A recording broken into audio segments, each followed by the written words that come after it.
Hey, hey, 1, 2, 1, 2. What was that?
All right. Good morning, ladies and gentlemen.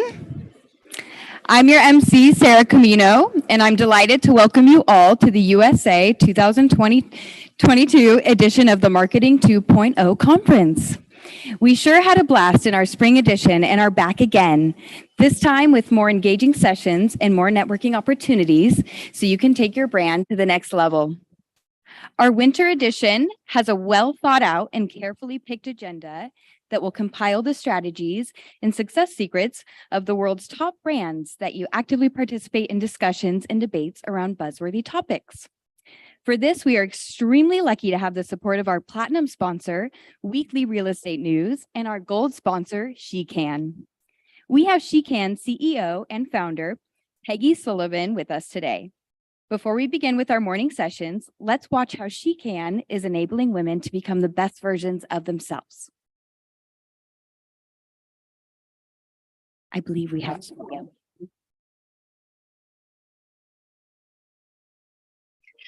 SheCan empowers all women to become their best self.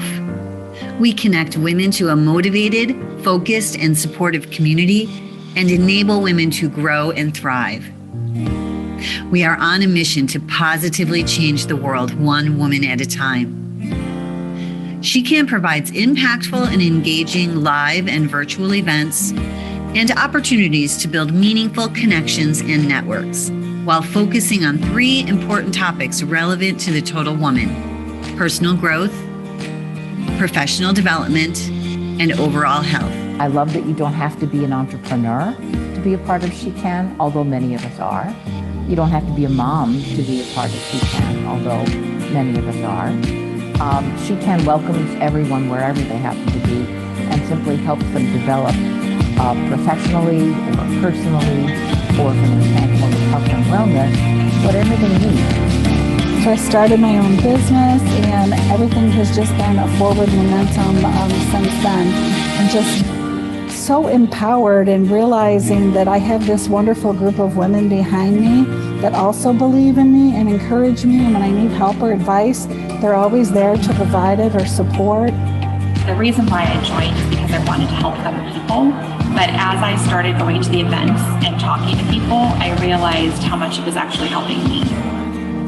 It's not like just a networking event where people go and we talk to each other and we're just trying to get each other's business. That's not what SheCan is about. It's really about growing as a person, growing as a professional, and empowering women. We offer professional development, personal development, things about entrepreneurialism.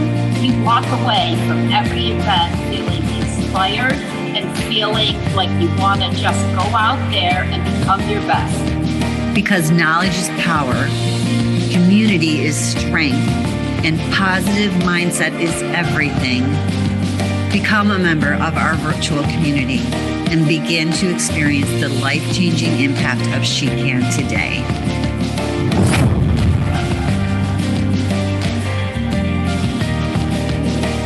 That was truly illuminating. Glad to Enjoy learn the about. conference and be sure to stop at our SheCan table to learn more. We look forward to meeting you. All right, glad to learn about this community indeed. Let's get to the learning process, starting with the first session of day 1. Do use the hashtag marketing2CONF to share the ideas you gain here and those on the World Wide Web. Times change, so does digital marketing. It is important that you keep up with the most recent marketing trends and comprehend how they will affect your efforts as digital marketers and influencers. But how do you do that? Don't worry. Join some of the world's leading marketers to learn firsthand how they envision the state of digital marketing in 2023 and our first fireside chat of the Marketing 2.0 Conference Winter Edition. Please welcome on stage the speakers of this session, Eric Yalen, CEO of Megafluence, and Joshua Harris, CEO of Harris Internet, to guide us through the topic, Mega Trends that will redefine digital marketing in 2023.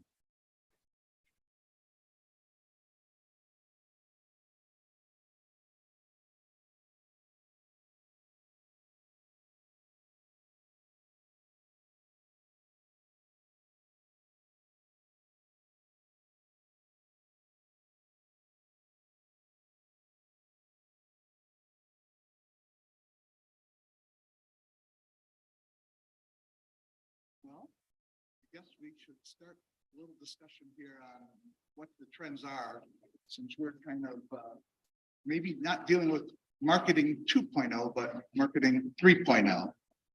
Yeah, there's a few interesting trends that I've seen that I think are really going to define the landscape for 2023. And we had a preliminary discussion actually over the phone this last week about what some of those are. I think the biggest one we could start with would be probably artificial intelligence and how that's impacting marketing. Absolutely. It's already on the scene and people are starting to use it. I think the biggest thing that popped into the scene this year, and I think this is a really important trend, is how AI is being leveraged in the generation of content. I think in marketing, it can be a numbers game. You have to be testing things. You have to be producing more and more content. Now the tools to create that have exploded. Absolutely. Have you been using any of the AI content tools yet? And what have they been? So I've one of my friends that I've known for quite a long time is actually the founder of, I think they're called Jasper now. And they actually just raised a huge funding round, close with HubSpot Ventures. And so they're doing a lot of really interesting things. And so for that, I think that they've focused on creating a really, really important community. And that community has been generating a lot of content. And it's allowing people to come together and find new ways to query what would normally just be manual on the labor side. So I think that that's one of the tools I really looked at and I followed quite a bit. But as far as deploying it, most of my friends who are in the copywriting field, they're using it more and more to just do a lot of that initial legwork in creating their content. Now you can also do a lot with content, even on images. I don't know if you've played around with DALL-E, but that's an interesting content tool where basically you just have to come up with the right keywords, the right phrase, and it's going to create some phenomenal images for you very quickly. Yeah. And I mean, that's the thing about marketing, really. I think that's the most important is you don't really know what's going to work. You have a framework that you can guess where things are going to be. I call the battleship approach. You have a general understanding of where things are going to hit, but now it's really about creating variations and testing those variations. What about some of the ethical dilemmas? So for instance, you can go right now on the web. And if you wanted to create a picture of a person, you can actually do that. And it's going to be a totally unique person that doesn't even exist in the real world. So, in fact, I know people that have, for instance, leveraged LinkedIn by creating fake profiles. You can use AI to create the entire profile for the person, plus the picture of the person. And then now as a solopreneur, you can actually have regional sales representatives with AI-based systems creating all of those initial contacts with people. It's an interesting arms race, is how I like to look at it. I was unfortunately what some would call LinkedIn spamming long before it was, I think, more mainstream on the scene back in 2014. I got involved in a lot of the LinkedIn automation that existed at the time when they let you send out 100 invites a day before they had, kind of pulled that back. So I think if you're looking at the platforms right now, there's a much larger emphasis on validating that these are indeed individuals because of the speed and the ability for this. I mean, liken it to spam email, right? It's like at the end of the day, you have to create mechanisms for trust to verify that people are connecting with actual individuals. And LinkedIn does typically do an annual purge, I think, where they try to make everybody verify and put their IDs on and show that you're a real person. So I think it's becoming more and more difficult to actually identify if you're interacting with a real person. So I think in-person events is another one of those things that's starting to come back. I think this year you're going to see a lot more of that, a lot more people looking to build stronger relationships. But I think from a content arms race standpoint, the ability to create that has just 10 to 100x with some of these tools. Another platform, have you used or heard of Synthesia, which I think is Yes. right? So you're seeing brands able to leverage really just tools to now, as an individual, the thing that would normally go through your mind where you'd say, well, I need to get this done. And now I need to sit down and map out what it is. And anyone here as a business owner has faced that frustrating point where you say, man, by the time I write out what needs to be done, I could have done it myself. I think that's going to happen a lot more. Since you brought up the idea, the fact that in-person events are going to become much more important. There is that ethical dilemma that a lot of people are facing regarding AI. There's two sides of the argument. One is that AI can ultimately replace humans. And then the other argument is, no, it's never going to replace humans totally, even though there's a lot of deep learning. It's going to supplement and just make us more productive and more efficient. I think that there's two sides to the argument. This year, I think John Deere is going to be shipping their first fully autonomous tractors. And you're seeing that now impacting, effectively one of the oldest professions that we all used to be in, as we all used to farm. And so now that you're seeing AI impact that field, you're having, effectively drone fleets. I think where people's ethical dilemma comes around it is more in the understanding that it can now create itself. And when you have something that can now create its next level of insights, what is the role of people in these types of tools? And I think the role is still in shepherding them, in helping direct them to be points of leverage. And that so far it can't out-human a human yet, but that's part of that piece. Now, obviously, AI is one of your specialties. And one of the areas that you're very involved in is the idea of dealing with appointment setting. So, there's a lot of people who might hire VAs in other parts of the world to go do a lot of cold calling and trying to set those appointments. Tell us a little bit about your systems. Yeah, so I got into marketing many, many years back and actually started as a copywriter. And along the way, the trend I always saw was different pieces of technology and tools that ultimately give you leverage, right? Because anyone can map out what a game plan of any sort is. And it's almost always a lot of work, a lot of very tedious little aspects. And I'm not against hard work, but I don't remember who said it, but someone was like, hey, give the hardest job to the laziest person, and they'll find that quick route between the two. So years back when I was working with a lot of marketing agencies, I still consult with some, but I'd work with a couple thousand of them, and they all had a similar problem, which is that they would get their customers, clients, and they'd be able to get them different lead flow. But then there was always this gap of, well, I can't turn those leads into appointments, because the vast majority of businesses that need leads, they just don't have the call center or the intake infrastructure to handle the demand that can be created. But then it also creates this, the classic argument where both sides are trying to blame the other person. And without having a consistent system of follow-up in there, it's kind of like, you don't know, is it a lead quality issue where there's actually some qualitative issue, or is it just a follow-up issue? Because we know that today the attention spans are shorter than ever.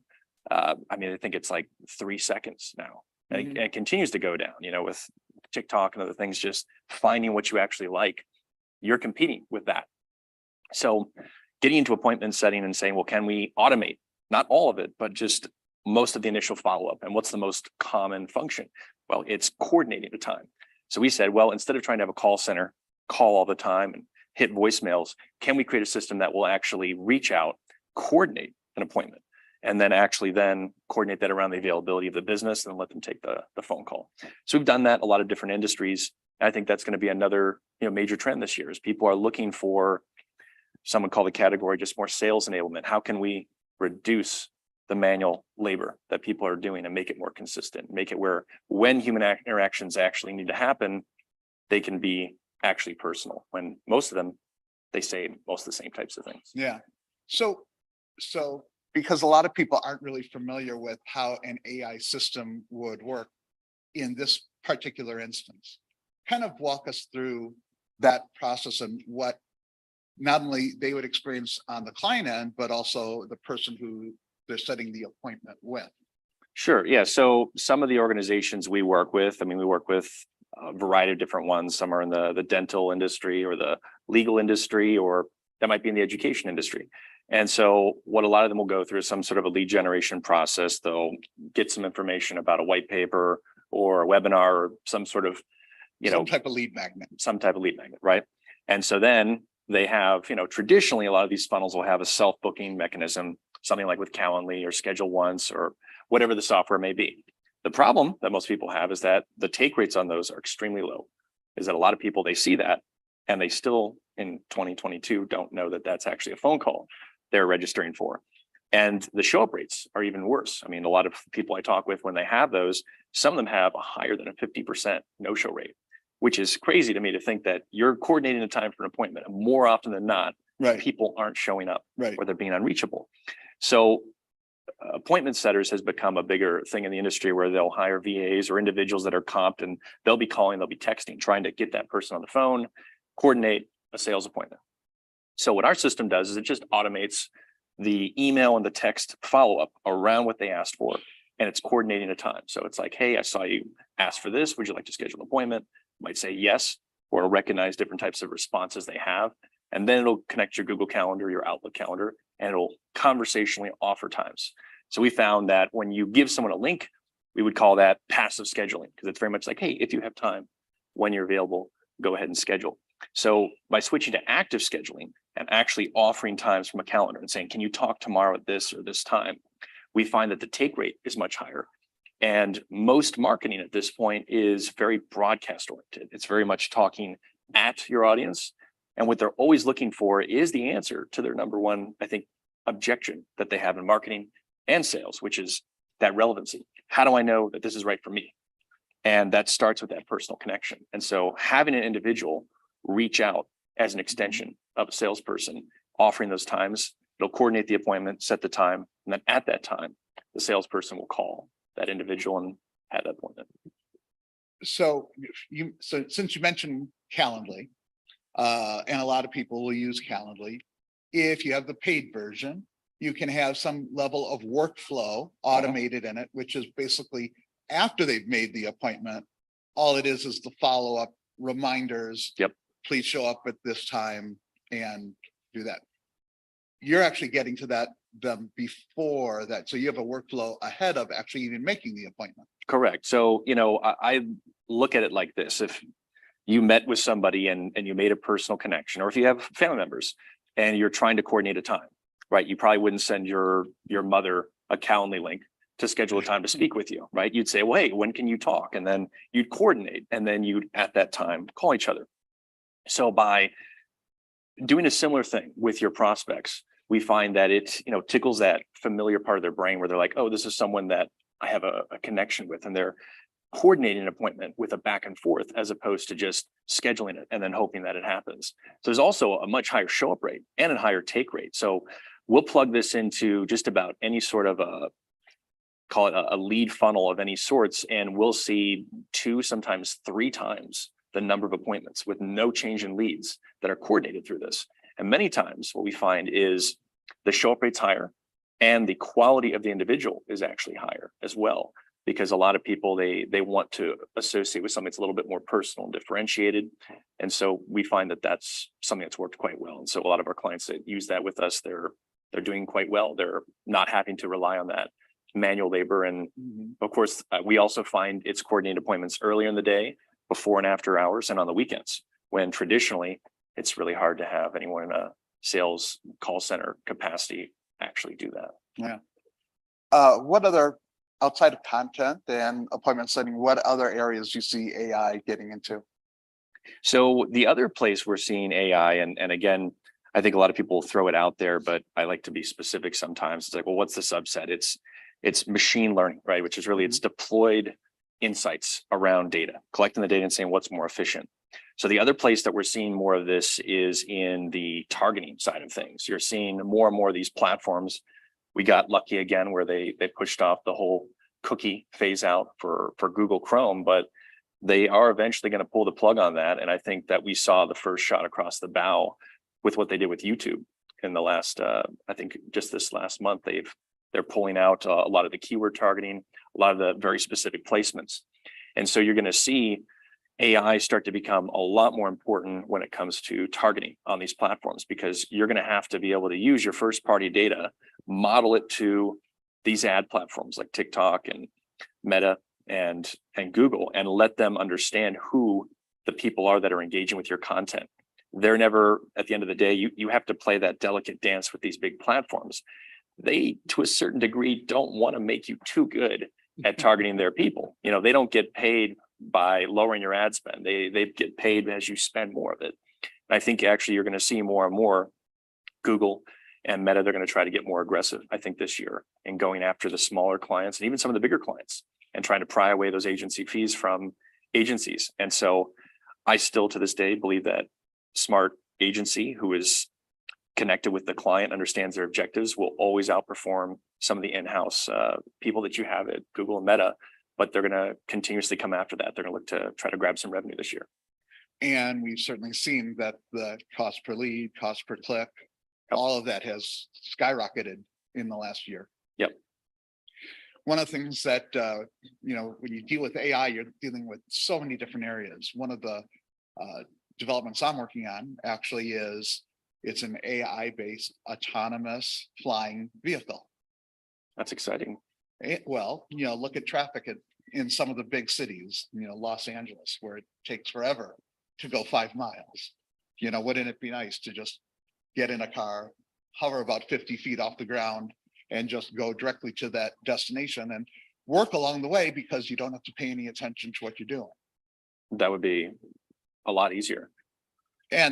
But it's in the infancy stage. So we've seen the problems that Tesla, for instance, has had with their autonomous driving vehicles. Now, granted, they have to deal with actual traffic, so they have to deal with other people. But what do you think is the benefits versus the cons of things like that?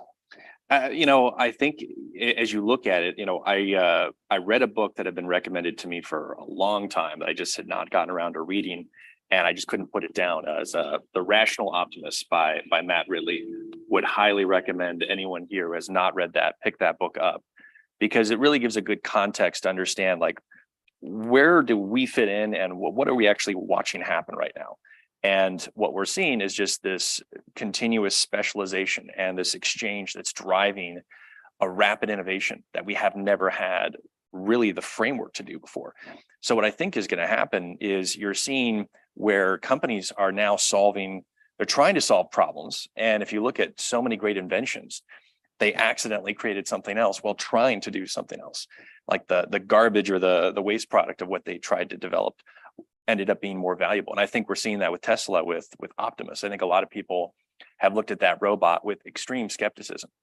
But I think when you realize what he's talked about, which is we're going to try to solve the real world navigation problem. How do you navigate a 3D world? It's actually easier to have a robot do that than it is to have a car where you have other cars moving and you have people inside them, which is incredibly, it's certainly. People don't process information as fast, do they? No. And I think that the biggest issue they still have to solve is the liability one, is who, traditional insurance, you hit somebody, they hit you. It's very easy to determine what the liability is and who's responsible for that. But when you have a robot making those decisions, who's liable? And when you're talking about human, damage that can happen, that's a hard thing to quantify. That can be really, really high on the scale there. So I think you're going to see a lot of these applications kind of pull back and go more real world, right? More autonomous. And so you're going to see more on the drone side, more on, 3D drones and robots that are actually moving around your environment. And I think that's going to be not something I think we'll see this year, but it's certainly where you're going to see more and more of these things where people are trying to solve these problems. They're going to solve other problems, and just collectively it's speeding up faster and faster. So, AI is in its space kind of by itself, but really all of this new technology, the speed at which everything is evolving has increased dramatically. And it starts probably in 2009 with the introduction of blockchain and Bitcoin. And since then, we've had NFTs and metaverses. And we're dealing with, again, going from third-party data to first-party data, which that's one of the hard things. When someone says Web3, it can have different meanings to different people. And again, a lot of people, especially in the marketing space, they're only thinking of that third-party to first-party data issue. Yep. People, and I'm in the marketing space, but I'm also in the blockchain, AR space, and all of that. We look at it more, again, with the things like NFTs. Now, what other areas do you think we are, Well, am I missing anything there? well, I was going to actually ask you, because you had told me this the other day, is like, where do you think smart contracts can possibly come into play? Is that something you think is going to become more important? Well, this that's, the interesting thing about NFTs is 99% of the NFTs that you see out there right now are absolute garbage, because it was something that took off with, digital art behind it, and it exploded, and all of a sudden people had this fear of missing out, and they wanted to buy things, and they'd see something that they like, and they'd think, well, let's spend a couple $100 or even a lot more. I mean, the biggest sale was $69 million. At Yeah, the that end of guy's the probably day, not feeling too good right now. yeah, at the end of the day, you still ultimately all you had was a stupid JPEG. If you look at some of them, granted, some of the images were a little bit more unique than others, but at the end of the day, all you had was a JPEG. What most people miss out on the NFTs is that smart contract, and it's what you package with that NFT. So an NFT is similar to a logo. A lot of people think a logo is a brand, and a logo isn't a brand. A logo is just a graphic representation of a brand. And it's everything that embodies the brand that logo represents. Well, the same thing in NFTs, it's what does it represent? Now, one of the areas I'm working in right now is in real estate. So for instance, we're working with a developer in the US Virgin Islands who is building some high-end luxury vacation rentals. And what they want to do is fractional ownership. So before they even break ground, what we'll do is we'll create the NFTs with the smart contract. They're going to be essentially buying 1 week, and then they have ownership. But the cool thing about it is, number one, we can bypass the whole title insurance industry. We have an immutable record on the blockchain that always has a complete history from the creator to each buyer and each bid going forward. So it's that entire history is of that physical asset. And then when they sell it, if they ever sell it, the original developer can actually get royalties and get ongoing sales. So where it's really important in marketing is, especially in the knowledge community, content creators, people are creating e-courses and things like that, or podcasts. So one of the best NFT launches that I've seen in the last year was by a gentleman named Rob Moore. Now, he's out of the UK. He's called the Disruptive Entrepreneur. He's a best-selling author. And what he did is he wanted to celebrate his 43rd birthday. So he created 43 NFTs. That's it. Wasn't that typical launch of 10,000 unique images. And he divided it up into 3 sets. He had soldiers, sergeants, and generals. And the soldiers were $10,000 a piece. The sergeants were $25,000 a piece, and the generals were $50,000 a piece. Now, inside of the smart contract, they included different things. Sometimes they were physical assets. Sometimes they were digital assets. Sometimes they were events, so in-person events that you could attend. Some of the things in the smart contract were transferable. Some of them were non-transferable. So because he's a very well-known podcaster, if you bought one of the generals and you were the first one in line, you got to pick from all of his podcasts which one you would own. Now, that was going to be a non-transferable asset because you had to take that podcast and you would add in a commercial ahead in the front and in the middle and at the end that would then be related to the person who owned the NFT. Now, obviously, you don't want to allow that to be resold so that you always have to reproduce that podcast. But the original buyer, they got the first pick. They got to look at the audience metrics. They got to see which one, especially if you have content that can survive over a longer period of time. It has a lot of value. And so that was just one aspect. Another really good use of NFTs, a good example is Gary Vaynerchuk.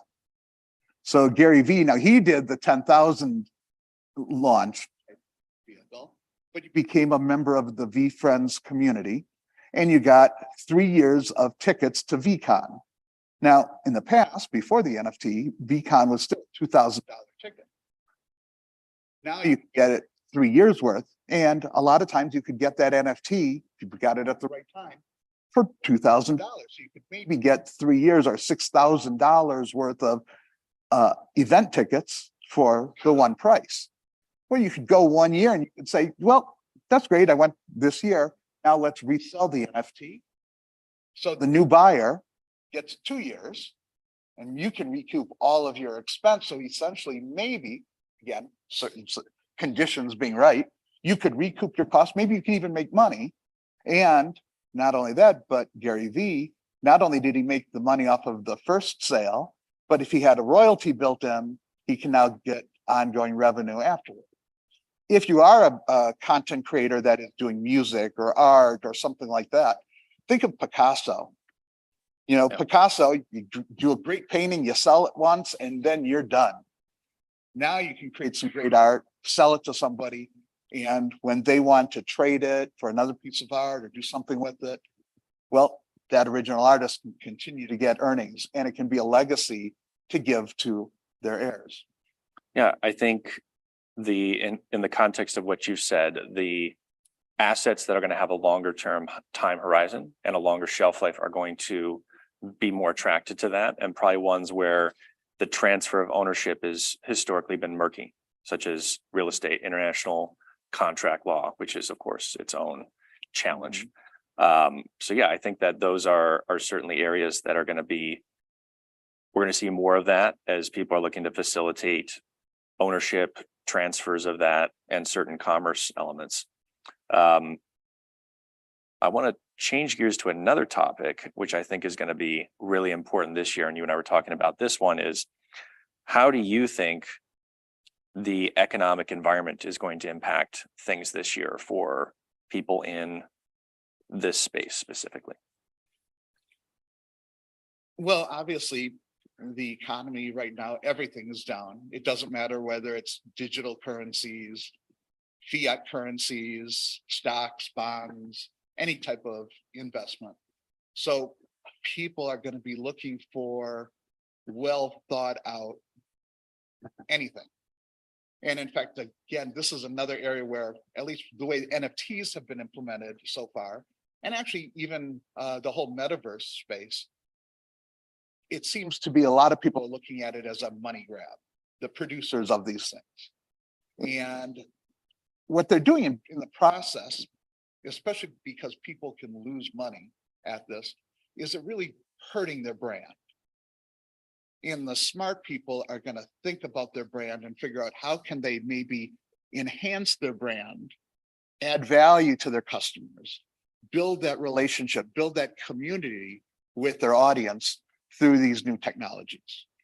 Yeah, I think this year you're going to see a very strong emphasis on the timetable to ROI and the likelihood of that. So anyone that works with brands, whether they're small, medium, or large, even the larger companies that have traditionally sometimes taken a longer timeline, you know, I think the metaverse is like an example where there's a lot of people that are going to say, well, let's wait for somebody to figure that out.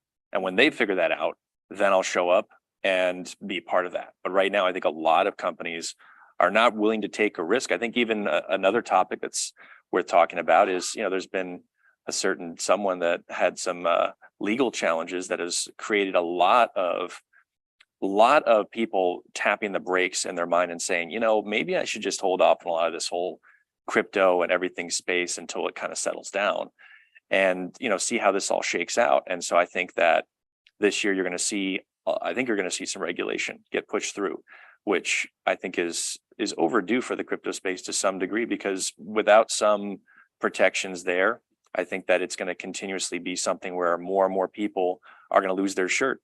And it's like, how many more people have to have that happen before eventually regulation does step in? It's like, it's a matter of if it'll happen, or not really if, but rather when it will happen. I think that'll be a piece of that, because everyone this year is already kind of feeling very uneasy coming into this year. They're like, they don't know what's going to happen. And you have a lot of business leaders saying, hey, you should be prepared. You should be agile. You shouldn't make long-term capital expenditures. You need to look a little more short-term. Well, two issues there. One is on the whole regulation side, everything is going at such a fast pace. And quite frankly, the legislators aren't keeping up. They don't have the staff to even understand most of this stuff. No. So there's always going to be a lag there. But any individual who's getting into the space, let's face it, it's a product life cycle, just like any other product life cycle. And right now we're in that early stage where it's just the innovators, the first 5% maybe that are dipping their toes. Now, probably 90% of those people are going to get hurt because they're jumping in, again, that fear of missing out. So when you're evaluating these things, it's important to know who are the people behind it, what are their systems and methods and processes that are in place, what is the technology actually doing, where has it been adopted, where does the future look. A good example of that is, you look at all these people that are creating any kind of token whatsoever, another cryptocurrency. Well, what they're doing is they're just looking at it as a way to raise funds more than anything. It's a way to bypass issuing traditional stock. So when you pick a currency or a coin, which one do you pick? So, there's obviously a lot of discussion about, is digital currency even real? Well, the fact is fiat currency even real? A lot of people don't realize the US dollar, only 8% of it is ever minted or printed. So for all intents and purposes, the US dollar is a digital currency. It just has the good faith and credit behind it. So then you're looking at Bitcoin. Well, what about Bitcoin? What is behind that? What gives it value? And really, that's just market forces. Then you look at Ethereum, which is the next level of coin. And at least Ethereum is a technology, and you can evaluate the technology. You can see how it's been implemented. You can see that it's been used behind the scenes as the blockchain powering most of the legacy banking system. It's very much behind what's now known as the quantum financial system, which is where all of the banks are going. So if you're going to invest in a crypto, I'm not making any recommendations here, but at least when you're looking at it, you can compare what that particular currency is or that blockchain is and compare it to others. Yeah, and I think in general, one of the good hats to put on is whenever you're looking at technology is put on the CFO hat and just say, okay, well, what is this actually doing, right? At the end of the day, if I implement this technology in our company, how does it actually show up in any sort of actual efficiency? And the number one labor, rather just say, I already answered the question, the number one cost in every company is the labor, right? It's the hiring of these people. And anytime you have something that can do what a person would otherwise have to do it better, faster, more effectively, with less error, those are the types of things that eventually they find their way in. You're seeing this massive automation wave on its way into just about every area of the economy. And I think that now it's hitting that digital realm. These open AI systems can produce contracts. They can produce business plans, because at the end of the day, we're really just combining a lot of information that already exists. Right. And so the ability to compile and organize and output these things is going to accelerate. And so anytime you say, hey, what would a normal person have to do? Can this do that?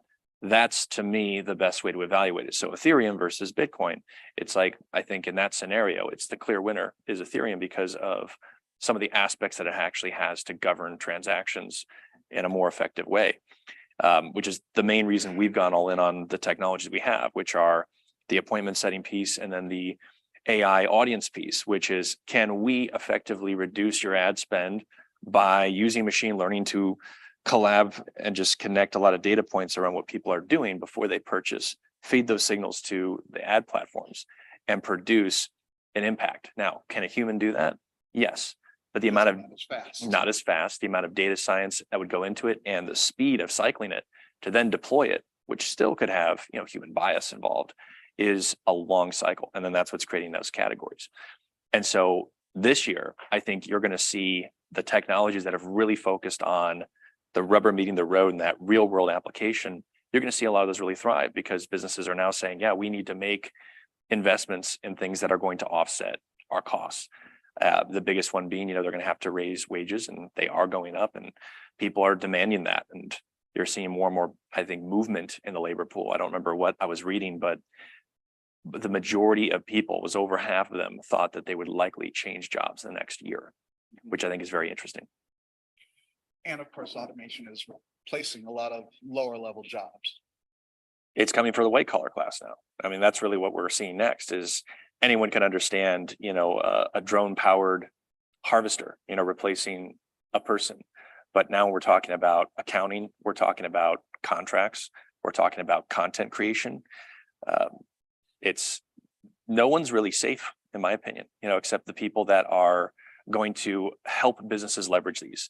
So anyone who is a marketing agency or a consultant, if you work with businesses, you have to embrace these things as part of the reality. And if you're not helping install these tools into your client, if you're still, it's like hand picking fruit metaphorically from the garden that your clients need tended, and you're not using the technologies, someone's going to knock on your client's door and they're going to be able to do more for less. And they're going to do that as a way to get that business and then, sell them other business lines and stuff. But anything that's the commoditized piece of this now is the cost will drop, and you're going to have, more and more people now kind of trying to leave the basement, so to speak, and you have to find higher value things. And I think consulting and strategy is going to become a lot more important because the wrong decision can become a lot more painful with the speed of things now. And that now the question is, how much of that, the strategy portion, will ultimately move to AI and deep learning and also replace the human? Because obviously we can make mistakes in our strategic decisions. And you're 100% right with that too. You're going to see more and more strategy being produced by these because it's really what gives us the best chance of winning. Well, how can you know what is the best chance of winning a scenario? Typically, whoever has the most information and whoever can mathematically calculate that the most accurately. Well, machines are really good at that. They're getting better. However, we've seen like in the NFL, that doesn't always work because they're dealing sometimes too much with metrics and not really the metrics can only do so much to determine the probability of a situation, but it really can't analyze what is physically going on in front of them. And so sometimes they make a mistake in the decision of, do they punt or do they go for the first down and things like that.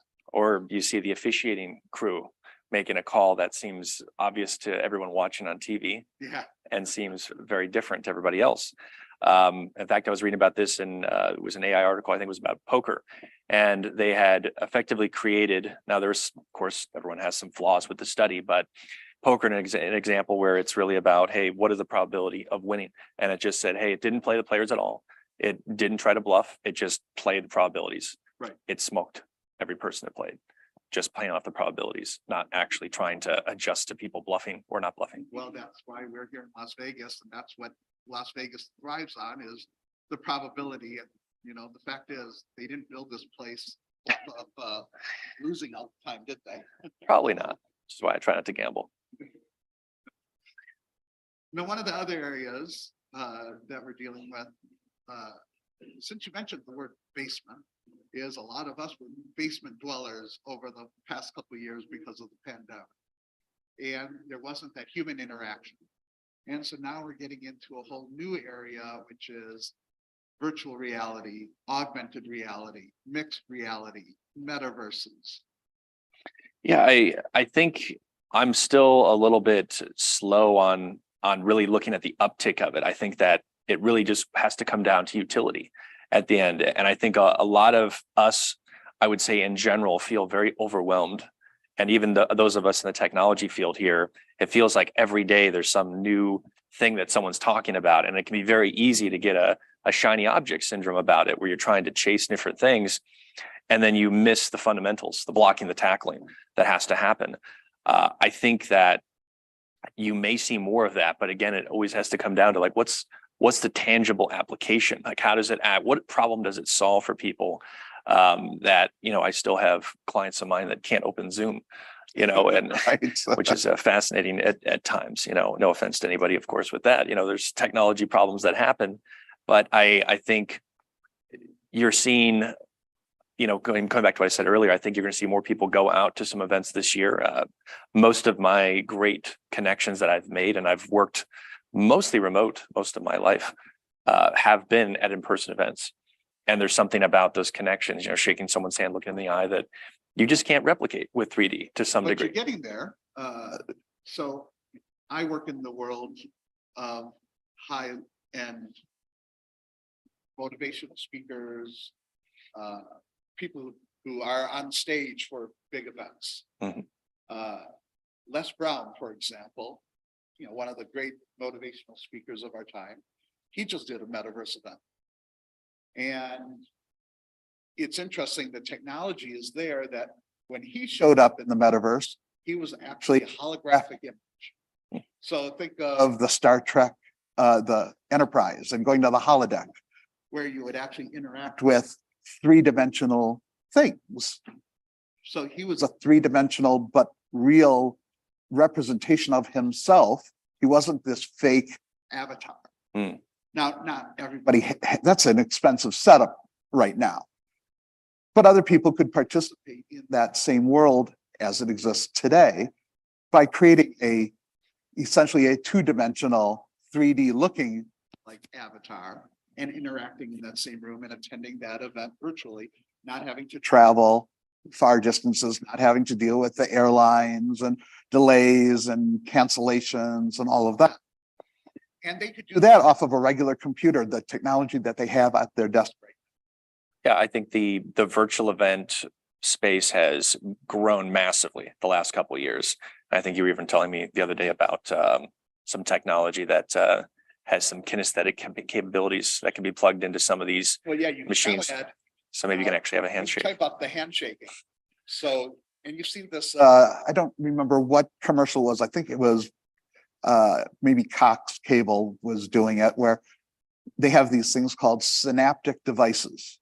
So you could actually wear a glove, and on that glove, if you're wearing the glove and I'm wearing the glove and we shake our hands, we're just as we're shaking hands, we could be in two different parts of the world and we'll actually have that sensation that we're shaking hands. So I could do like that virtual, put a shocker in my hand and shake your hand and play a prank on you virtually. That won't work unless I have the opposite side on my glove at the same time. Yeah. I think you're going to see more of that, and it's the technology and people's familiarity with it. I think you'll see more of that. For me, I've become a massive homebody. I mean, this is probably the first event maybe the second event I've gone out to in the last couple of years, because, you create I think everybody created a comfortable home working environment the last couple of years. And so, the whole get out and go out is actually less appealing than it used to be when you've kind of bridged that gap in your own living space. But I think you're going to see more of that this year. I think you'll see more virtual events or hybrid events where you have that, and just getting people out into more interactive environments where they can learn. I think that what you're looking at more and more is trying to capture people's attention in buckets. The advertising world, they look at live sports as one of those last frontiers where they can get the live interaction of individuals, but holding the attention of a group of interested people in a specific environment is going to become more and more important, because it's so easy now for people with their shorter attention spans for you not to have the successful throughput of your marketing campaigns that you used to have. Where another thing we didn't talk about earlier is response rates. I've dropped across the board.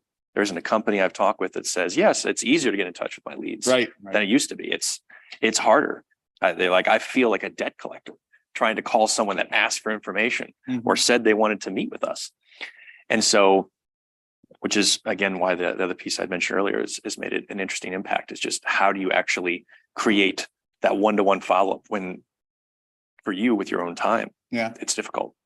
One of the areas that, again, we're seeing where technology is evolving, virtual reality can take on, again, different meanings. So again, I work a lot with course creators, content creators, and one of the areas you can get into now is 3D 360 video. And the only way when you create that video, you can obviously watch it in a two-dimensional way, like a YouTube video, but you can, because it is filmed in a different way or videoed in a different way, if you put on a set of VR glasses, it becomes very immersive. And also you don't have the distractions of everything else that's around you because, and you've seen the VR glasses, you're inside of there and you can't experience anything but what is right in front of your face. So do you see that in terms of creating that relationship between a business and a consumer, or even in a business to business relationship, that type of technology will have a long-term effect?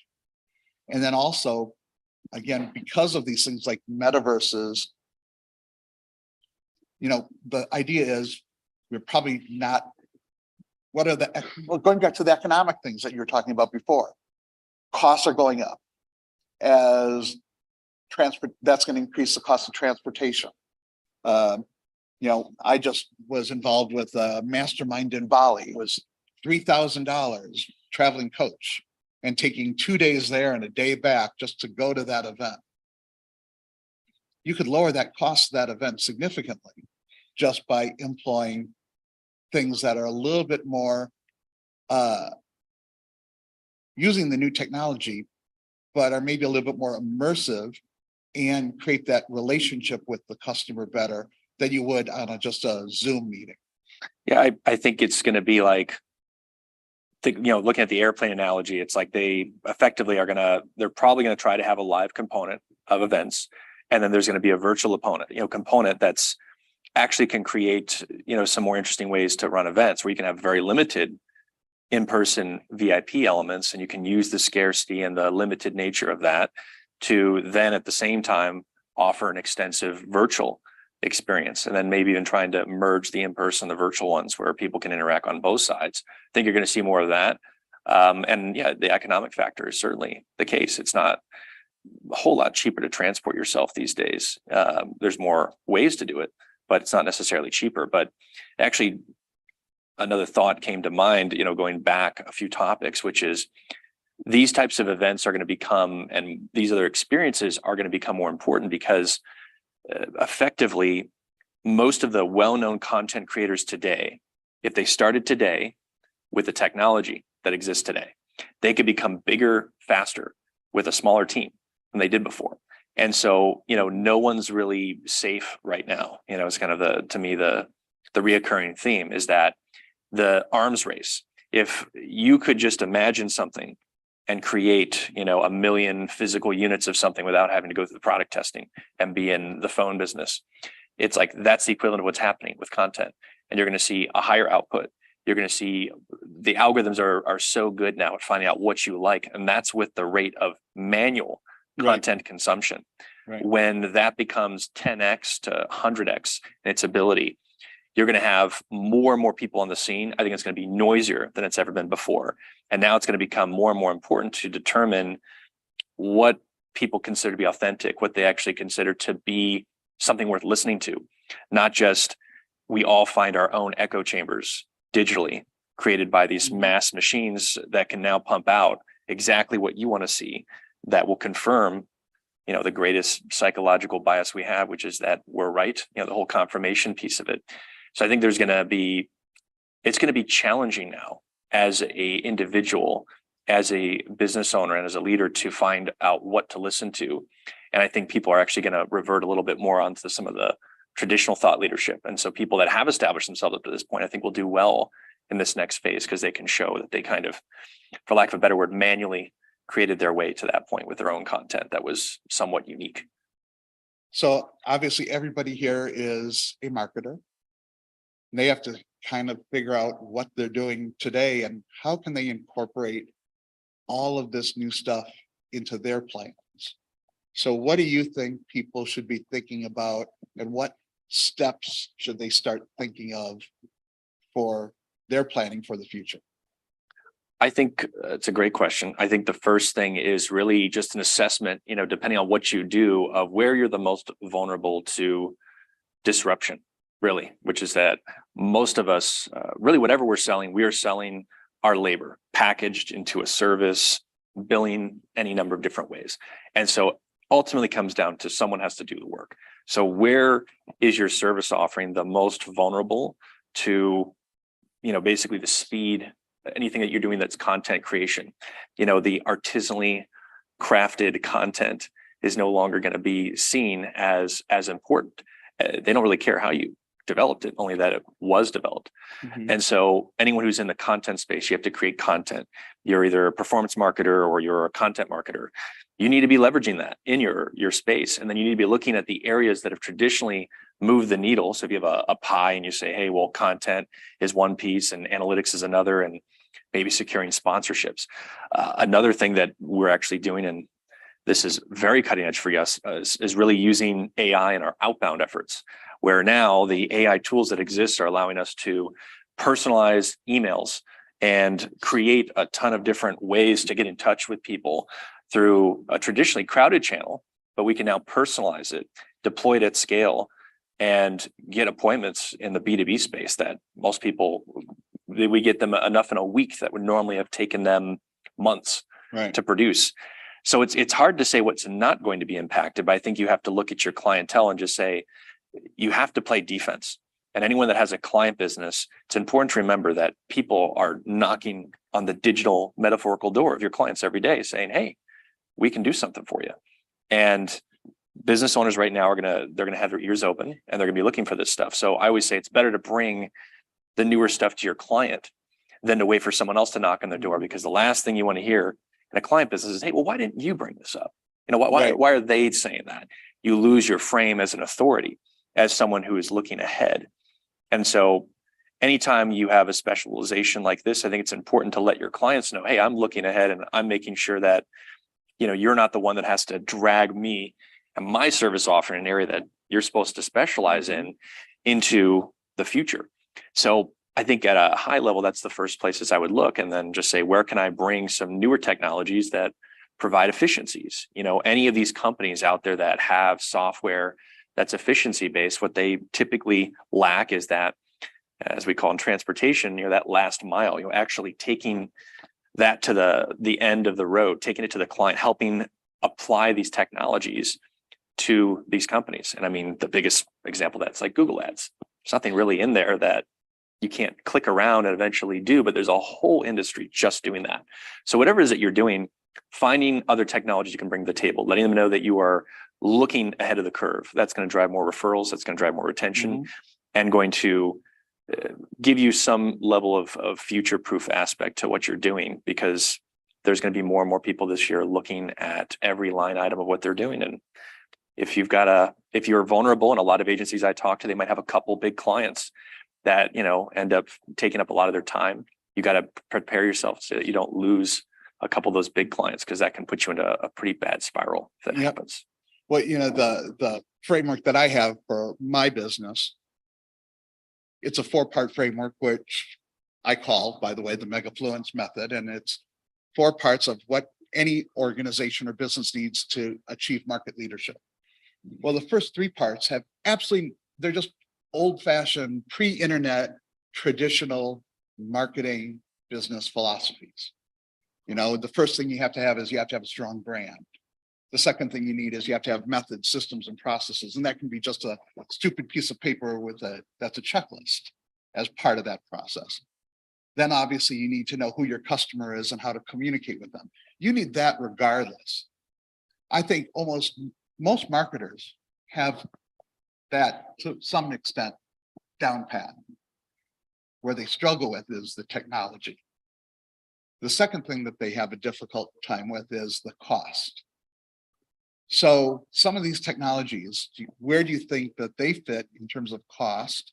And how long do you think it's going to be before they're affordable enough for the small solopreneur type size marketing consultant? That's a great question. So I think there's 2 sides to it. So on one hand, anything that's in the, as we call it, like the generative AI space, that's a cost savings in itself, right? So let's say you have a flat retainer of, $5,000 a month, and $3,000 of that is allocated for content. Well, if you now don't have to sub out that work or have as much manual labor to that can create more margin that you can then redeploy to other technologies. The appointment setting side, like for us, like when we work with clients, sometimes they get started. I mean, it's less than half the cost of a full-time employee. It's more than a VA, but less than the cost of that. So there's a certain level there. So I think it really it comes down to every business is a little bit different. But I think a good general place, like everybody could find something with this, is find the areas where there's the most labor intensive component that is value driving. There's value driving labor that you can offset even 20, 30%. I mean, that shows up in margins, and that's either a lower cost you can pass on to your client or more value that you can wrap in. And that's what they're all going to ask for. And so I think eventually anyone who's in copywriting, their clients are even going to say, well, why aren't you using these generative tools? And if you are, is this taking you 5 minutes to do this, or is this taking you 5 hours? But then they'll also say, how come I'm paying you so much? That too. And then of course you can always say, well, if you're so good at it, you can do it yourself, Mr. Client. But yeah, I think you're going to see more and more of that. I think that's a general area a lot of people can look, is anything in the generative side, because it's ultimately the labor. That's what comes into it, is the time that you have to put into it.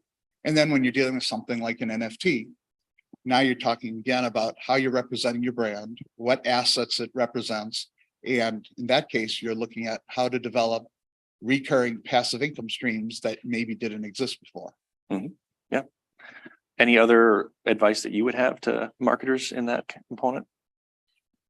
Well, if technology isn't your domain, find somebody that can help you out with that, because that's the direction that everything's heading. And either the world's going to pass you by, or you're going to try to figure out a way to keep up with it. Yeah, I think at the end, you spend the time either way. You either spend it trying to figure it out on your own, you spend it dealing with missing of the boat or getting blindsided, and these things are going to become faster. It's not like you can just kind of see if something's coming. You're going to be in the middle of the tracks and the train might flatten you. So I think it's important to stay grounded in the fundamentals and look at how technology is disrupting those. It's coming fast and furious. Yep.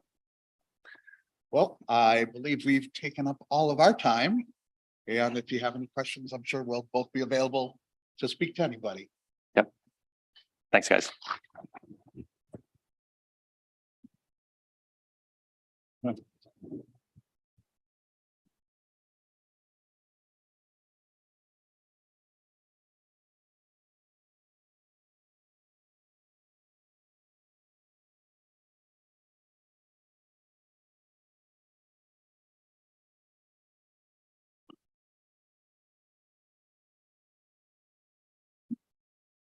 All right, guys, let's hear it one more time for Eric and Joshua.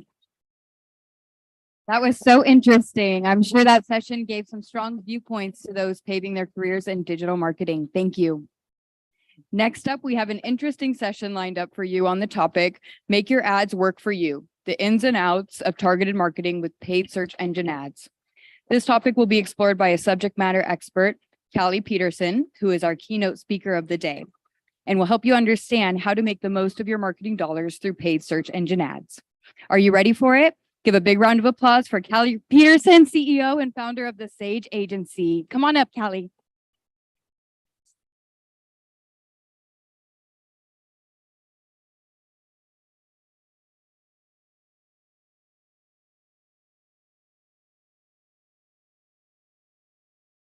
Good morning, Marketing 2.0. You guys ready to get this party started? I know I am. So let's jump into it. If I could just get the PowerPoint up. It is? Oh. Sorry, technical difficulties. There we go. Okay. All right, so make your ads work for you, the ins and outs of targeted marketing with paid search engine ads. Oh, here we go. So I have a question for all of you, and really it might apply to your business or to your client's business, but is your business ready for paid ads? I'm going to actually take a guess and say no for the majority of you. And that's just based off of the hundreds of Google ad accounts that my team and I have audited over the years, strictly from a targeting for profit perspective. So a lot of accounts that we see in Google ads, the targeting is either not set up properly or it's not set up to target profit.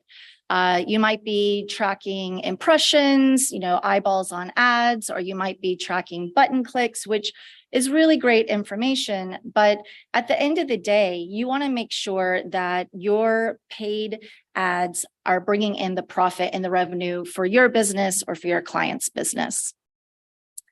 So just for this talk today, I just want to make sure we're all on the same page. Of course, there's social ads that create brand awareness, and that's great for leveraging your brand and targeting people who are up top of funnel, not really necessarily looking for your brand or your product, but it's great to get your brand out there. Then, of course, we have just the typical Google search engine driven by search engine optimization. But for today, for this talk, I'm really focusing on Google Ads, Google Search, video, specifically Google. Of course, there's also Bing, but I don't really work with that as much. And then you can retarget with both of these platforms, which we'll touch on as well. So before we get into all of that, what the heck is going on with the economy today? Are we in a recession? Are we not? Some people say we are, some people say we're not.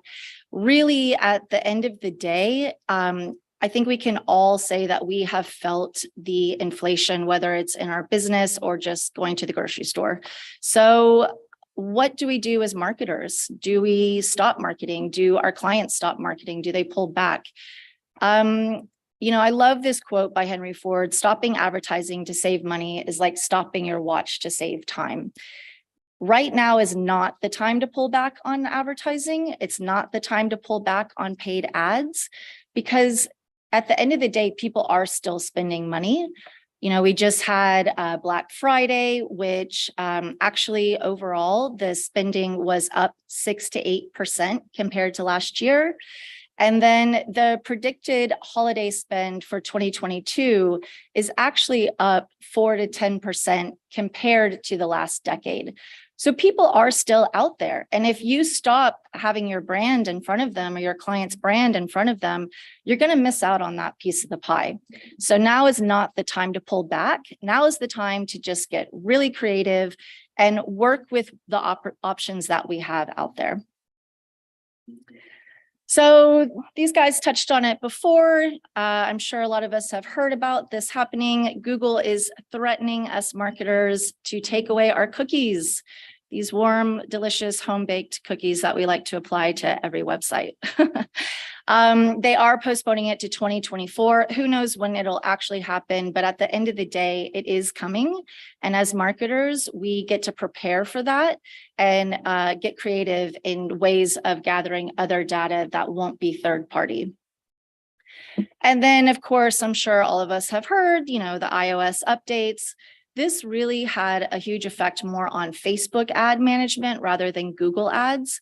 But again, it's showing that privacy is taking priority. People don't want to be tracked. They want to have more control over what information is being sent. And from a marketing perspective, this is taking away our granular tracking. This is taking away our ability to really personalize the ads as much as we have up until now. And so what does that look like? It looks like less data for us and a smaller pool to pull from when we're retargeting to our clients. Also, Google Ads is taking away some really powerful targeting features in 2023. So one thing that is really surprising to me is, as the second largest search engine out there, Google is removing their content targeting. I believe it's happening in early 2023.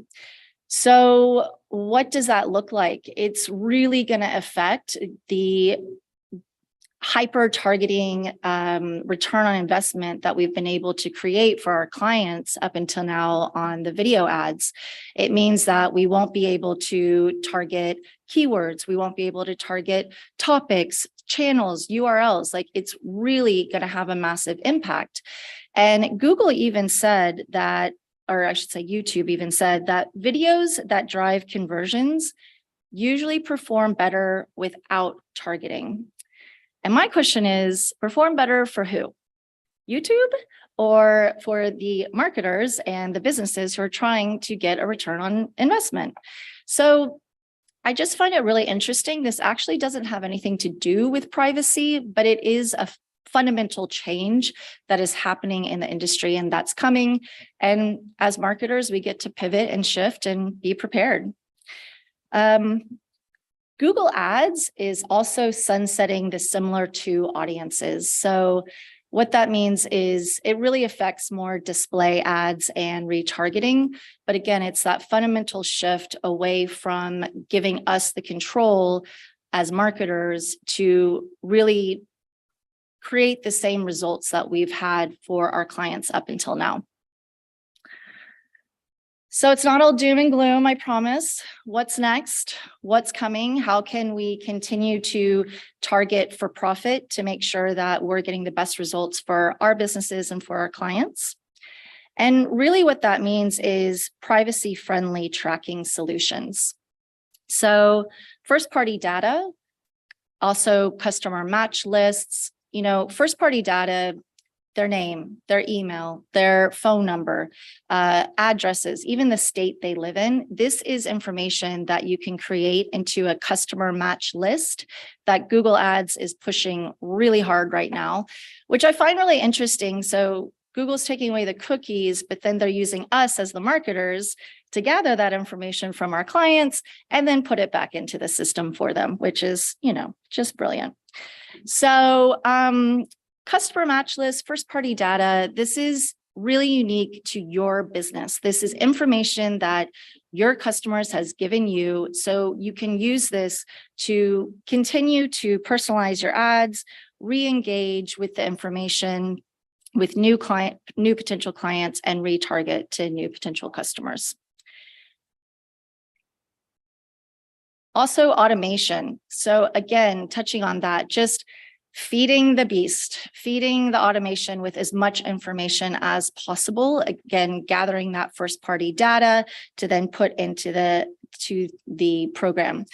The one thing with automation, though, particularly from a paid ads and tracking perspective, is you don't want to just necessarily take what Google is recommending from your first-party data. So you always want to make sure that it circles back to what is your bottom line, what is your business strategy, what's your client strategy.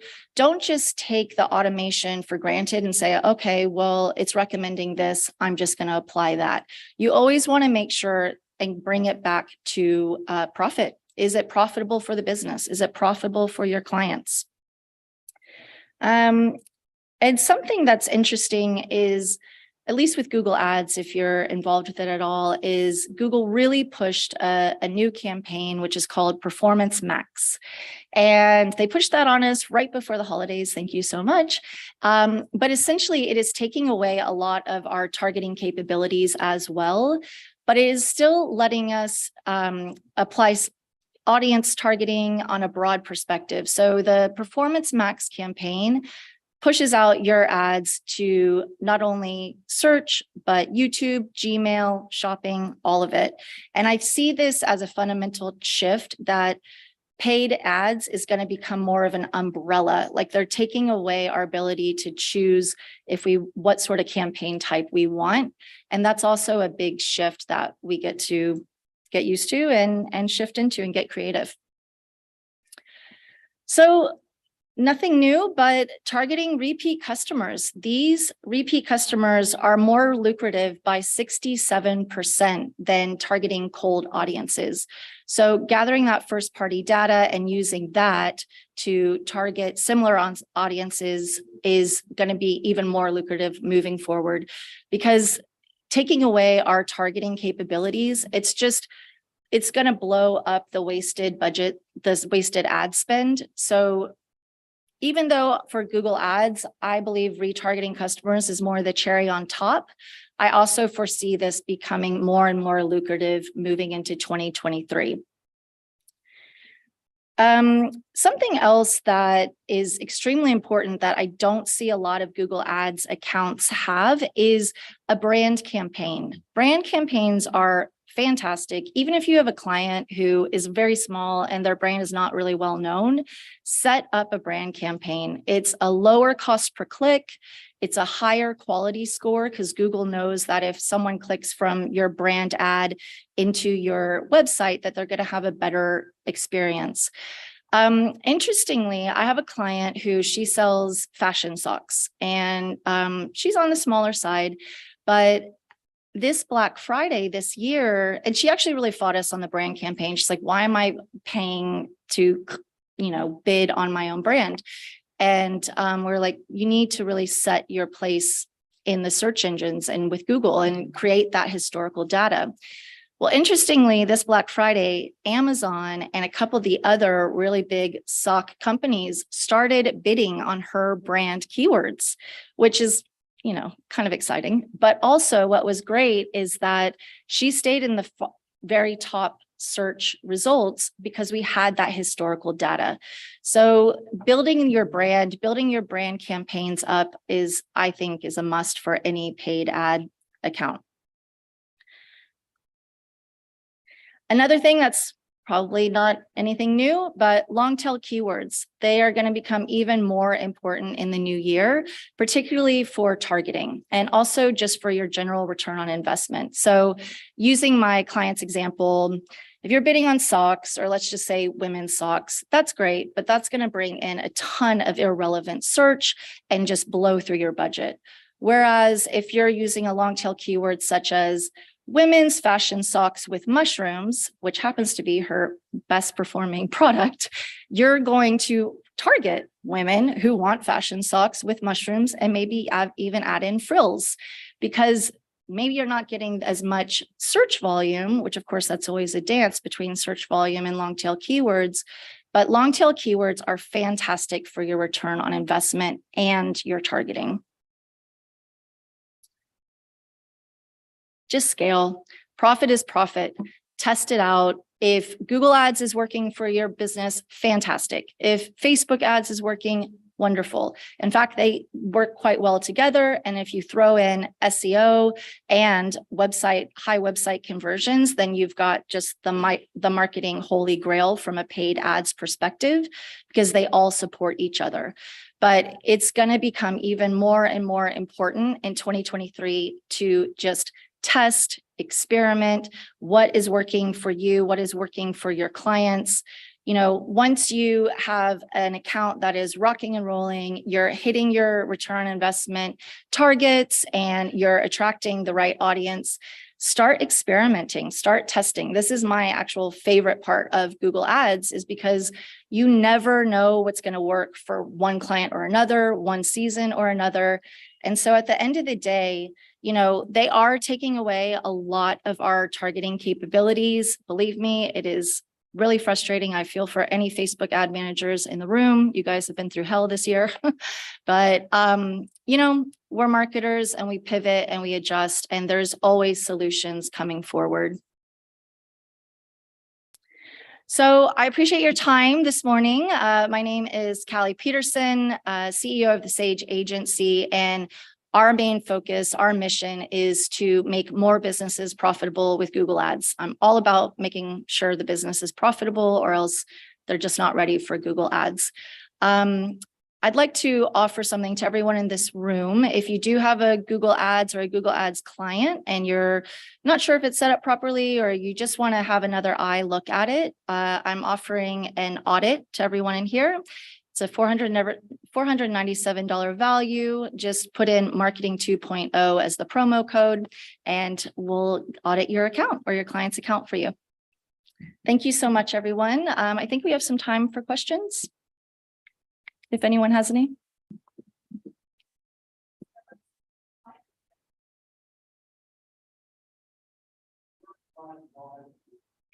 Yeah, small and medium businesses. Yep.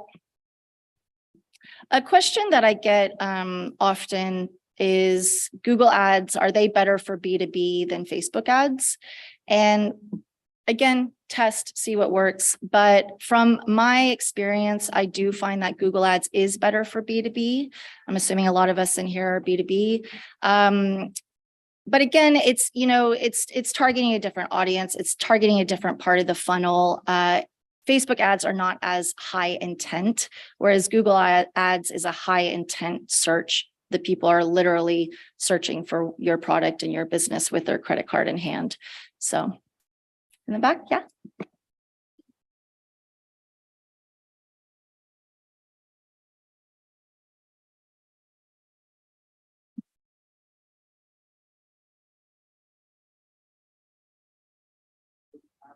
The most, Google or Facebook? So I'm all about Google ads. I do have a team member who is a Facebook expert. I can't do Facebook ads with the iOS updates and all that. It's just, yeah. So I actually love Google ads and we focus on Google ads at our agency. Okay. Yeah. Yeah.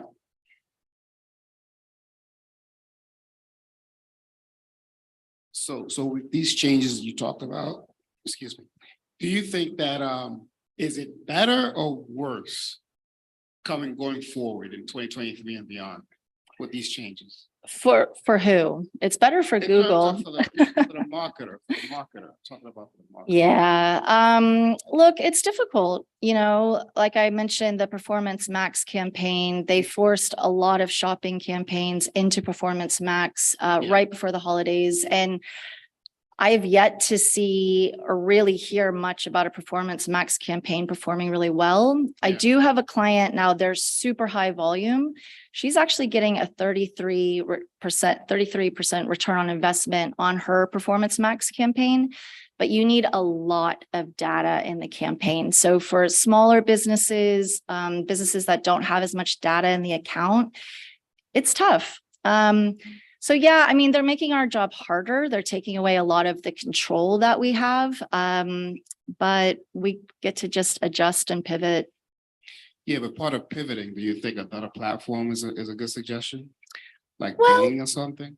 Like what was the last thing? Like Bing or something like that? So, you know, Bing is interesting. I mean, again, I've only experimented with Bing a bit with some clients and I haven't gotten the same return.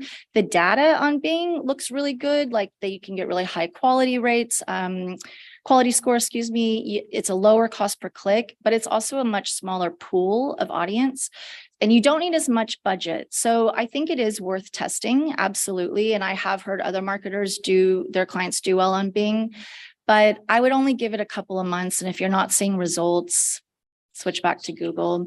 But that's the whole thing is you want to make sure that it's going to be profitable for the business, because if it's not profitable, Google ads is expensive. So yeah. Thank you very much. Yeah, you're welcome.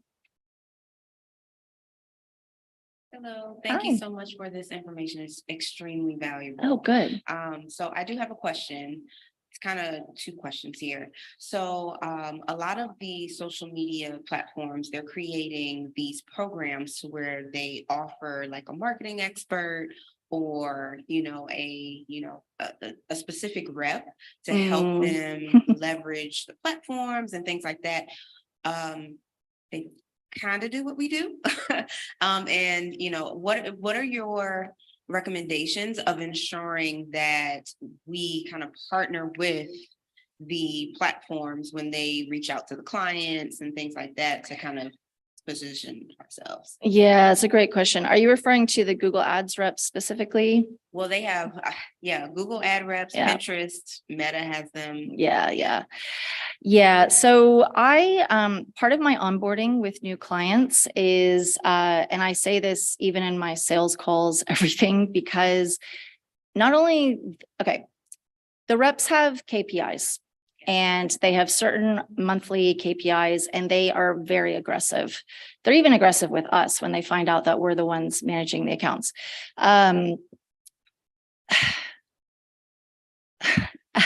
I've been on a lot of calls with reps, and at the end of the day, they're either telling me something I already know, or it's not profitable.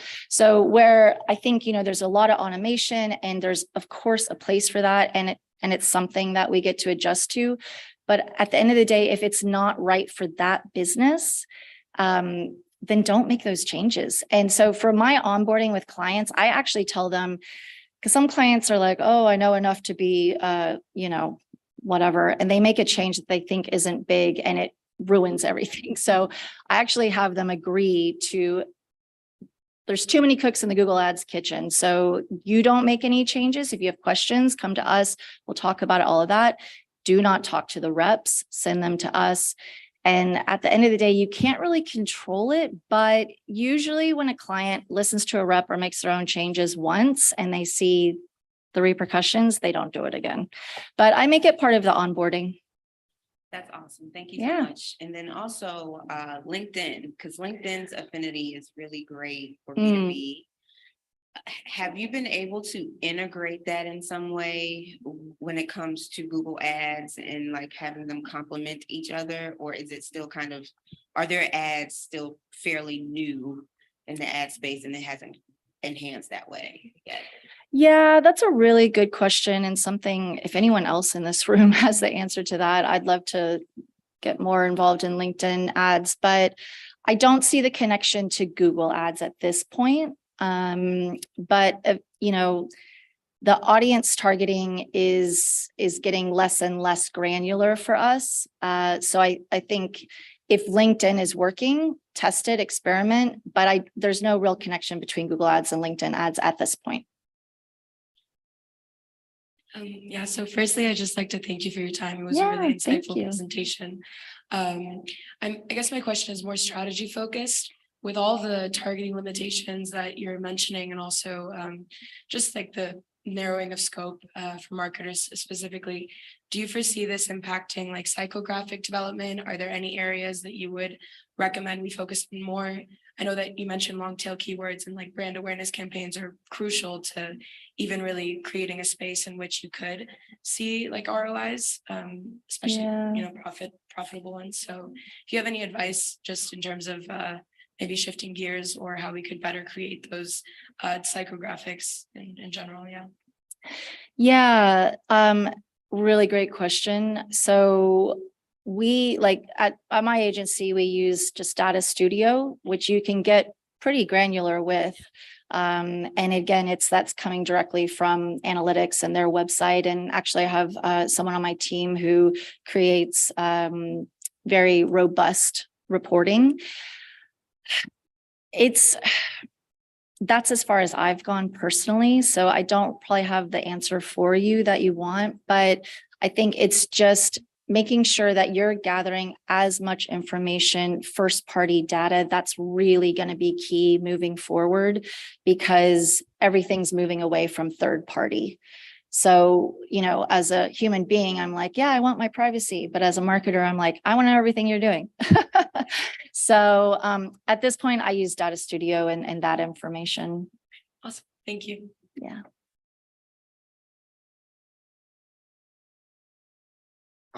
So number one, again, everyone said it, but thank you for the presentation. Very insightful. I'm curious, bringing it back to Google Ads. What are your opinions about, so focusing on Google Ads, focusing on B2B, what are the pros and cons of Google Ads versus like an internal sales team doing manual outreach? Because B2B, oftentimes I find myself, people aren't, in my opinion, people are not looking for solutions on Google and clicking those ads versus an internal sales team is like calling them, given it's the right time, place, money is right. Yeah. Then you can find a solution like Google Ads, internal sales team. Should I pay for ads? Should I pay a sales guy or girl? Yeah. No, it's so just to kind of answer the first side of it, before I work with any business, I ask them, what is your website conversion rate? Because we could send them 1,000 leads, but if their website isn't converting, waste of time, waste of money for them, right? What is their sales conversion rate? So especially obviously e-com, they buy a product, you can track it, but it's a lot harder with service-based businesses. Right. So a big part of what we do with the service-based businesses is I ask them, what's your sales percentage rate, conversion rate? And if that's low, don't pay for ads yet. Get your website conversion rate up, get your sales team going, and then let's talk about ads. But at the end of the day, what these guys were talking about it's like it's really hard. Even if people sign up, you think, oh, fantastic, I have something in my calendar, 50% of them don't show up, and then you're paying the salespeople. And do you pay by the hour? Do you pay by commission? Are you the salesperson? So it's actually something that I struggle a little bit with my own agency. Is it takes a lot of time and leadership from your perspective to have a sales team that is going to convert really high. So part of setting up a Google Ads account is to make sure that you're driving high quality leads to that website. So not just crap, right? You want people who have high intent, who are going to fill in that form, who are going to pick up the phone and call the business. So I don't know that it's an either or. I think it's more of what sort of budget do you have in your availability within your business, and just making sure that if you are going to do paid ads, your website converts and then your sales team converts, and that you are getting those customers through, because it kind of intertwines together. Like if your sales team is not that great and they're not converting, don't drive people to them yet, get them set up and ready to go. Cool. Thank you. Yeah, you're welcome. Hello, thank Hi. you so much for your time today. I just Yeah. have a quick question. I'm running 90% of my ads on social with an opportunity to grow what we do on Google. Historically, I've done a lot of Google ads, but at this current position, it's been, we're marketing to seniors in the healthcare space. So it's kind of like it works out there for some reason. But I'm really interested in your audit. What exactly are you looking for? Like some top 3 things just to kind of look out for. Yeah. So the first thing I look at is tracking. So there's about 8 key points that we look at in the audit, but tracking is the first thing, because the thing is, if you don't have tracking set up for profit, it's kind of like walking into a dark cave without a flashlight. Like you don't know what the heck's going on. So tracking, also just the actual setup of the I don't want to say campaign, of the account. So how are they campaigns set up? I noticed that people will have like 100 keywords in one ad group, just making sure that you're not wasting ad spend on.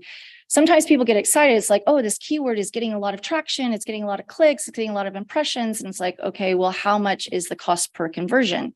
What is the client's conversion goal? What is their return on investment goal? And if that keyword is way higher, then yeah, it's great, it's getting traction, but it's blowing the budget and it's not allowing the other long tail keywords to get more information. Because at the end of the day, Google wants to make money. So if a 1 to 2 word keyword is bringing in all the budget, they're going to push that keyword more than the other ones. They don't distribute it evenly. So really the targeting, the return, what's the goal for the client, and the account structure. And then we get into more detail after that. Awesome. Thank you so much. Yeah, you're welcome. Hi. Hi. So you mentioned a brand campaign versus a regular Google ad campaign. I was wondering if you could elaborate a little more on the difference between the two. Yeah, so I love brand campaigns. They're really easy to set up because the only keyword that you're targeting is the brand name. And you want to set up a negative keyword list for that and add your brand keyword as a phrase match to all of the other campaigns. So the reason you do that is you're telling Google that I don't want to show any of my ads from these other campaigns. I want to drive it all to the brand because it's going to get a higher quality score, which brings down your cost per click. And brand, because you're bidding on your own brand anyway, it's usually a very low cost per click compared to other keywords. So you could even start off with like a $5 to $10 a day budget, and that's probably enough.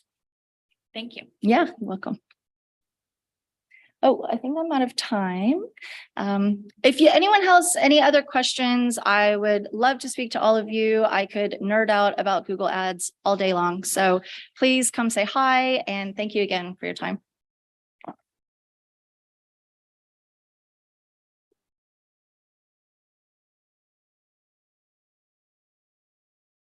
All right. Thank you, Callie. Let's hear it one more time for her.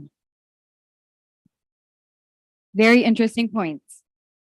Now, do you want to ace your lead generation game? Well, our upcoming pool of experts will explore how you can swap your old marketing playbook with a new one to up your game and boost consumer engagement levels. Join me as I welcome the session's moderator and panelists on stage. Here's to the moderator, Sarah Ostad, bilingual product marketing and corporate training manager at Modo Insight, and the panelists, Deborah Harris, CFO and data scientist at Harris Internet, and Samson Chu, co-founder of Pioneer.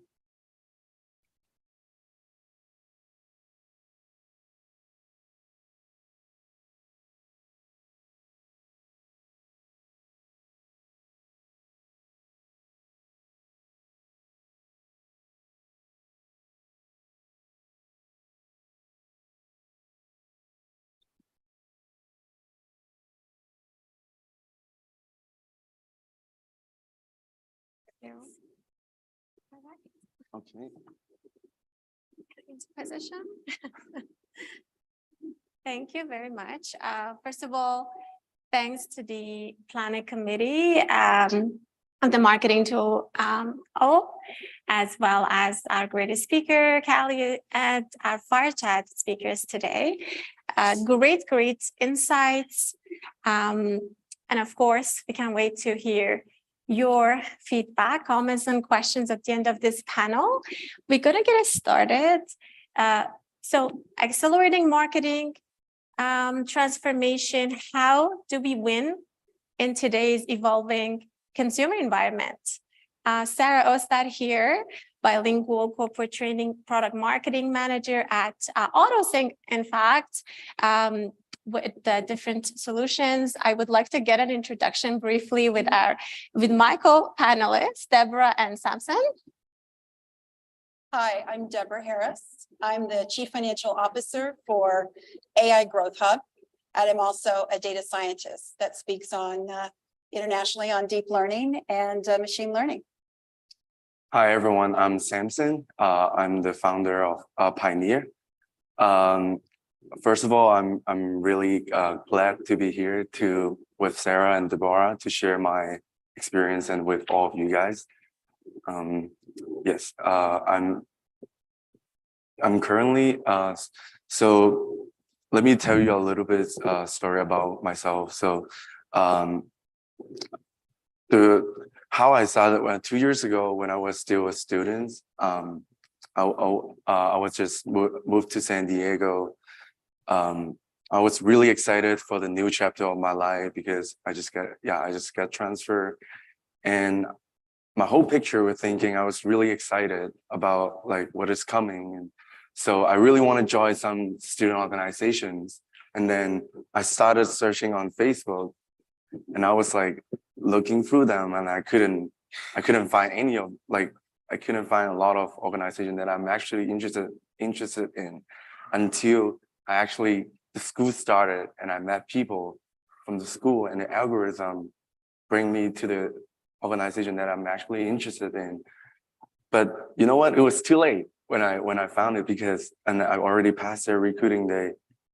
And at the end, I didn't join any. But at that point, I realized why in this information technology world it's so hard to find information like that. And I saw the need of platform to organize all this information, and also for student organization. to manage their community. And this is how I started Pioneer. Yes. Absolutely. So what actually led you here to take part at the conference and discussing the project becoming your startup? That's fascinating. So we're going to talk a little bit about those challenges that you actually surmounted and brought you to the path that you're on. I think it's a great starting point. What about you, Deborah?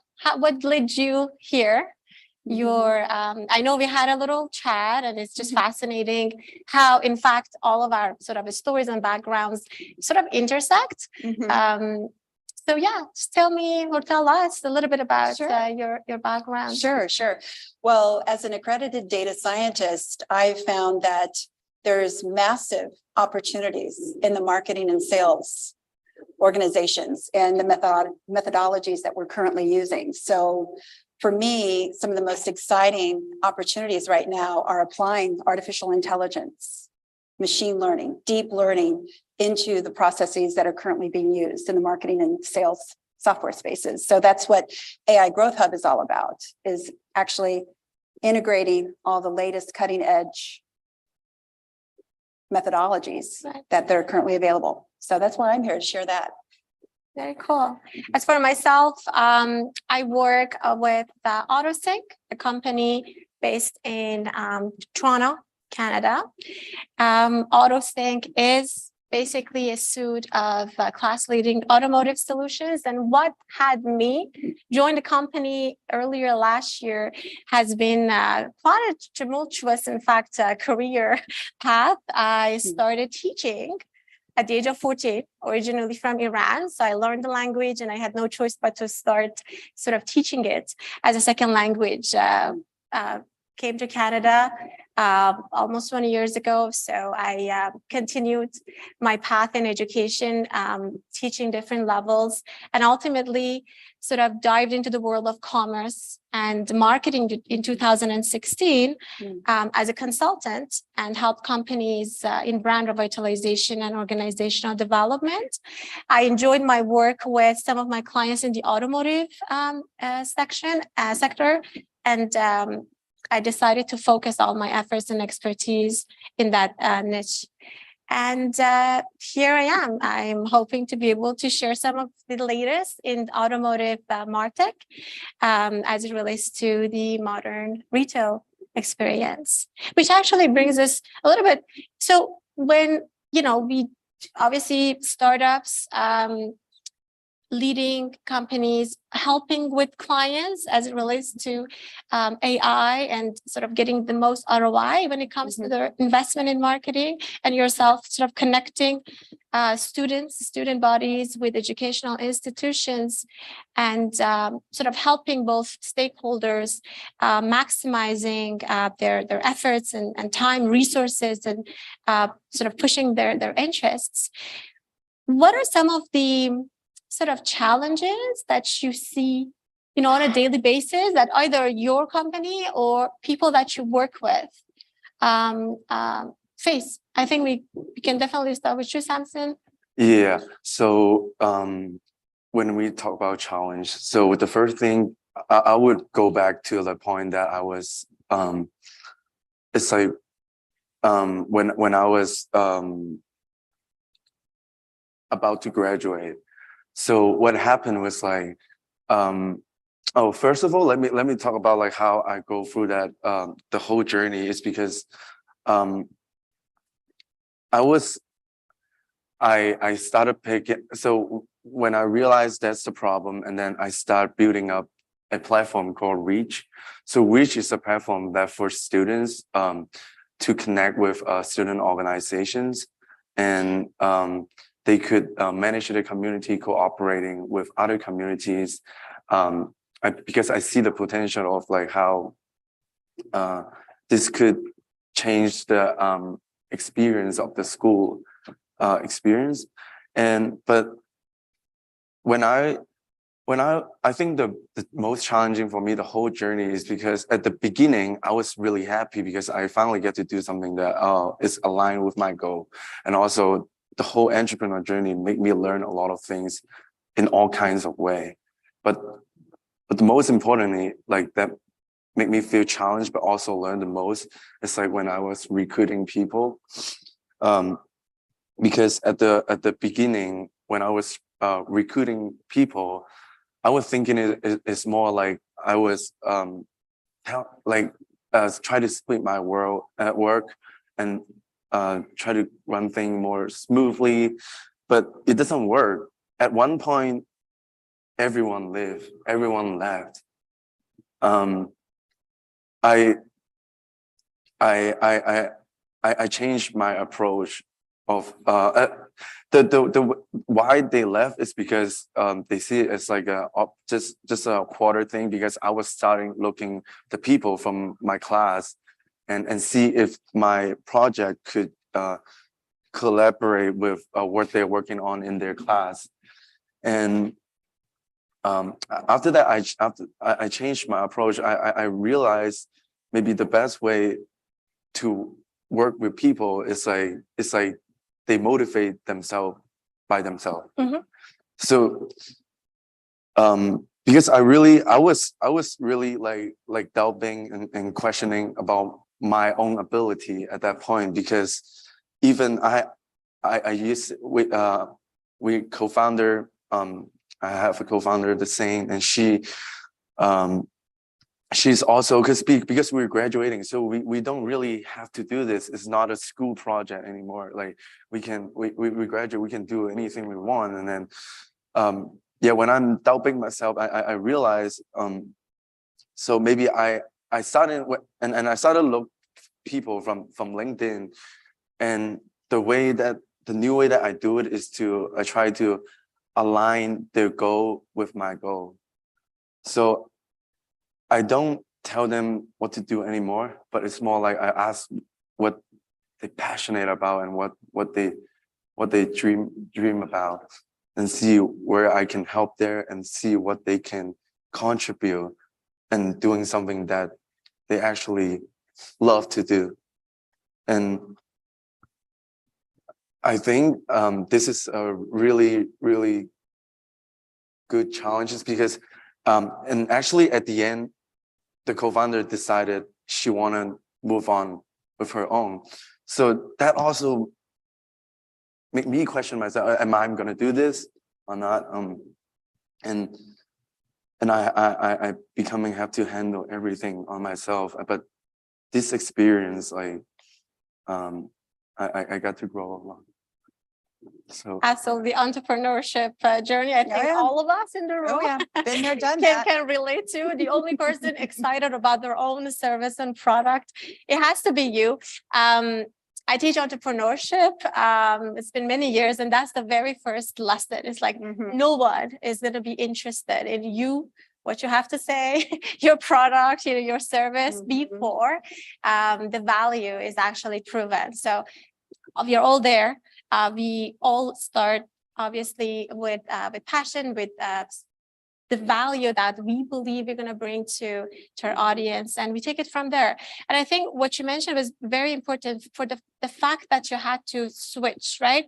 The perspective. So you put yourself right in the shoes of people, the end users of the technology, better understanding their needs, why they're using what they're using, right?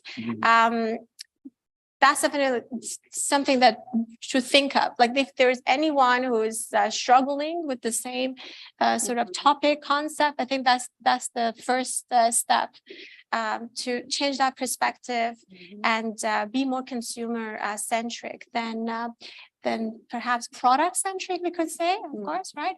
So that's great. That's great. Thanks for sharing, Samson. What about you, Deborah?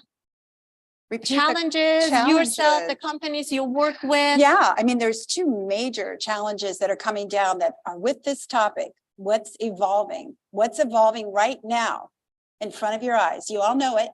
It's something we love to eat. It's cookies. Cookies are getting sunsetted. That's happening whether we like it or not. They pushed it a couple of times, but I can tell you by 2024, that's a problem for all of us as marketers. We're all digital marketers, right? The lack of cookies is a problem. The second issue is data privacy laws. Europe has been cutting edge on that.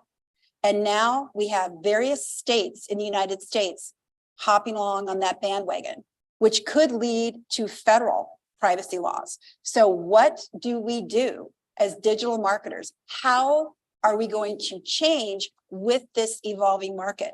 That's the big question, because what's happening is our digital marketing efforts are getting more and more expensive, less effective. So what are the strategies that we need to put into place, whether it's software, content, whatever it is? What do we need to do to address these two major things that are happening? Because I can assure you, your clients, the people in the C-suite, they are freaking out about this. And so that's what we need to solve. And that's what we might have an answer for that for you today. Yes, why not? I segue into that. So what are some of your responses when clients come to you? They read headlines, right? So first thing first, the cookies, third party, to remove all of that from Google. Won't get into that much of details, but if it client comes in and they're freaking out and they're hoping for answers, how does your firm sort of help them to still connect with their target clientele digitally, to hoping to have them obviously turn into paying customers, right? Exactly. And how do they go about sort of or around, in fact, these policies that are becoming, in fact, very serious at a political level? Certain states have their laws in place, so there's really no simple way of going around these policies. So how do you guys handle that? Well, the first piece is, what is first-party data? That we can access without any data privacy issues. So first-party data is any activity that a user is implementing on your website. So we can capture that and still maintain the data privacy. So what you need is to be able to use some sort of machine learning, some sort of data science product that can capture that behavior, rank that behavior as to buying opportunities, and then feed that into your Google Analytics, your Facebook, your Meta, whatever you're using, to build a better audience. And that's what the software that we use at AI Growth Hub enables you to do. And because of that, we're able to save, and we do offer as a guarantee, up to a 30% savings on their ad spend, which for companies we deal with that are spending 16, 20, $30 million a month, that's a substantial number that you can bring to the C-suite. Because when we're dealing with a recession where people are contracting, they're looking anywhere they can to squeeze the bottom line. So that's what we can offer to our clients as a solution. Right. And so education for sure comes first, yes, right? It's massive. Going it's massive. through, but they have to understand what we're able to do with the software. But they need to understand that there are people out there that are going to look to, because of the data privacy laws that are coming, they're going to use that as opportunities to sue and different companies because they're not in compliance. Right. So it could be a very costly situation for our clients, and that we're trying to assist them to get into compliance. Very well. And so that opens another sort of can of worms for them internally, because these clients have the marketing departments, right? Marketing functions. They need to raise awareness internally, as well as retrain. Would you say that there needs to be change management at that level that gets implemented, right? Yeah, absolutely. Their compliance, their legal departments need to be very aware of what's coming down. And there's a lot to watch, because last I counted, I think there was at least 5 states looking to onboard some sort of data privacy laws. So it's a very rapidly changing environment, and something that we all as digital marketers can, be aware of. And again, staying ahead of the curve with our clients, be able to offer them something like this to keep them where we want them to be. It's fascinating, because so obviously all these, policies and politics of advertising touch us as well. So at AutoSync, we are a sort of software, right? that is used internally by our dealerships. And what it does basically, all these different solutions help dealers maximize their advertising conversion and sort of operational efficiency internally to get the best ROI. Of course, one of the solutions is focused on advertising as well as running AI-driven ads and whatnot. But sort of bringing that into the topic when we go in and work with dealers as well as OEM partners, raising these flags, issues, coming up with a roadmap as to what is the way sort of forward, and stakeholders that need to be involved to deploy and implement such changes is definitely one of the challenges that we do have. But so Sarah, does your company like help individual dealerships? So we do have 2 segments of clientele. We work with OEM partners. So we're talking about, Volvo, Canada, US, Hyundai, so on and so forth, multiple of OEMs, as well as individual dealerships. So if it's a standalone sort of dealership that we do not have a certified OEM program with, they're able to purchase the services and have us in. And with the company going through so many changes and M&As, we have had to internally revamp our own marketing sort of department strategy. So our marketing experts and sales sort of representatives in the sales department are becoming more and more like business consultants, marketing, branding consultants. So they're going in, they need, great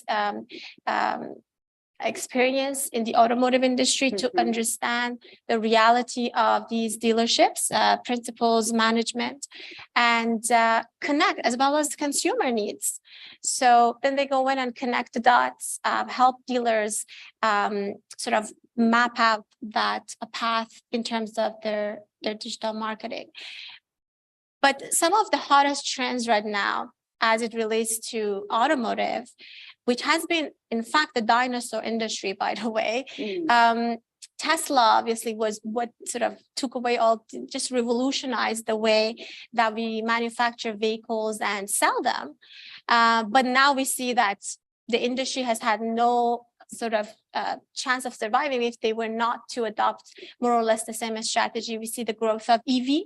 So every single OEM now, they develop, manufacture, and sell electric vehicles.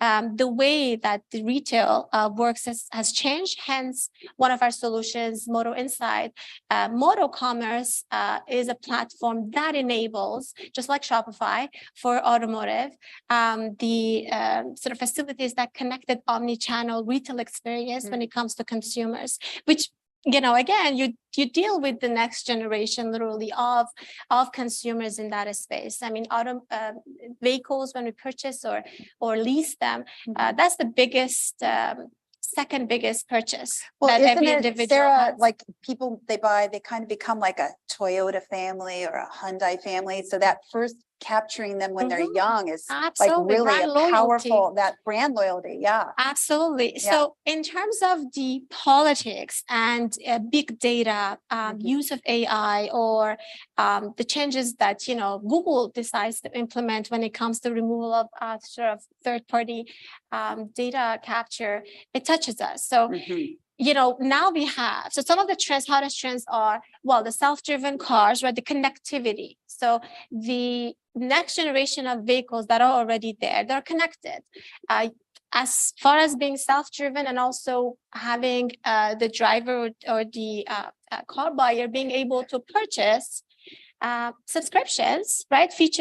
Additional features via subscription. So if you want a seat that is heated, then you can actually purchase on a monthly basis your plan with Mercedes, for example. So, but some of the states in the US and maybe in Canada, they will follow suit, are not allowing that connectivity to data as it relates to being able to push, right? And actually sell subscription-based additional features. Interesting. So that really creates a huge challenge for OEMs, because then they can sell such vehicle here but not there. But then how do they manage consumer demands? Because consumers don't know, they will not be happy about the fact that that's not an option in their province or state.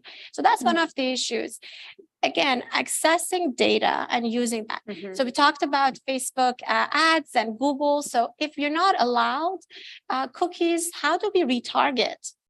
Automotive is very competitive. So you have, probably you have the same, experience, but if you've been looking up Lexus online, the next, thing that you'll see when you log into Facebook is probably Mercedes ads, right? So the retargeting that is enabled for a good part via cookies is going to be a little bit more challenging, because when I visit Lexus, I'm not going to go in and create a shopping cart. No. So that would definitely be one of the challenges that OEMs have. But via Moto Commerce, the platform that I mentioned, just like Shopify, that is now on all OEM websites, you can capture. There's no way, if you're interested to configure a vehicle, you start the purchase journey, but you have to put in your create your account, right? So hence the first party cookies and companies being able to use that information for the retargeting and whatnot later on. So that gives us at Moto Insight that competitive edge to be able to offer such service to our OEM dealers. And these trends, what they lead to transparency. So what's the value really? We talked about it at the very beginning. So taking the focus off product, right? This is what it is, this is what it does to benefit. That's what we've been able to do, and what we encourage all businesses do, and it's the transparency. So for our dealer network, partners as well as OEM network, we help them increase transparency in the car buying process. So the pricing is all the same. They're all advertised across all websites, right? Different makes. How do you go about create brand loyalty, right? Become that brand that the family goes in and purchase different models of the cars. And that transparency enables dealers to gain the trust of consumers and car buyers, which again, because now technology accessible to everyone, right? So how do you distinguish yourself from the competitor? If Volvo offers the same product, right? The shopping path, as well as Mercedes. So how do I compete? So it's not really technology anymore, it's the service. So in automotive, we are removing the focus on technology and feature of products and solutions that are offered, and diverting it back into service, the quality of that human, right, service that we offer. Of course, technology increases efficiency. Time is the most valuable asset that we have. We are looking for purchases that are made easily, that they allow us enough information to be able to make that purchase decision rapidly, and because everybody lives very hectic, busy lives. And then I like to be serviced well, right? So I want to go in, trust my dealership, trust that their expertise they're bringing in is on point, saving tons of time. And that focus on service is what we suggest our target clientele does, which is into automotive dealers. And that's basically brings us to, what about in the education sector? So we talk about technology, education. I think that was really, I think that was really good. I think it's really important that, especially nowadays, like we have to build everything is from trust, especially in this information technology, and maybe the future consumers are the Gen Z, and they're the most educated one. They receive a lot of information, and just like, when I think about this, it reminded me of my housemate Jackie, and like he's a Gen Z, he's a student, and they already see so many advertisements, and then they don't want to heard about the information because it's not about him, because he can look it up by themselves. He can learn. So it's more like what we're selling is selling. It's like the trust. It's like you want to listen to what Samson said. It's good because I'm his friend, and then that's why I believe in and especially if they can look it up on compare all the price of a product like on the Google. So it's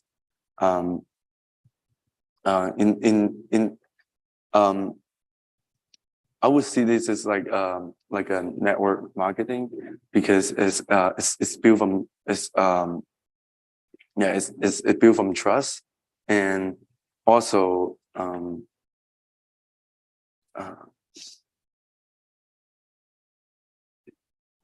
Yeah, it's definitely. I mean, you talk about community, so reach connects, right? Students to organizations and referral sort of services, especially if, you know, I mean, I'm an immigrant, obviously. You newly arrived. There's a huge demographic, right? That are living, have lived, and continue to live with the same challenges when they enter a country, right? So I think the fact that you are building communities and facilitating that human connection is called, we talked about it. I think in our fight chat, we were discussing human relationships, sort of holding hands and whatnot when it comes to connecting, because it's a virtual world. And it seems after COVID, we are moving away, right, from, we are hoping to be moving away from what we lived. We had no choice but living, which was the Zoom and, you know, being burnt out on the computer. Because I don't know about you, but I would definitely just from my computer to bed to computer. I'm one of those that should not be trusted to work at home for my own sanity. But I think that became the norm. Yes. The time lapse between sort of responding to messages and emails shortened drastically. Like you're not waiting 24 hours, 48 hours, a couple of days for your response, you know, when you send an email. So getting out of that space and sort of, or using technology to bring people together, I think that's definitely the value that you're hoping to achieve with Reach. Yes, I think especially when you talk about the pandemic, I think the pandemic really changed the school like environment, and that's why I was thinking about that solution, because like what's happened after the pandemic is like how the school has changed is become, because a lot of people realize, oh, I can actually, there's statistics showing that we have better performance on Zoom, and it really changed the dynamic, not just in school, but in like everywhere. It's more easy. You know, I can be in Utah, Florida, in California in 2 hours, like, because I can set a meeting with people so easily nowadays. And how the society changed, I think is also another reason why it's because in the new society, like people have more freedom of thought. They become, especially for students, they could become really anything, and then they have a lot of options, and they don't really have to choose one to another. So I think the best way is to give them flexibility to be part of something, but also exploring their potential. So it's more like it's about the human quality at the end of the day. And then and also because of the pandemic, even though it's more easy to meet somebody online, but there is a lack of like need of physically, and they really need. I think that's something that is still important. Which brings us to the whole omni-channel experience, meaning you can switch and transition online to in-person seamlessly, right? Not going either of the ends of the spectrum. That's definitely the balance, using technology to increase those efficiencies, which brings us back, Deborah, to what your firm does. And sort of helping clients navigate the ever evolving Yes. landscape. Yeah, and I mean, another issue is, how frictionless is their experience with your product? When you're online, is there a lot of problems, connecting to get to where you want to get to on the website? And that's the thing, especially with automotive, people do a lot of searching online before they even go into the dealership. So what's that user experience like? Right. How frictionless is it? Because now people don't have a lot of patience for where's the button? And this site's so clunky. They don't have any patience for that anymore. And as you're trying to get that younger first-time buyer, they're going to go to the website that's easier for them, that makes more sense to do their research before they ever step foot into the dealership. So yeah, that's another very key point, is that you want to make sure whatever your, if it's an e-com store, lead generation, whatever type of website that you have, that it is as frictionless as possible so that your client, your potential customer can find what they need to. User experience. Yeah, the user experience. And it changes because like they said in the earlier talk, you've got TikTok, you have people are like, what's going on here? And it just changes. What was cool in the 90s is not cool now. It's changed. So we need to stay abreast of that as much as possible and be aware, because it's a good use of our money to make sure that our websites are as up to date as possible. Absolutely. So interesting anecdotal. So TikTok, using the platform, you would think, for a business that is targeting dealers. I was opposed to that. Thought is mute. But one of our executives in one of the solutions, he actually set up TikTok account. He's the first one a couple of months ago, has a good amount of followers there and traction. And I was like, who are these people, right? So I'm just trying to play the marketing sort of genius there. What is this audience? How do you get it? I don't think TikTok is built for that. I think it's too soon, right? But he was able to provide some stats. The fact that we have dealer sales managers on TikTok consuming this content, which made me feel very old, although he's older than me. But so that resistance, I think, exploring the channels, opportunities, where do we go depending on the business, right? But then sometimes we should not be getting fragility. It's being really able to see where the industry is heading. I think that's at the heart of marketing. To be able to have that vision, to be able to come up with that great marketing plan, either for our own, agency or clients we work with, or both. So that was one of the interesting topics that came up. I don't think that's an issue with your audience. They're definitely on TikTok, and that's the best way to connect with them. Yeah, I think there's many platforms nowadays, and then we have to get to know how their algorithm works. I think that's really important because let's say TikTok, it's a platform that even I have a new account, I get to expose to people. So this is something that maybe Facebook or other things that maybe couldn't offer. Right. So yeah, I think it depends on who you're targeting, but for the new generation, yeah, definitely I'll go for TikTok. So circling back, because I like to have some time to not only ask the same question from our guests, the conference participants, because we like to hear also what you have in terms of where you think we are heading, and how are we winning in the ever evolving consumer environment. That's the topic of our panel. Circling back, how do you think companies, Deborah, can win in such rapidly evolving environment, not only in terms of consumer behavior, but also technology? Well, I'm going to tell you, the large companies are going to win. The people that are going to get hurt are the smaller companies because they may or may not be able to afford the software solutions. And if they don't have a lot of content, because content, all the stuff we are supposed to be doing, building content, we need to do that. It needs to be there. So, because that's what's going to help you have a hedge of protection against the loss of the cookies and the data privacy. You have to have as much content as possible to draw the eyeballs to your site. But I'm telling you, the small guys are going to get really hurt by this. There's no question about it, because a lot of the software solutions and the very sophisticated things that are being offered, they don't have the budget to pay for it.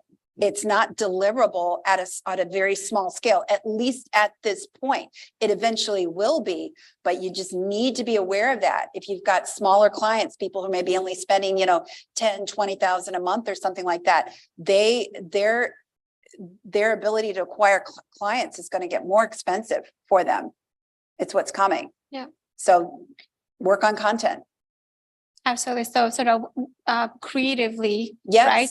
Yes. Thinking through these issues and see where you are lagging and where you cannot combat competition and sort of compensate in that department. That's for because they have lobbyists. Believe me, they're talking to the states and they're working out their plan. Smaller companies don't have lobbyists doing that work for them, doing carve outs on these data privacy things that are coming into the environment. So yeah, if you've got clients that are smaller, we got to get very proactive with them. Which becomes an interesting political debate Absolutely. because digitally and on internet, right? IoT, everything, the whole idea was democratizing, right? Access to information, to source stuff, generation of revenue. And here we are, 2023. You're back again. We have to rethink and re-strategize. And that becomes sort of, again, a little bit of a conflict or sort of power struggle when it comes to resources and management of resources. And what algorithms, we can go down the whole data science path and talk about what algorithms are allowed or not allowed. I mean, there's a plethora of discussions that can take place on that.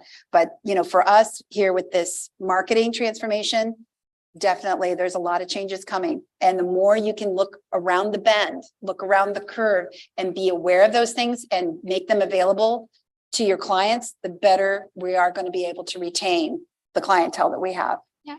And knowledge is key, right? Absolutely. It's fascinating how certain marketing is unlike any other, right? Like you cannot just enter, function, and be active in any marketing capacity at any organization and get stuck there, right? No. And be like, okay, I'm going to repeat everything I was doing yesterday because it worked, but it's not going to work. Yeah, you have to be creative. You have to be here are the two intersections you have to put together: creativity and technology. As long as you're right there, you're going to be okay. But if you get away from that, those are the two most important things you need to intersect in your business as marketing professionals, as we all are. Creativity and knowledge about technology. That's what you need to be armed with. Yeah. So I really agree with that.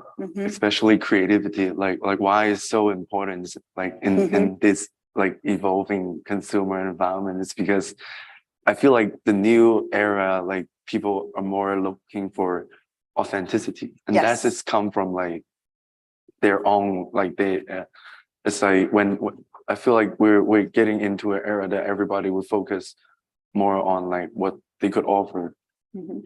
So and the technology is a tools to achieve that. It's like the tools to express that idea.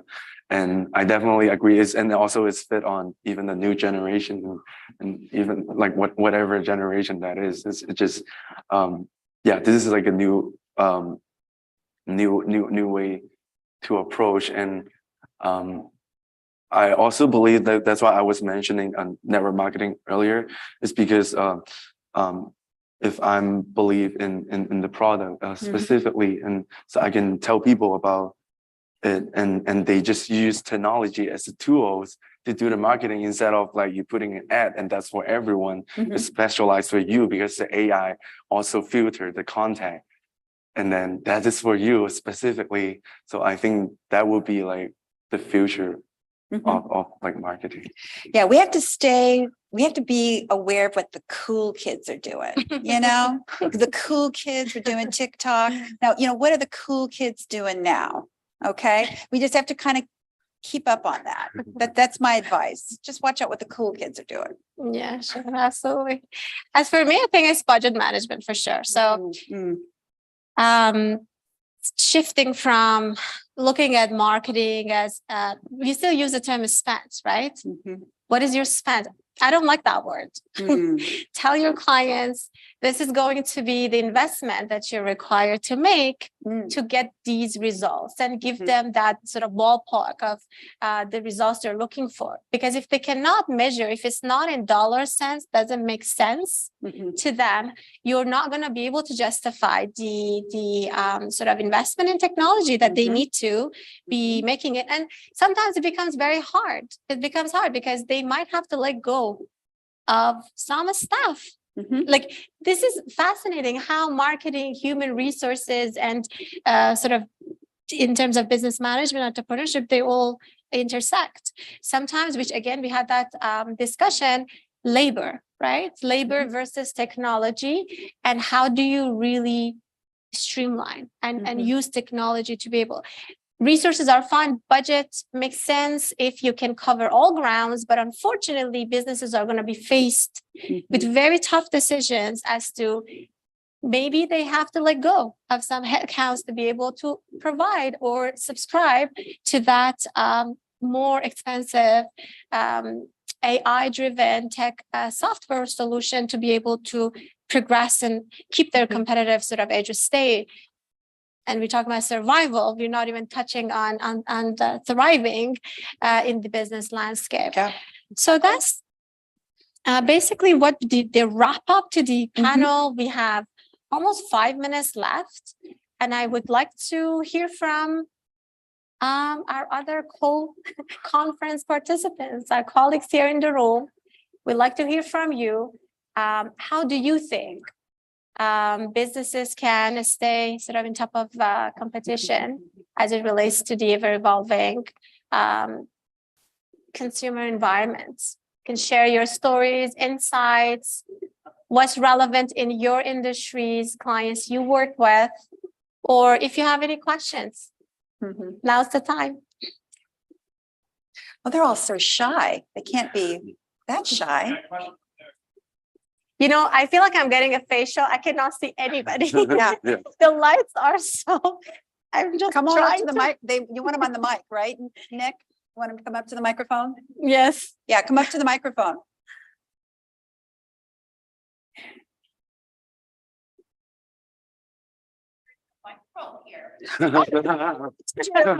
That's a bag. Yay. Yeah, I already got your attention.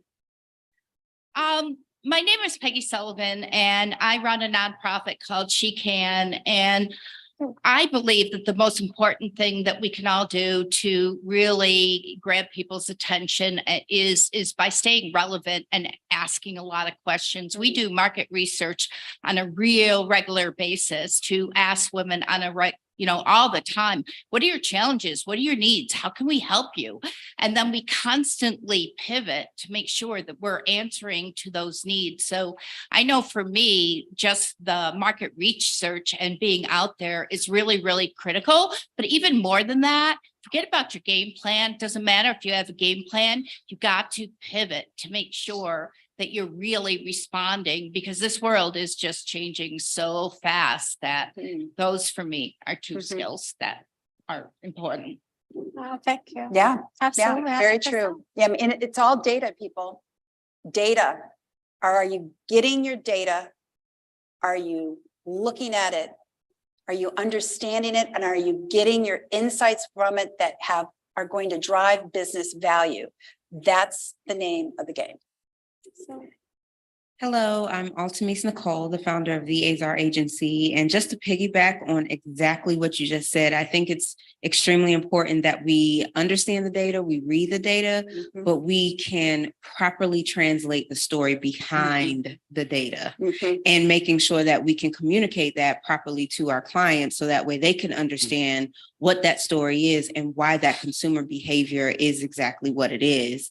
And I also think another skill that we should have is it's this relationship marketing, that human to human marketing, and understanding that we are all human first. Yes. So ensuring that there's, you know, within the data and within our campaigns and what we're doing, we're also integrating ways to make sure that our messaging stays diverse and, you know, activating those auto captions and all of those things to help us maintain the human interaction in a very technological world. So definitely just keeping that human to human interaction first. Yes, I think that's definitely is like very important because like when the world like keep going and then robot can do a lot of things. And then at that point we will be thinking, so what define us? Like what make us human? And That's a good point. And as a data scientist, I will tell you, if you're doing something that's highly repetitive, there will be a machine doing that for you. But the beautiful thing about artificial intelligence is that it's going to allow you to do the things that you do best as a human. And it's going to automate the things that aren't as much fun to do. Just like with the software that does all the marketing and texting and auto calendar stuff. Humans don't enjoy doing that. Now, is a human going to pick up the phone and talk with you and do that individual sale? Absolutely. But the process of getting with the client and trying to find a time to meet, that can be automated. That is what is real today. And it's going to become industry-wide in ways we can't even imagine. But human to human, absolutely. That's not going anywhere. That's going to become more precious with time. that's why the creativity is that's why Exactly. Creativity and technology, people. Those two things. Go ahead. All right. So you had said that if the companies do not comply to the new rules that are coming in 2024 or probably earlier, they could get sued and all, right? Possibly. So yeah, how do you possibly. plan, so the question is, how do you plan on transitioning those clients you have to from third party to first party cookies? Well, we have a software that does that with AI Growth Hub that uses only first party data. It's completely compliant. If you want to have more information about that, please come. We've got we have a booth in the back in the where everybody's getting their coffee and come and talk with us about it. It's real cutting edge stuff. Okay. It's super exciting and we'd love to talk to you about it. Cool. Hi, my name is Smita Kirari. I'm a founder of a social renting platform called renties.net. I actually found it is pretty interesting the way you said the creativity and technology that actually we are doing. And what I found is creating small stories are actually connecting with the people, but converting those leads is a problem. So how do we address that? Converting leads from your website? That's they actually connect with the stories because that's just their stories that we are telling, the problem which we are solving, that actually we are trying to tell people as their own stories. So they get instantly connected, but then they struggle to convert. So how do you solve that problem? Well, it sounds like you might have a funnel issue. And again, you can come back. I have one of the best people in the country. His name's Josh Harris, and he'd be happy to talk to you about that. He'll be at that AI Growth Hub table because he is extremely knowledgeable on conversion issues like that. Sure. I'm just the data scientist person, and I do the financial piece, but as far as like actually dialing in on stuff like that, he's the one you want to talk to. Definitely. Absolutely. Josh Harris. Thank you. You're welcome. Thank you. Yeah. So I guess that's a wrap. Thank you. Thanks everybody. And Thank lovely. you. Yeah, thank you. It was fun.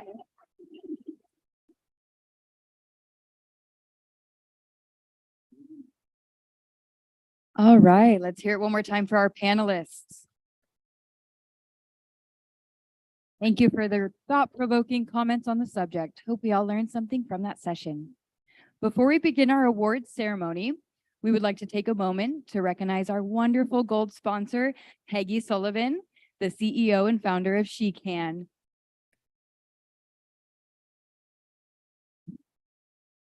She is here with us today, and we'd like to thank her for her support and for helping us to make this event a success.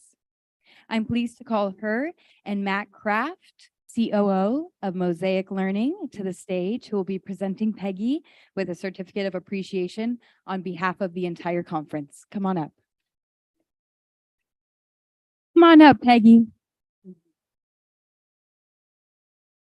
Right. We will get that certificate.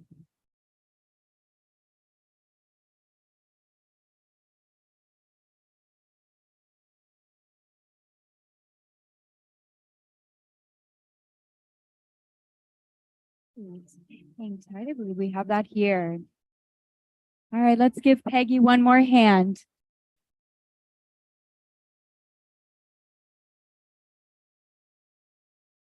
All right, thank you again, Peggy. It's time to dive right into our recognition session. We will recognize and celebrate those individuals and organizations who continue to push boundaries and break records in the world of marketing. It is through their hard work, dedication, and brilliance that our field is evolving every day. I request Matt to now present them with the awards. So first, to call up to the stage for the Outstanding Leadership Award, we have Ana Paula Soria Galvaro. Are you here, Ana?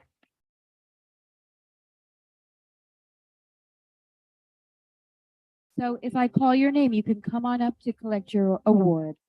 We'll try one more time for Miss Ana.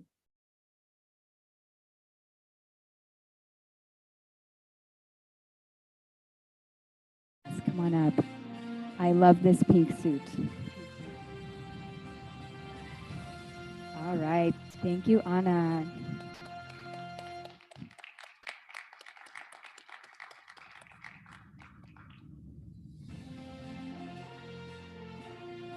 All right. Our next honoree is Angelina Webb.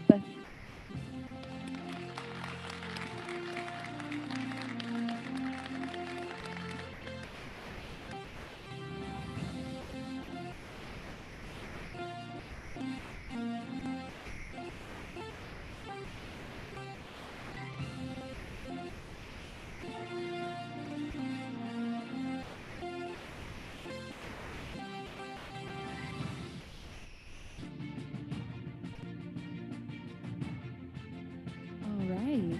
Thank you, Angelina. Next up, we have Anne Gray.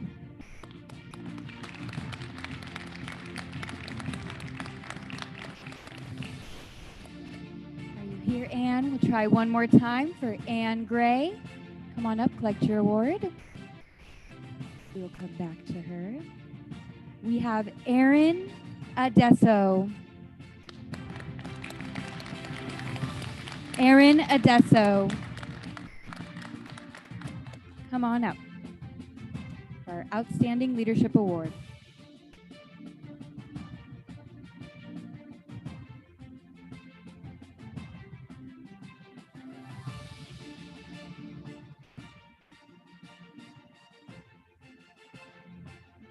All right, next up we have the Marketing 2.0 Influencer Award for George Bliss. Come on up, George, if you're here.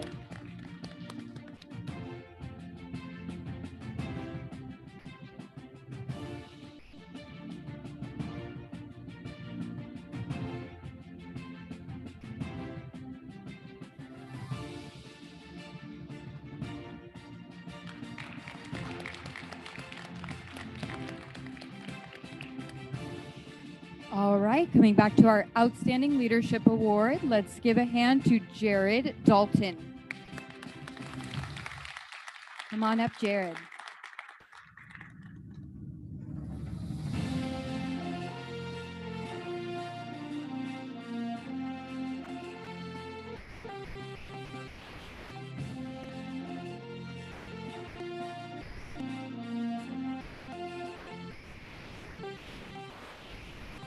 All right.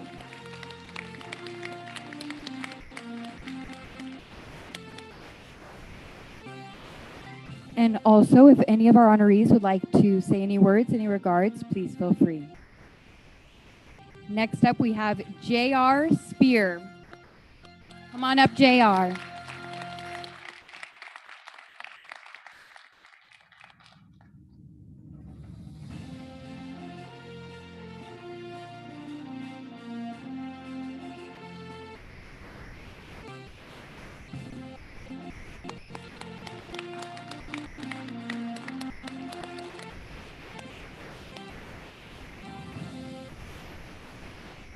And next up, we have Mark Anthony Gottlieb Jr. I hope I said your last name right. Come on up, Mark.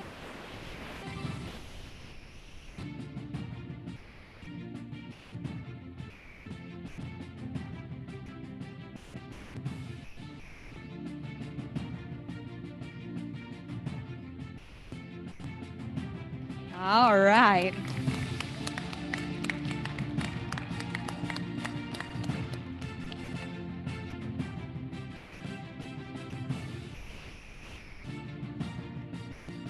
Next up, we have Melissa Gutierrez. Here.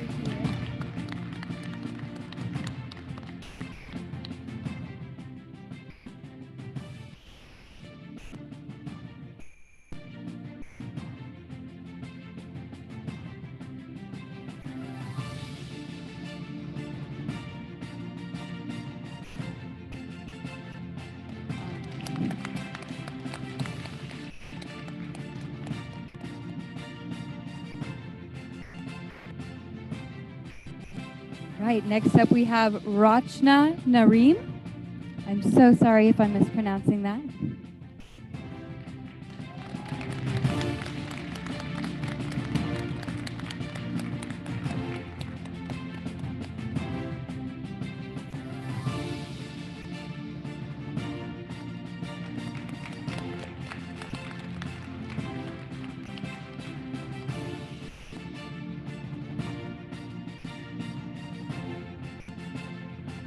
All right, next we have Rubina Cohen.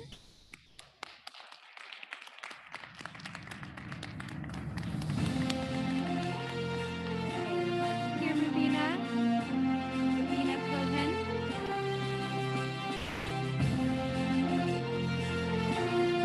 Next we have Ryan Lesniak.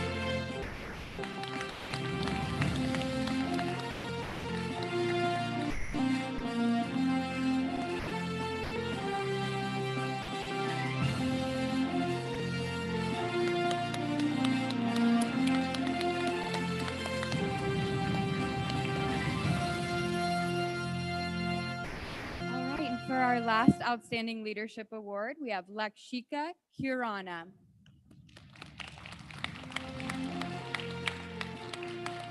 Lakshika, if you're here, come on up.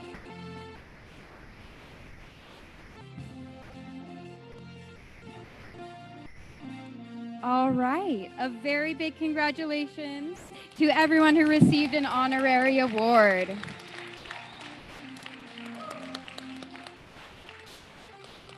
In the upcoming years, we are confident that we will hear more about your numerous accomplishments and ambitious projects. Also, I'd like to make an announcement. As we go to lunch, we are going to be taking a big group photo in front of the registration desk. So everyone, as you head out to lunch, make sure you get in that group photo in front of the registration desk. So this now, we are a little bit early. Why don't we go ahead and take some time to do some networking before lunch? So go ahead and do some networking with like-minded peers, and we will get ready to go to lunch soon and return at 1:30 for the next session. Thank you.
Hello? Yes, anyone who's still here, please make your way to registration for a group photo.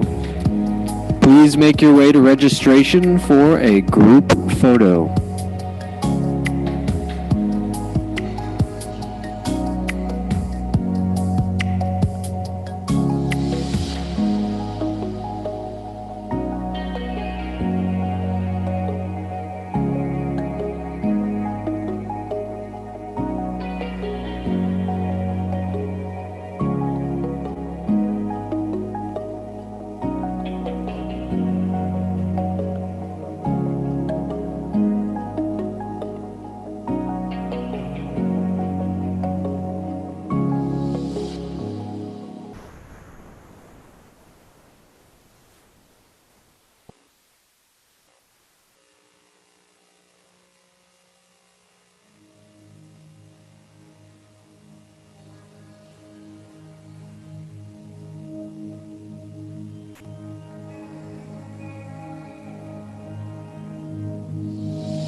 lunch sessions of the Marketing 2.0 conference, powered by Weekly Real Estate News and She Can. We can't thank you enough to match the amount of support you bestowed upon us. Moving on, we have an exciting speaker session on a very interesting topic, how to go viral in 2023. How do you break through the clutter and get your material in front of millions of people in a world where content is abundant? Let's learn the basics from a professional whose material consistently attracts attention and makes an impression. I'm talking about the CEO of Agency Box, Dylan Vanass. Help us go viral, Dylan. Check, check, check, check. Can you guys hear me? Cool. I was tying my shoe I undid over there. I was like, crap, she's about to say my name. I gotta get up there. So I'm here. Which button's which? The big green one means go. Okay. So hey guys, my name is Dylan Vanass. Welcome to my home, Las Vegas. I am originally from Canada, but I live here now. And we're talking about how to go viral in 2023. So yeah, how personalities and brands are using the simple formula to go viral with content that can scale your business. Now, my voice might sound a little bit dry. It's been 3 weeks since I lost my voice, and it's still a little bit raspy. So yeah, I said I'd be here like months ago, so I'm here. But that said, if you guys can't hear me for any reason, just go ahead and wave your hands, jump up and down, and I'll go ahead and try to speak louder. And I also have this cup of water to help.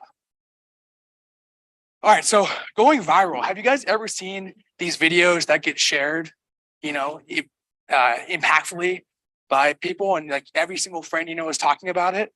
On the left side here, we have Baby Shark. It's actually the most viral video of all time, 11 billion views. You guys might be thinking, okay, how do you get 11 billion views on a video? Well, when there's only 8 billion people on the planet, I don't know. But that's the most viral video. Show of hands, the video on the right, does anyone know what that one is? The guy in the middle.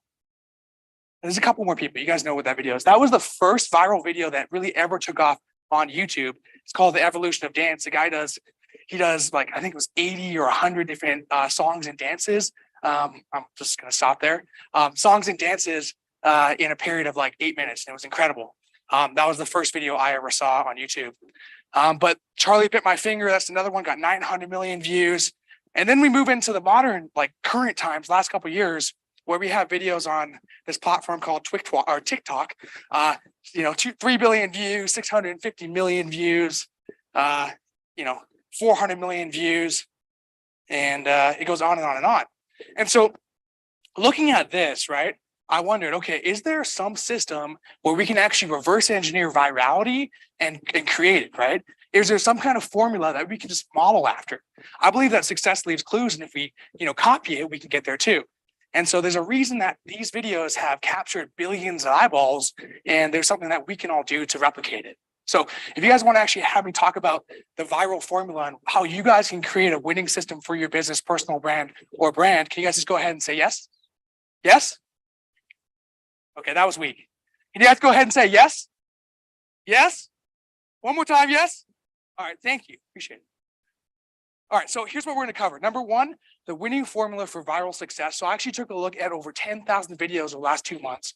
Looked at the ones that were in the top 1%, middle 98%, and the bottom 1% to understand what makes a winning video, what makes a middle video, what makes a losing video. And we're gonna talk about that today. Number two, the second one, I guess, because the formatting messed up here. 1 and 2, how to monetize virality, right? The goal of going viral isn't just to be able to show your friends, hey, look how cool I am. The goal of going viral is to be able to attract more customers for our brand, be able to scale our company. So 1, 2 is how to monetize.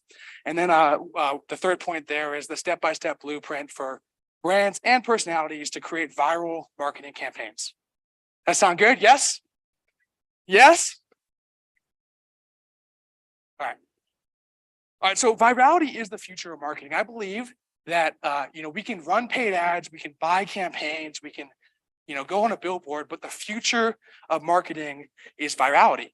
And I don't just know this based on theory, I know this based on experience. I'll show you guys a couple things here. Actually, earlier this year, I hosted an event here in Vegas.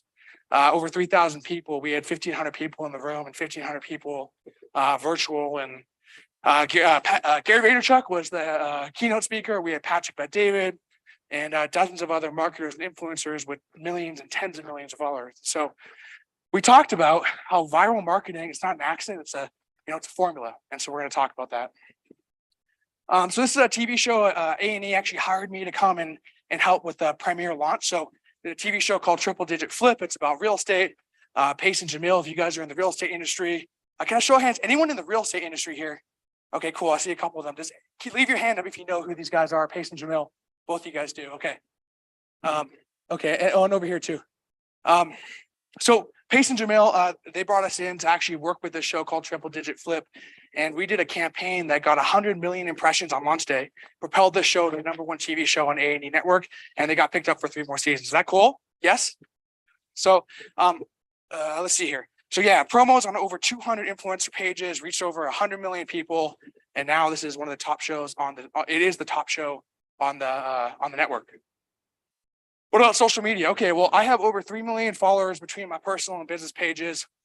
You can see there, you can't really see because it's small. I'll tell my guy to make those a little bigger for the next one I do, but just take my word for it. There's over 3 million people on those pages. So what do? Well, you might be wondering, who's this 14-year-old boy standing in a suit on stage telling me how to go viral? For those of you that think that I had to grow the beard out to help, but I'm not 14, I'm 28, and I run an agency called Mindful Agency.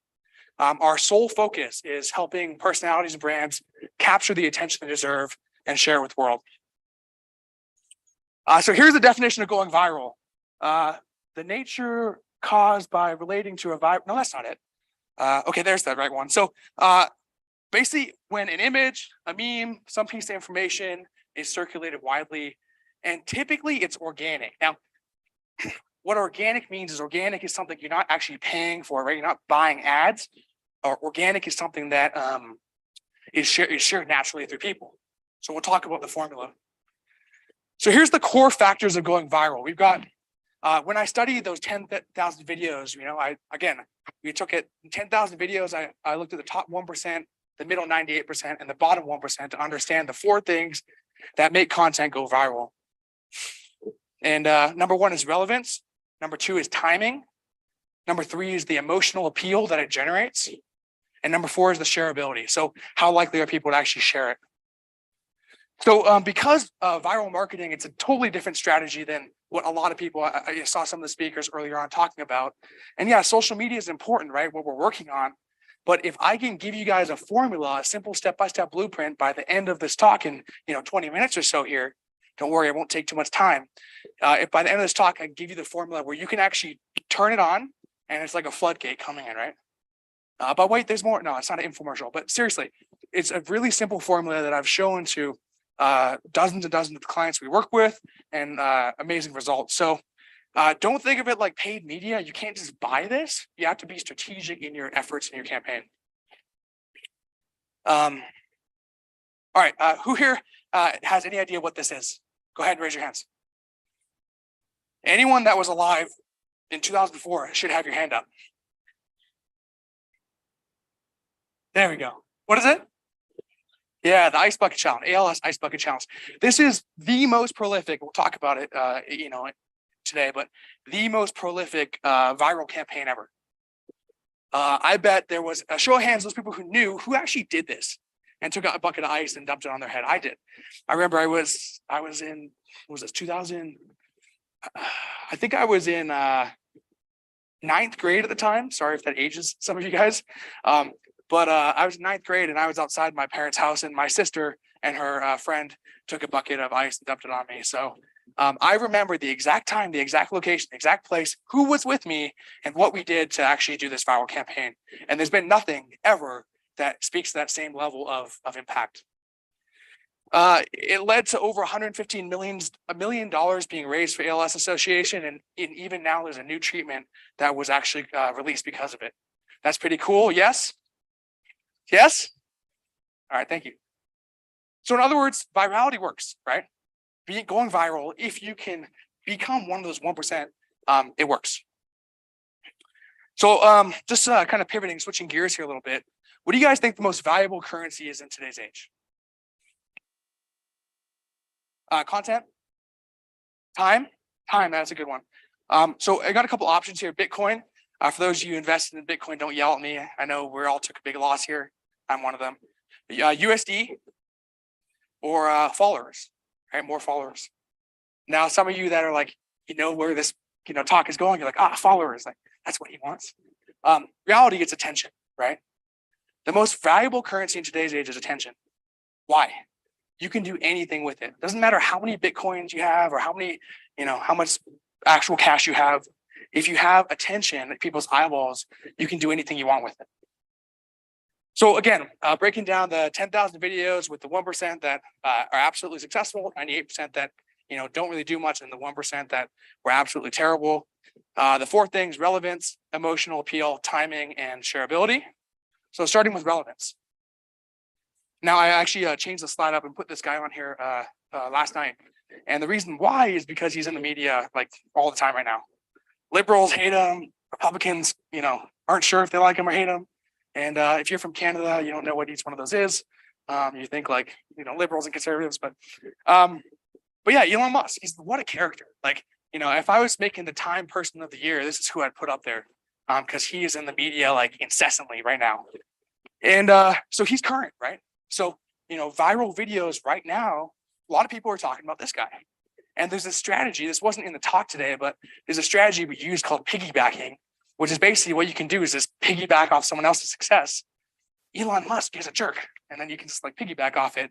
Or Elon Musk is amazing, right? You can piggyback off other people, and that's one really great tip. I'll just give you guys to actually create content. Now, second thing with relevance is trending, right? So like, what is actually trending right now? Now, I don't think there's anyone in this room that's going to go ahead and do one of these TikTok dances, right? Right? No one's actually going to do that, and neither should I. But here's the thing is like, what's trending? It doesn't have to be a dance. Or it's a topic that's highly important to your audience. So that's relevance. Then we looked at timing. We saw that the videos that popped off were all videos that had really good timing. And so if you take a look at this, is there a laser on here? Cool. So this screen to my left, to your guys' right, over here, you can see the little circle. Now, what this was is we saw that videos that actually popped off and went viral lived or went off right as a trend or a timing was happening in some trend and something that was relevant. And this can be a matter, for some things, it can be a matter of, weeks, right? If we were talking about, let's say when Russia invaded Ukraine, right? That's something that was living in the media sphere for weeks. Or let's talk about COVID, right? I'm sorry. It's a curse word now, but COVID. COVID lasted for years, right? So you can make content about it.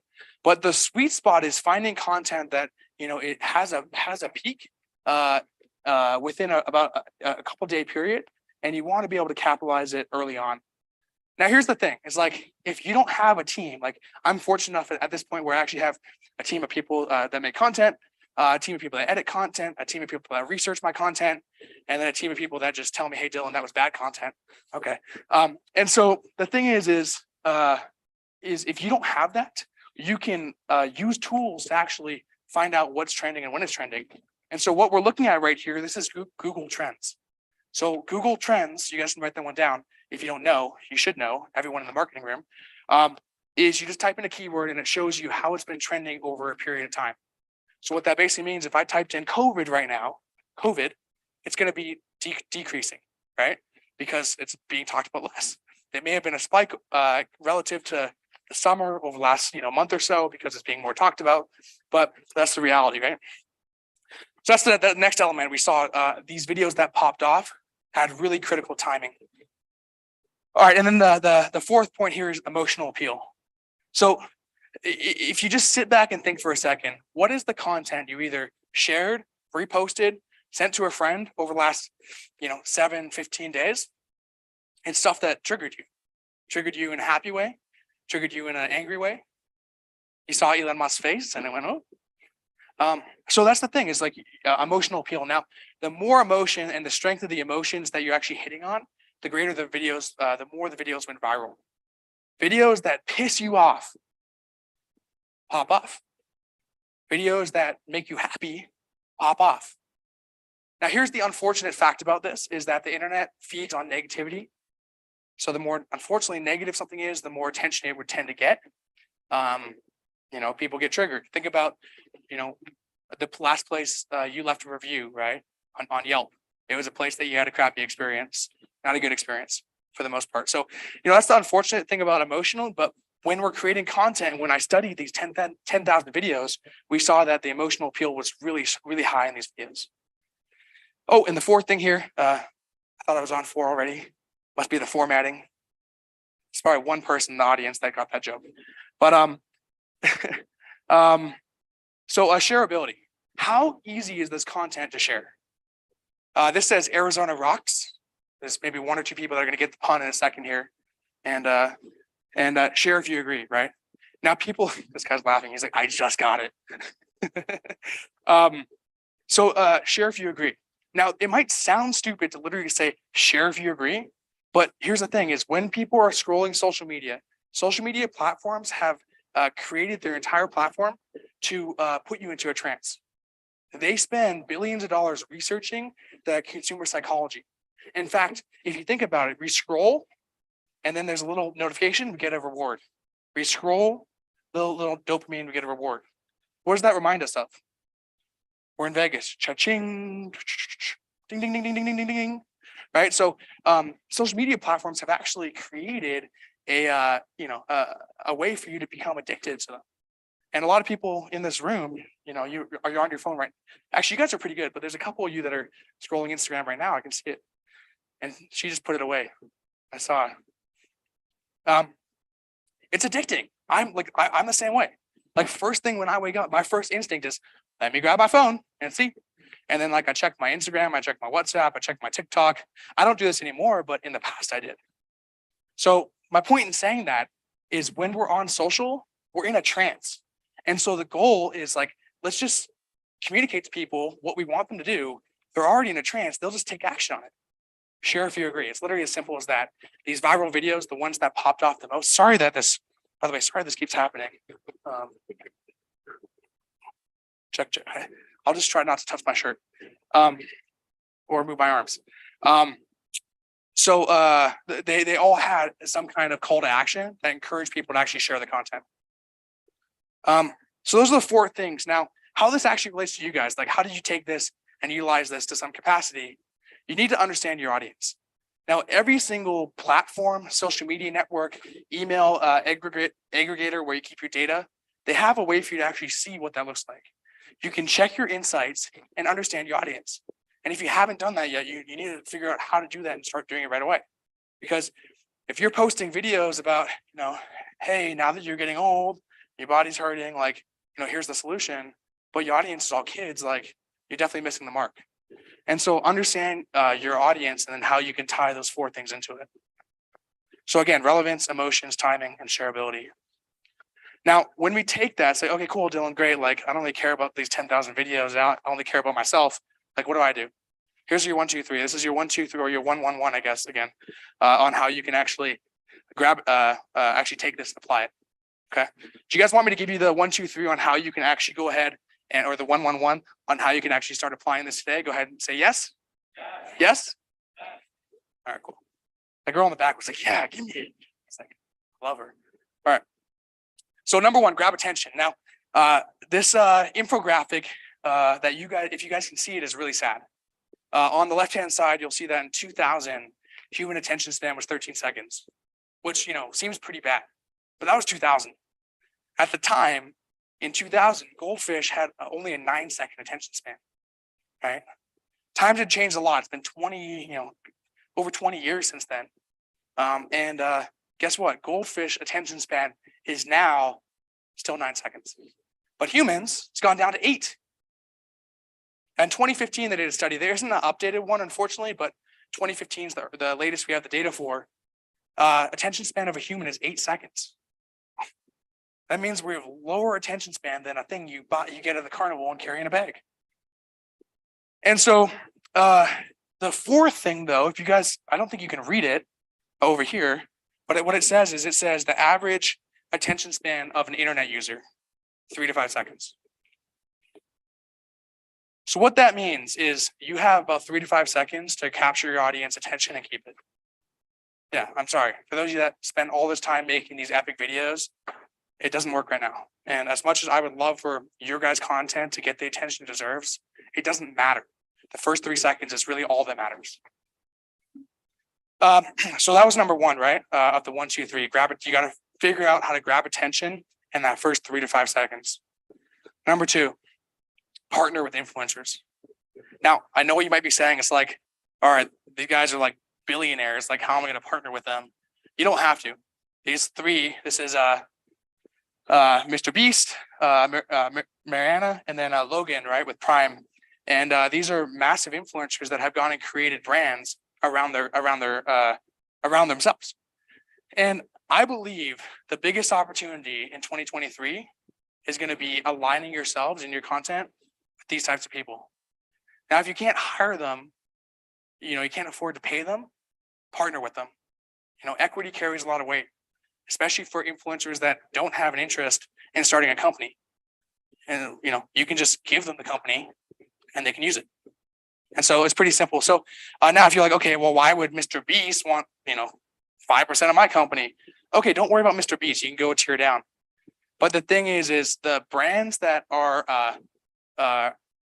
growing right now and the brands that are kind of staying stagnant, a lot of these brands growing have influencers aligned with them. And if you guys want to understand why, I'll explain the psychology real quick. Think about Tesla. How many people follow Tesla on Twitter? I think it's like 14 million. How many people follow Elon Musk on Twitter? It's about 122 million. How many people follow Jeff Bezos, right, on Instagram? Well, how about Amazon, right? People are much more sticky. Bill Gates or Microsoft. I bet there's not a single person in this room following Microsoft. And if you are, I praise you. But there's a lot of people probably following Bill Gates. Love him or hate him. Think he's a reptilian. I don't know, but yeah, that's find ways to align yourself with a influencer. And if you can't do that, again, you're like, I can't pay that. It's too expensive. Blah blah blah. Okay, find a spokesperson inside your company and have them be the person where the content's being created around. So that was number 2, right? You guys 1, 2, 3. We got grab attention. Number 1, partner with influencers. Number 2, and then number 3 is create shareable content. Again, remember, people are in a trance state on social media. The best thing to do is go ahead and give a call to action, even if it's as simple as, hey, leave a comment. But what you really want to do to create that viral content is encourage people to organically share with other people and gamify the system. Give people a reward, enter them into contests, make it fun. Oh, and by the way, everything online is not rigid. Those of you that are like, hey, let me go build this, this CRM. We're going to go ahead and automate the process of getting content. It's going to spit into our system and tell us what's trending. And then my 17 engineers are going to review it. And it's going to come out with the ideal content framework. Like, I actually know people who've gone to the length to create really complex content systems before ever posting any content. Like, the social media, the internet, virality is about testing and then iterating and trying it again. So yeah, try new things, right? You can do a dance, you can do a trend, you can do a talking video, but just try different methods. See what sticks with your audience. See what sticks. If you don't have an audience, see what sticks. Like right now, TikTok and YouTube Shorts are really pushing for short form vertical content. If you guys, whatever company you're, I don't care if you're, you're like the most corporate of companies, you're selling like B2B IT solutions, or like there's opportunity on TikTok and YouTube Shorts, and to the point where you can grow an audience and and have it organic. So that's your 1, 2, 3. Here's your best practices. I'm gonna give you guys best practices, and then we're gonna do a quick little case study here. But best practices needs to be fast paced, focused, use a strong hook, and have an adaptive style. So there's software out there that you can actually plug into content, and it'll automatically remove anytime you say anytime you go just you can actually have that removed. And those are some of the things that a lot of people, it's going to limit your content. And so one of the software is called Descript, Descript, Descript. I use it, and it'll cut out pauses and anything that slows your content down automatically. And you just like upload it and it's done. Overlay music, create dynamic visuals. You can start a piece of content with a quick, like a little transition, and anything that really elevates makes it more dynamic and engaging. Focus, right? We got to keep the message narrow. The message that you guys are talking about in your campaign, whether you're creating one piece of content or a series of campaigns, partnering up with influencers, whatever it is has to be focused on one thing. If your concept is giving people too many messages, it's going to create confusion, and they're not going to know what to do to take action. And then a strong hook. Anyone know what I mean when I say hook? Yeah, what does hook mean? Yeah, the lady on the.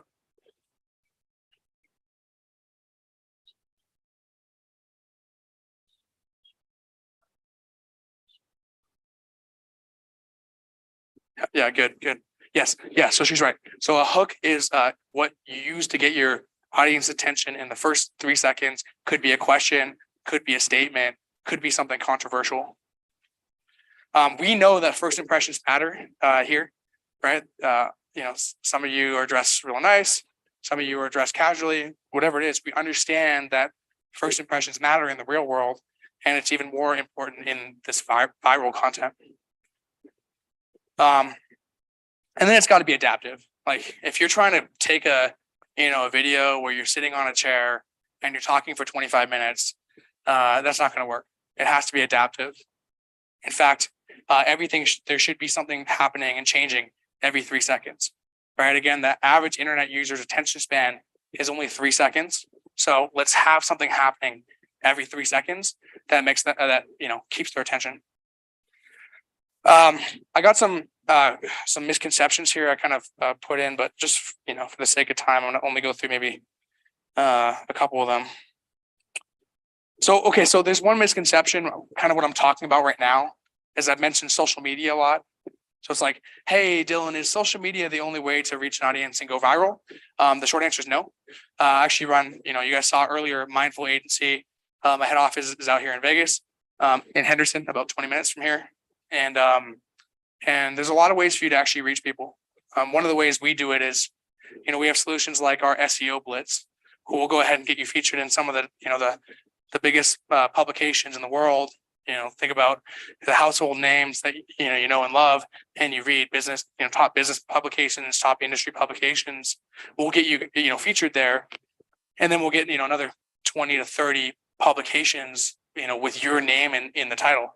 And so what that does is people actually, when they search you on Google, you own the first 3 to 4 pages. Be pretty cool, right? If you could have, so if you guys understand, you either search engine algorithms will either put something there or they'll put what you tell it to put there. I would rather tell the social media algorithm, search engine algorithm, Google is really it. Google, Bing, but people really only use Google here in the US. I want to tell Google, here's what you want to put on the first 3 pages. And I'm telling my story. I'm articulating what I want the world to see. And so there's ways for you to actually go ahead and do that. With that said, it creates that, when someone searches you, it just creates that omnipresence. So social media isn't the only way to reach people. You can do it through Google. What do we got? Sounds interesting. I hear blockchain. What else? You guys hear that?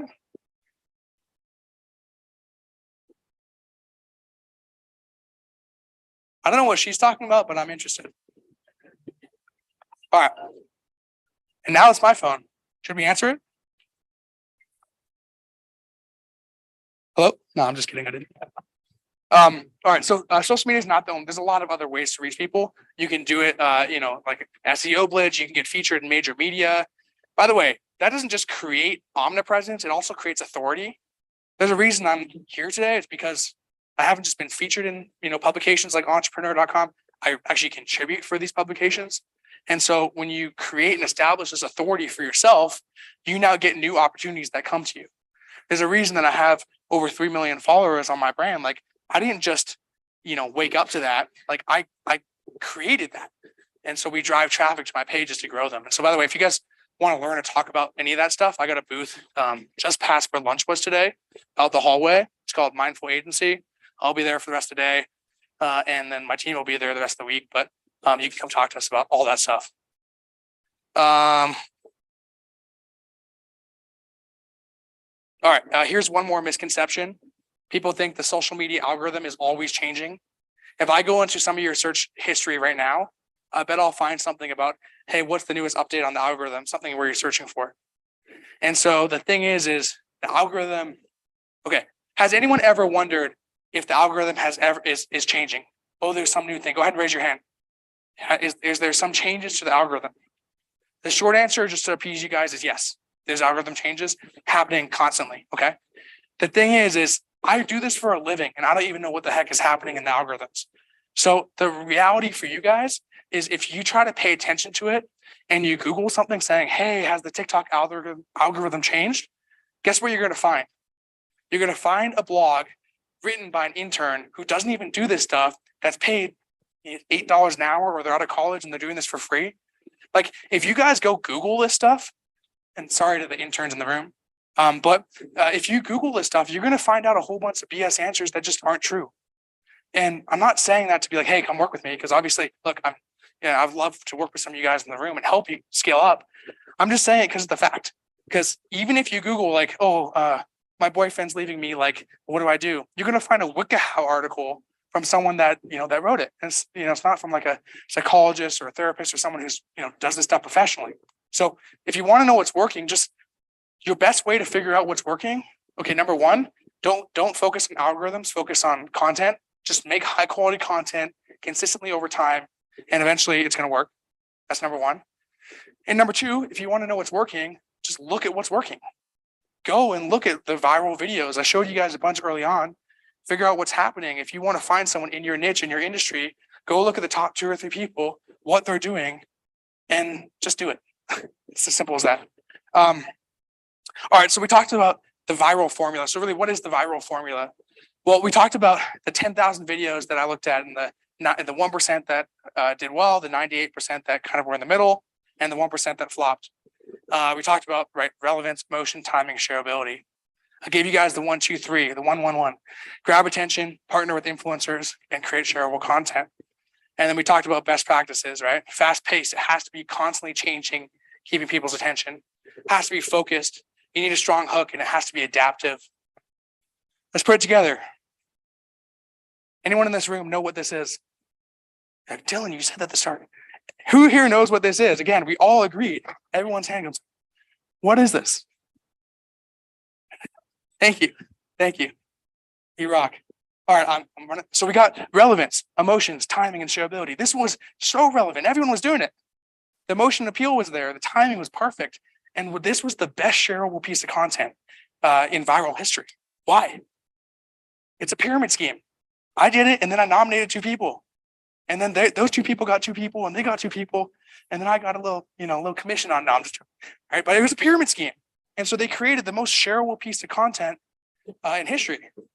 You had a man who may or may not wear a toupee getting ice dumped on his head. Celebrities, influencers, right? Maximum shareability, fast pace, focus, strong hook, adaptive style. Again, this is the most prolific marketing campaign ever that raised hundreds of millions of dollars and led to new treatments being released. And so it's your guys' turn. Like, think to yourself, like, you guys are here. We're here learning, right? We're here to learn, connect, network, maybe get some deals, maybe grow our brand. And by the way, you guys come again, talk to me in my booth if you guys want to learn about building a personal brand or growing your brand. Again, just past the lunch hallway down the side there. I'd love to help you guys.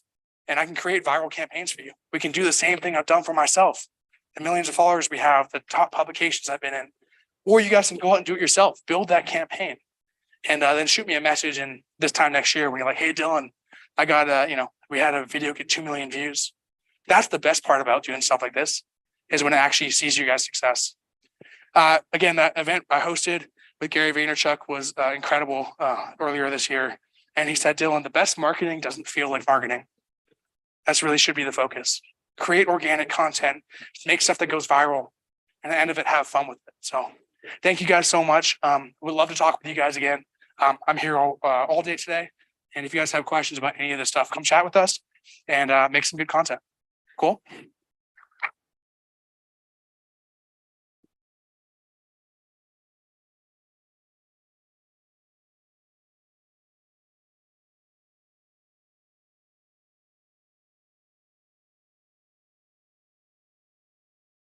All right. One more hand for Dylan. Thank you so much. It's very enlightening. So speaking of social media, let's take a quick poll. Who here is active on Facebook? Any Facebookers? What about Instagram? TikTok? Twitter? So let's take this time to go ahead and share some stories, share some photos from the event, and make sure you hashtag marketing, the number 2 and CONF for conference. So go ahead and take a couple minutes to share some stories, and we are going to finish getting our next panelists ready for you. Thank you.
Okay.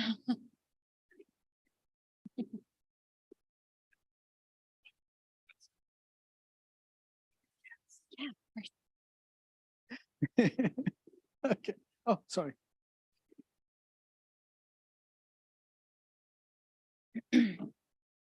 All right. Now it's time that we change our track a bit because our next panel discussion is asking us a question. Is measuring the ROI of marketing activities still a challenge? We have experts with decades of marketing experience and insight who will share best practices and discuss some innovative ideas. Please join me in welcoming the moderator of this session, who will introduce us to our panelists, Sumit Mahajan, Chief Sales and Marketing Officer at Datamatics Business Solutions Limited. Take it away, Sumit. Time? Yep. Yeah, let's do it. Thank you. Okay. This is quite a different view from the other side, but anyway. So while my team joins, I think first, thanks a lot for everybody for coming down here. This is, I think, the best time to be in Vegas. We're not here for the right reason right now, but so today I think what we wanted to do is we wanted to talk about marketing ROI, especially about how do we measure marketing ROI. As all of us know, this is an evergreen topic, right? This has been going on. We've talked about it for decades, but I think the catch that's what's changing as we speak is with the advent of MarTech and with the way now there are attribution models, there is customer journey that we can track. It has become critical for us to now figure out, is this really doing justice to being able to measure marketing ROI in two ways? Number one, when we are talking about the marketing function as a whole, and second, inside it of marketing activities. And from my vantage point, so as the introduction just was done, I lead sales as well as marketing for Datamatics. And I can tell you that in the boardrooms right now, marketing questions are becoming as pivotal, as important as sales questions. And that in itself makes it very critical for all of us to be able to both get the messaging right on what marketing is doing for the organization and be able to clearly define and measure what is the return that we are getting. Okay, so let's do a short round of introductions first. I lead Datamatics. Datamatics, we are an AI first lead gen and CRM enrichment company, and we work with small, medium, and large enterprises to give them intent-based leads. So with that, I'll let Nick, if you want to take on. Thanks, Sumit. Hi, good afternoon, everyone. I'm Nicholas Adams. I'm President and CEO of Ninico Communications. We're a public relations and advertising agency, proud to be headquartered in San Jose, the capital of Silicon Valley, where we've been for 11 and a half years. And we launched our Los Angeles office about 6.5 years ago. Both the Silicon Valley Business Journal as well as the Los Angeles Business Journal have both named us a top agency annually in those two regions. And I'm going to be talking a little bit about the return on investment, today, but I'll get into something fun today called return on involvement. And I hope you'll pay attention to what that all means to us, because I think there's some little nuggets of wisdom that we can pass along to you in that respect today. So thanks for having me. I appreciate it. Nice to be here. Hi, I'm Kaylee Schmidt. I'm the marketing director for Weibel Family Winery. We specialize in California sparkling wines and California champagnes, wholesale and private label. I also work with Herrera & Company and do elections campaigns and a lot of work in the political arena. So while there's plenty to talk about specifically here, I'm focusing more on the grassroots side of marketing. Hi, this is Madhu Gulati, and I am a startup investor with a lot of decades of experience as a marketing entrepreneur. I am the co-founder and the president and CEO of Marina Decisions. We are a marketing operations agency, and we support clients like Google and Indeed with their any marketing operations challenges and how they overcome it. today I'm super excited to share the stage with all of you, and I'm super excited to be here as well. Thank you, everyone. Thanks, Madhu. So yeah, and as you saw the panel, right? So this is a very diverse panel. I think that way you'll be able to get a very good perspective on all areas, like 360 view of marketing ROI and its measurement. So I think the first question that at least we thought will be important to question and answer is what is marketing ROI, right? I mean, for all of us, as we, it's an obvious question and obvious answer saying, okay, what's the revenue that is generated from the marketing spend, the marketing dollars that the organization is spending? But, that simplicity has a lot of dimensions to it. So now when we are talking about the numerator, where we are saying, what's the revenue that has been generated, it starts getting pretty complicated when we are trying to draw correlations. So as I said, since I lead a B2B company, in that I have a marketing team that hands over the MQLs, move to the sales team, that change it to an SQL, that work through to get to the revenue. So now while an opportunity could get tagged as a marketing lead, however, the revenue that comes out has collaborators as well as sort of co-owners. And that makes it very tricky because now the attribution becomes complicated. So now we are saying, can the sale be attributed to the salesperson, or should it get attributed to the marketing person? And that's a call for me, for example, to be able to analyze and be able to give weightages for the attributes that each of these parts of the organizations have delivered. So that's why this question of what is ROI, how is it measured, becomes critical. So I'm passing the question over to Nick because he can sort of get through on the PR side and your world. Well, I think it's an interesting place to start. Thank you for that question. Yeah. I think public relations is probably the hardest place to begin with this conversation of actually being able to track A, measure B, and then really analyze C. And we have ways of doing this, but rather than focus on return on investment, I want to shift a little bit in the way, and I'm still going to answer this question, but I want to shift a little bit in the way that the public relations industry, in some cases, actually measures some of this. And this is called for us, which is a trademark that we own at Ninico. It's called return on involvement. And return on involvement for us means a lot of different things. And I'll get to unpack some of that with you today. But chief among them, it means how are we involved in integrating all of these pieces? Because so often, whether you are in-house at corporate side or on the agency side, working to drive some of these opportunities for your clients, you're getting these questions all the time. Well, what are we going to send to the client, right? What's the deliverable, right? Really, what's the goal? And so if we can unpack that and measure it in a way that says these marketing and messaging, processes that we're building out are connected to your business development goals, or if you're on the agency side, to your clients' business development goals, now we're getting involved in some different spaces. And the way we measure some of that is certainly by deploying some technology. Absolutely, the PR space, one of the many beautiful functions of the marketing communications industry does have amazing AI out there. And so we absolutely deploy some of that, whether it's a platform like Coverage Book or whether it's a platform like Meltwater. We're able to engage with journalists in real time, but we're also able to measure the success of the editorial coverage that we're securing for our clients and then be able to pass that along to our clients as well. Return on involvement, though, also means something else.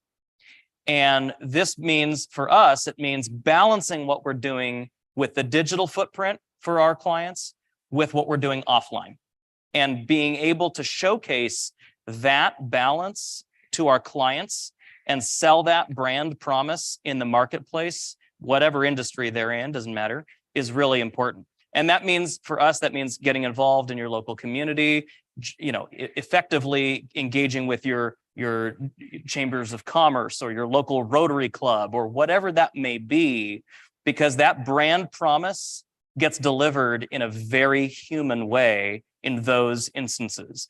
And while you can't track it as well as you can track some other opportunities that Summit has been talking about, we believe that that is just as valuable, if not more, because it's human to human, it's person to person, right? And so that return on involvement is really showcased in a thoughtful and I would say meaningful way. So for us, it's not either or. It's got to be in public relations. It's got to be this really unique balance. Yeah, so return on investment. I know we often talk about the cost that we put in, usually meaning ad buys, right? Most of the time we're talking about where did I invest money? A lot of times what I look at too is where did I invest time? Because one of the greatest resources we have as individuals is time. As a company is the time that we're paying for our employees to have. And it's an expense that often gets forgotten in those calculations. And I think that's so important. Return on investment's fantastic. We all want to see dollars come in. A lot of times things that I'm working on don't come in dollars, and it's a little harder to chase that return on investment. While we chase it in votes sometimes, return in votes. Another category that I work in a lot is with brand loyalty. So one of the products that I represent, we don't sell directly. We're using a distributor, but it's my job to drum up brand loyalty so that there's a demand enough for that distributor to fill. And it's a little tougher to measure because the sales don't come direct to us first. The returns don't come direct to us first. And it does get murky when we look at the return. And I think that's something that brand loyalty always faces. Brand awareness we can measure, but brand loyalty gets a little harder. Who's having conversations? What are they talking about? Specifically when I work in elections, most things are done in a conversation. It's those backyard conversations you're having with your family, your neighbors. And I need to know that those are going to go well, but it's a lot of human trust and it's a lot of relying on the human element. So that's very interesting. So I would go back to what Nicholas was sharing about PR. So consider PR as one of the channels, right? So where I come into the picture, my expertise is more on the demand gen funnel for big enterprises like Google and Indeed. And what happens there is PR is one of the channels. Now imagine there are 10 other channels. And then what Sumit was talking about is, the attribution. 10 channels, multiple attributions. It really gets complex. In layman's term, if I have to say what is a marketing ROI, I would just put it converting or connecting marketing efforts to the revenue. Very simple, right? Now it gets complex when we break it down. Let's say you do one webinar and your pipeline goes up by $1 million. What would you think? Oh, wonderful webinar, success, right? But you don't know what went behind that or before that lead actually got converted into MQL. There might be organic search, there might be blog, there might be any other thing. So all that coming together and then getting to a perfect ROI is what is a marketing ROI, I would say. Now, of course, it's very, very, very challenging, I would say. I'll go 100 years back. There was a quote by John Wanamaker. He said, half of my advertising money goes waste, but the trouble is I don't know which half, right? So it's interesting, even today, when we work with senior marketing leaders, half of them, I would not say half, maybe a little less than half, they say that I don't know what I'm measuring, or I don't have the capability to measure. And this challenge is ongoing. And I would break it down to say, either you don't know what you're measuring, how you're measuring, and to what extent you are measuring and finding the trend. And are you taking any action, even if you know that? So these challenges are still there. And I wish I could say, anyone can do it. There's a perfect example. We can say, oh, this is a perfect marketing ROI tool, platform, or this company does it. There is nothing. We all are getting better and better, but we are not there yet. It's bringing a balance. Yeah, trying to bring a balance. And I would say, there are some of us here at this conference who are on the agency side, and then there are also others who are on the corporate side. I think the corporate folks do it really well for their own brand. I think I would say the agency industry, the industry sector, does a really poor job of doing it for themselves, right? And so we're so focused, close to 100% of the day, Monday through Friday, how are we driving success for our clients? And that's what the conversation is. And that's how we drive success internally on the agency side. And I'm seeing some heads nod out there. So I know you are understanding what I'm talking about. I would challenge the agency sector of the MarCom space to think bigger and bolder and better about their own agency brand, and what you do to move the needle successfully for your clients, you begin next year to do for yourself as well.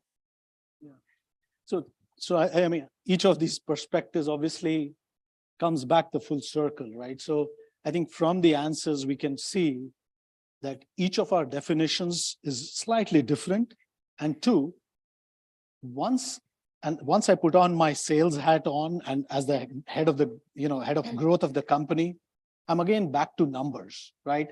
And that's the part I think starts becoming tricky, because ultimately I'm going to spend dollars, whether it is, if you think about marketing, right? There are 4 channels I would put it into marketing: the inbound, the outbound, the sales channel, which is your own sales pipeline. And the 4th is the sort of the ambiguous channel, which is the brand and all of that, right? So those are the 4, the first and second, which are typically creating the demand gen, the inbound and outbound.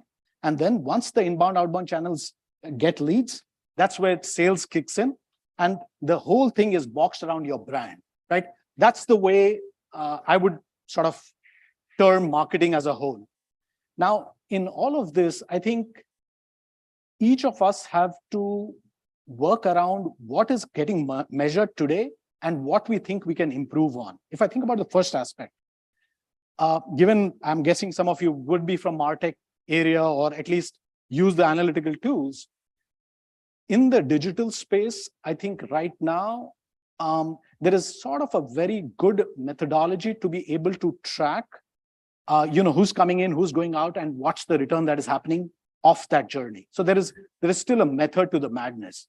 But once we talked about attribution, once those gets into a multi-touch campaign, it starts becoming more difficult, because none of them control how that, that prospect or client moves through that funnel. That's one. Second, as we talk about brand, and we're talking about, when, the political pieces of it, where you're on the ground talking to people, what tangible uplift any of those have is where, as Nicholas, you're defining, agencies have to work to make sure there is a way to box it, define it, and measure it.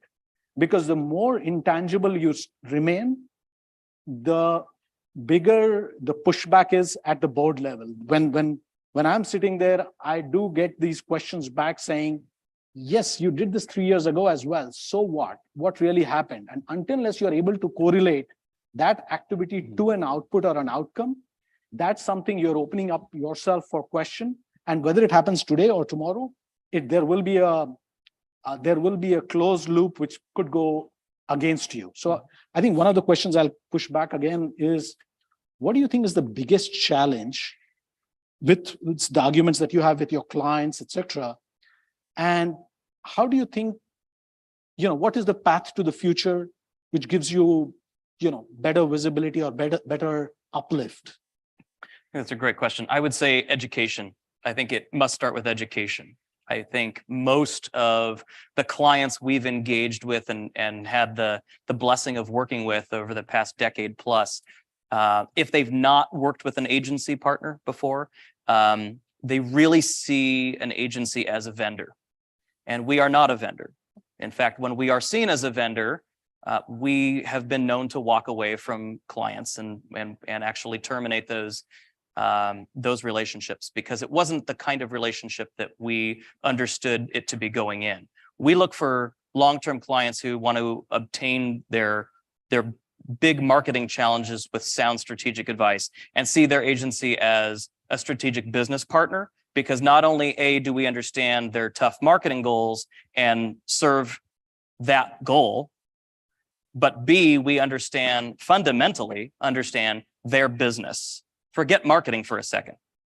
And I would say this to all agency leaders at the conference today: go back and really do a deeper dive into your client base, your client family, and treat them differently Don't treat them as a marketing project or a challenge, but treat them as a business as a whole. And if you can go in and understand how their revenue is driven and their big business challenges, again, not even marketing, but just their business, right, in and of itself, you're going to start to see how you deliver success for them takes on a very different method or strategy or opportunity, because now you're starting to think like you are actually in the weeds with them every day, right? So stop thinking of yourself as a vendor to A, B, or C, and start thinking of yourself as a strategic business partner.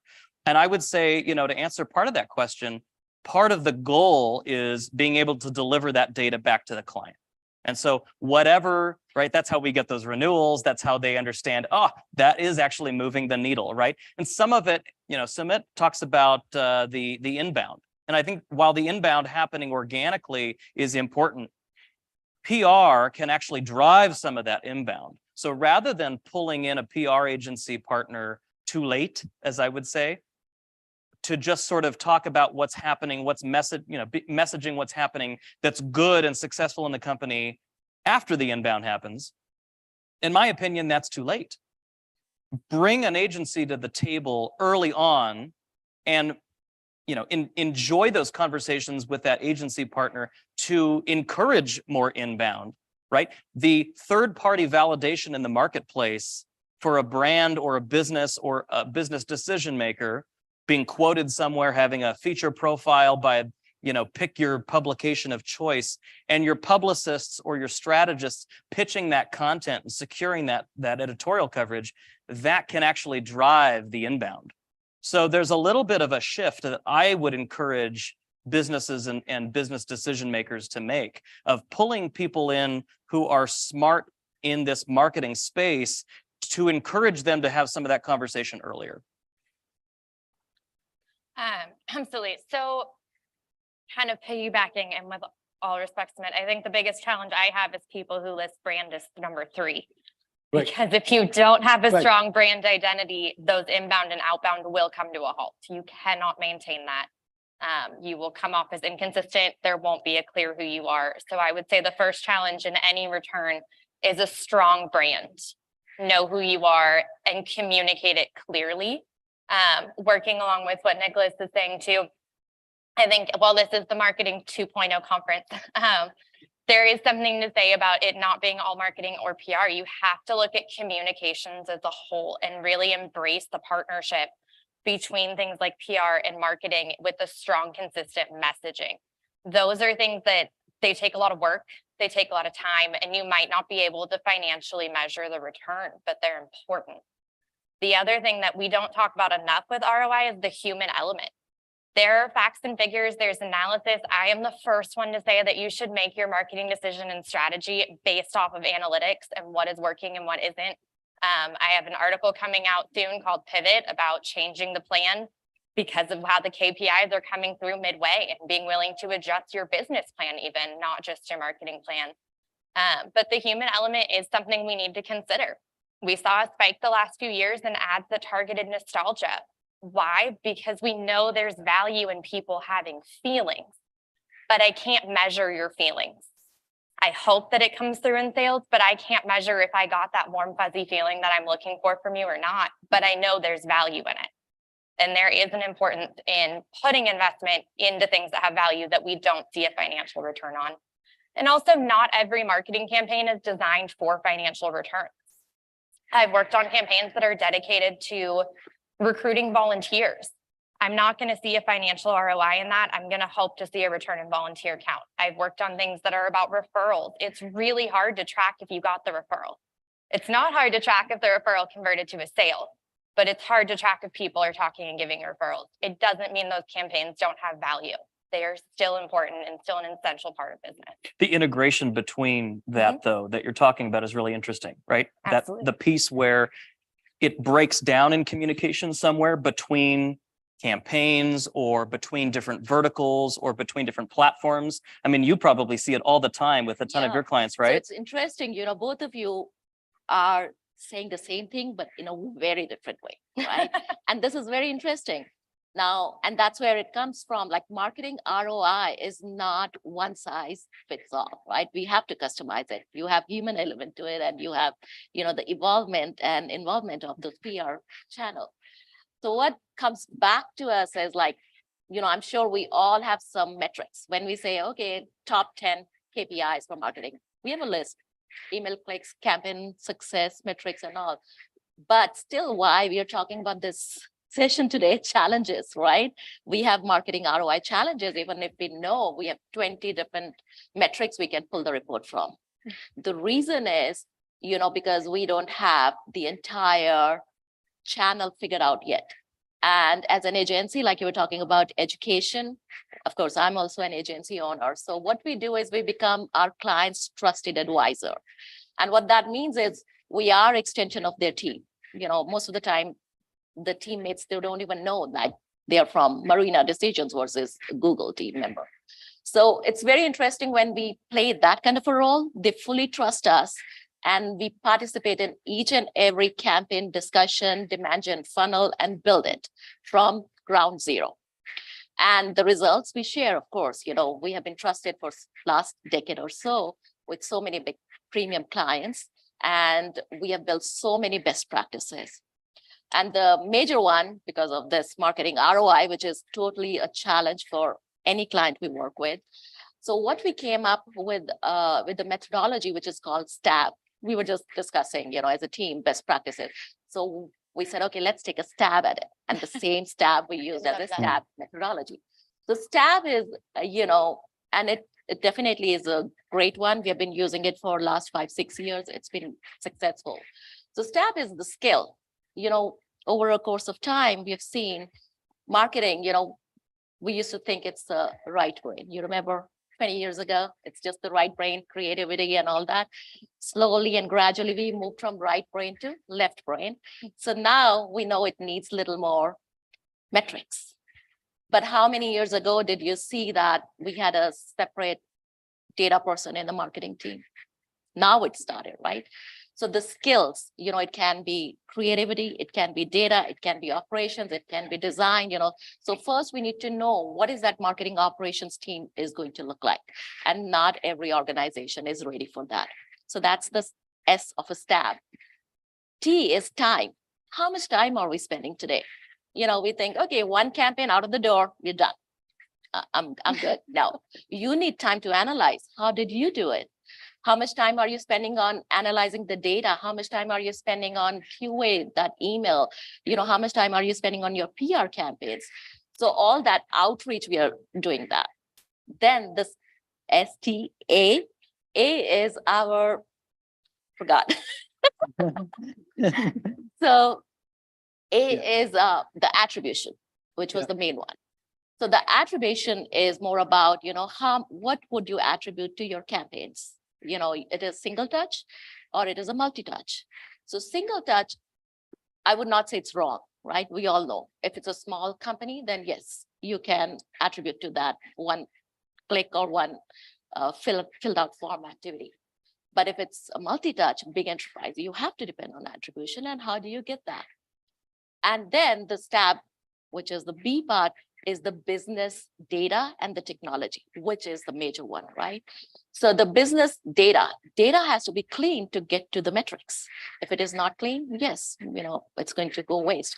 And the technology, the MarTech world is full of technology. Making the right decision, which one to take and which one to invest in is very critical. I have seen, especially working with hundreds and thousands of clients, they buy one MarTech solution and then they say, oh, this product sucks. It's never that way. Product is good. It's just, it did not meet your requirement and need. So there is a product that might fulfill your needs better. It's interesting that you mentioned clean data. Yeah. And I think that's something, we haven't talked a lot about clean data, right? Versus data that isn't actually accurate, right? One of the clean or not so clean data that our clients still ask for, that I'm not sure why we haven't challenged them to think differently about that. I think I would encourage all agencies to to challenge their clients on this, but AVE, right? I mean, this data point around advertising value equivalence, and in public relations or on a marketing campaign, if I had spent $50,000 on that campaign, show me what it actually was in terms of return, right? Organic return. Well, the reality is that the American Marketing Association, the Public Relations Society of America, and AAF, the American Advertising Federation, have all come out against AVE. And so there are better ways to do this now. So part of talking about data and metrics and KPIs here today at this conference is also thinking bigger and bolder and better around how we are educating the industry at large, but also our client base, saying, I realize that you're asking for that data point, and I realize why you're asking for that data point, but I'm going to reposition that conversation and show you data that is actually clean, data that actually backs up the work that went into that campaign. And the final thing I'll say about that, this conversation that we're having right now, sort of organically happening, I love it on stage right now, around this, when we see data not measuring up to what we thought it should be, where it really ought to be, is based on, when we go back and try to analyze this, the messaging fell somewhere. It was not consistent. And so it didn't help meet that sales goal that Sumit had, right? It didn't move the needle, right? And so he's going to look at this from a sales perspective and say, well, I'm not spending a dime on that next year, right? But it wasn't for lack of the data being real with you. The data was being real. It went back to the communication piece. It was the message that failed, right? And so really getting strategic around how your messaging is synchronized across multiple platforms is totally critical.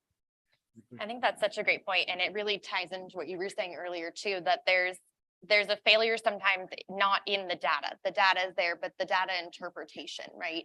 That product didn't fail you. You plugged the wrong message into it. Right. Just because the tactic doesn't work when you deploy a campaign, it doesn't mean it was a bad tactic. It doesn't mean that the data that said your customers are there was entirely wrong. Sometimes we have to stop and look partway through and say, okay, I really believe that data was right, but what's coming back in my return isn't what I expected. Don't kill the tactic, look at the message. Right. Yeah, and I think, see, I'll try to sort of summarize. Obviously, each of you have great perspective on this. I think, and especially in this particular case, in a way, I would be your customer in a way, right? So I'm sort of being critical because of some of what I'm trying to think through and putting on a sales as well as a growth hat. I think you're right. I think in each of your cases, you're saying, you as partners, you are very strategic, you are very collaborative, you are very, you're trying to make sure that the brand and the messaging is right, so that that touch and feel of that organization is correctly positioned into the market, right? And I think, and to your point, I think some of this is tangible, some of this is intangible, right? And I think from the corporate perspective, I think that is the point that I'm always looking at, and I think many leaders that are here would understand. If you look at an organization, most of our sales budgets are, say, 15 to 17% of the revenue of the company. My marketing budgets are 1 to 3% of my organization's revenue. And so what that basically means is that that is a smaller percentage, and hence I want to make sure that I'm taking a very right decision, because it's absolutely at the top of my funnel. I think, Kelly, you were right. When I was talking about brand, I was saying brand actually boxes the whole organization. So I'm not saying it's number 3, but it is perhaps the most strategic thing. But for us leaders, the challenge is to make it tangible, right? So when I'm spending in my budget this year, and I'm saying I'm spending on the brand, my board is going to ask me, okay, so when do I see something out of what you're spending on brand? 1 year, 2 year, 3 year, give me a time horizon, right? I'm on the clock on that. So I think these are great points. And the piece to point around strategic as well as collaborative, as well as data-driven, is that more of us are hence trying to move the needle on this matrix to saying marketing can also be looked at with LTV by CAC. Okay, again, might be this is a concept relevant or not relevant for each of you.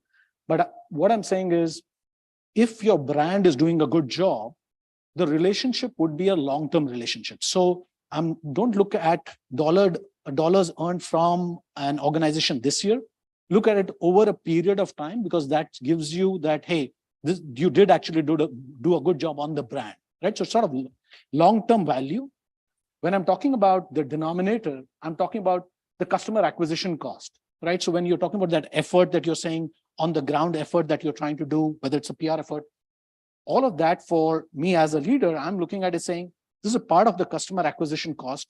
And as a matrix for an organization that is thinking long-term, this should be in the right trend. It doesn't need to have it doesn't need to go up and down. It can have a very, slow growth path, but it should be in the right trend. It can have blips.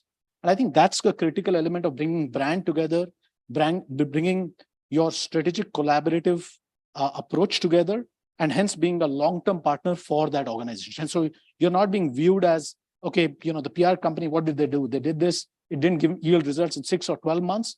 You're saying, no, let's do a longer-term deal, think of long-term value, what the value that the customer got, and hence what's it that the organization actually got out of it. Two of the really important things that you touched on are budget and process. Right. And those are things that most marketing individuals, whether you are the CEO of a company or you're an advertising rep in an agency, you're not necessarily always thinking about those things. Okay. But you're right. When it comes down to it, the budget is going to drive a lot of that, right? And it's fascinating to hear you say, oh, sales is at 17%, right? I mean, that's a massive number when you really stop and think about it. And marketing is maybe 1 or 2%.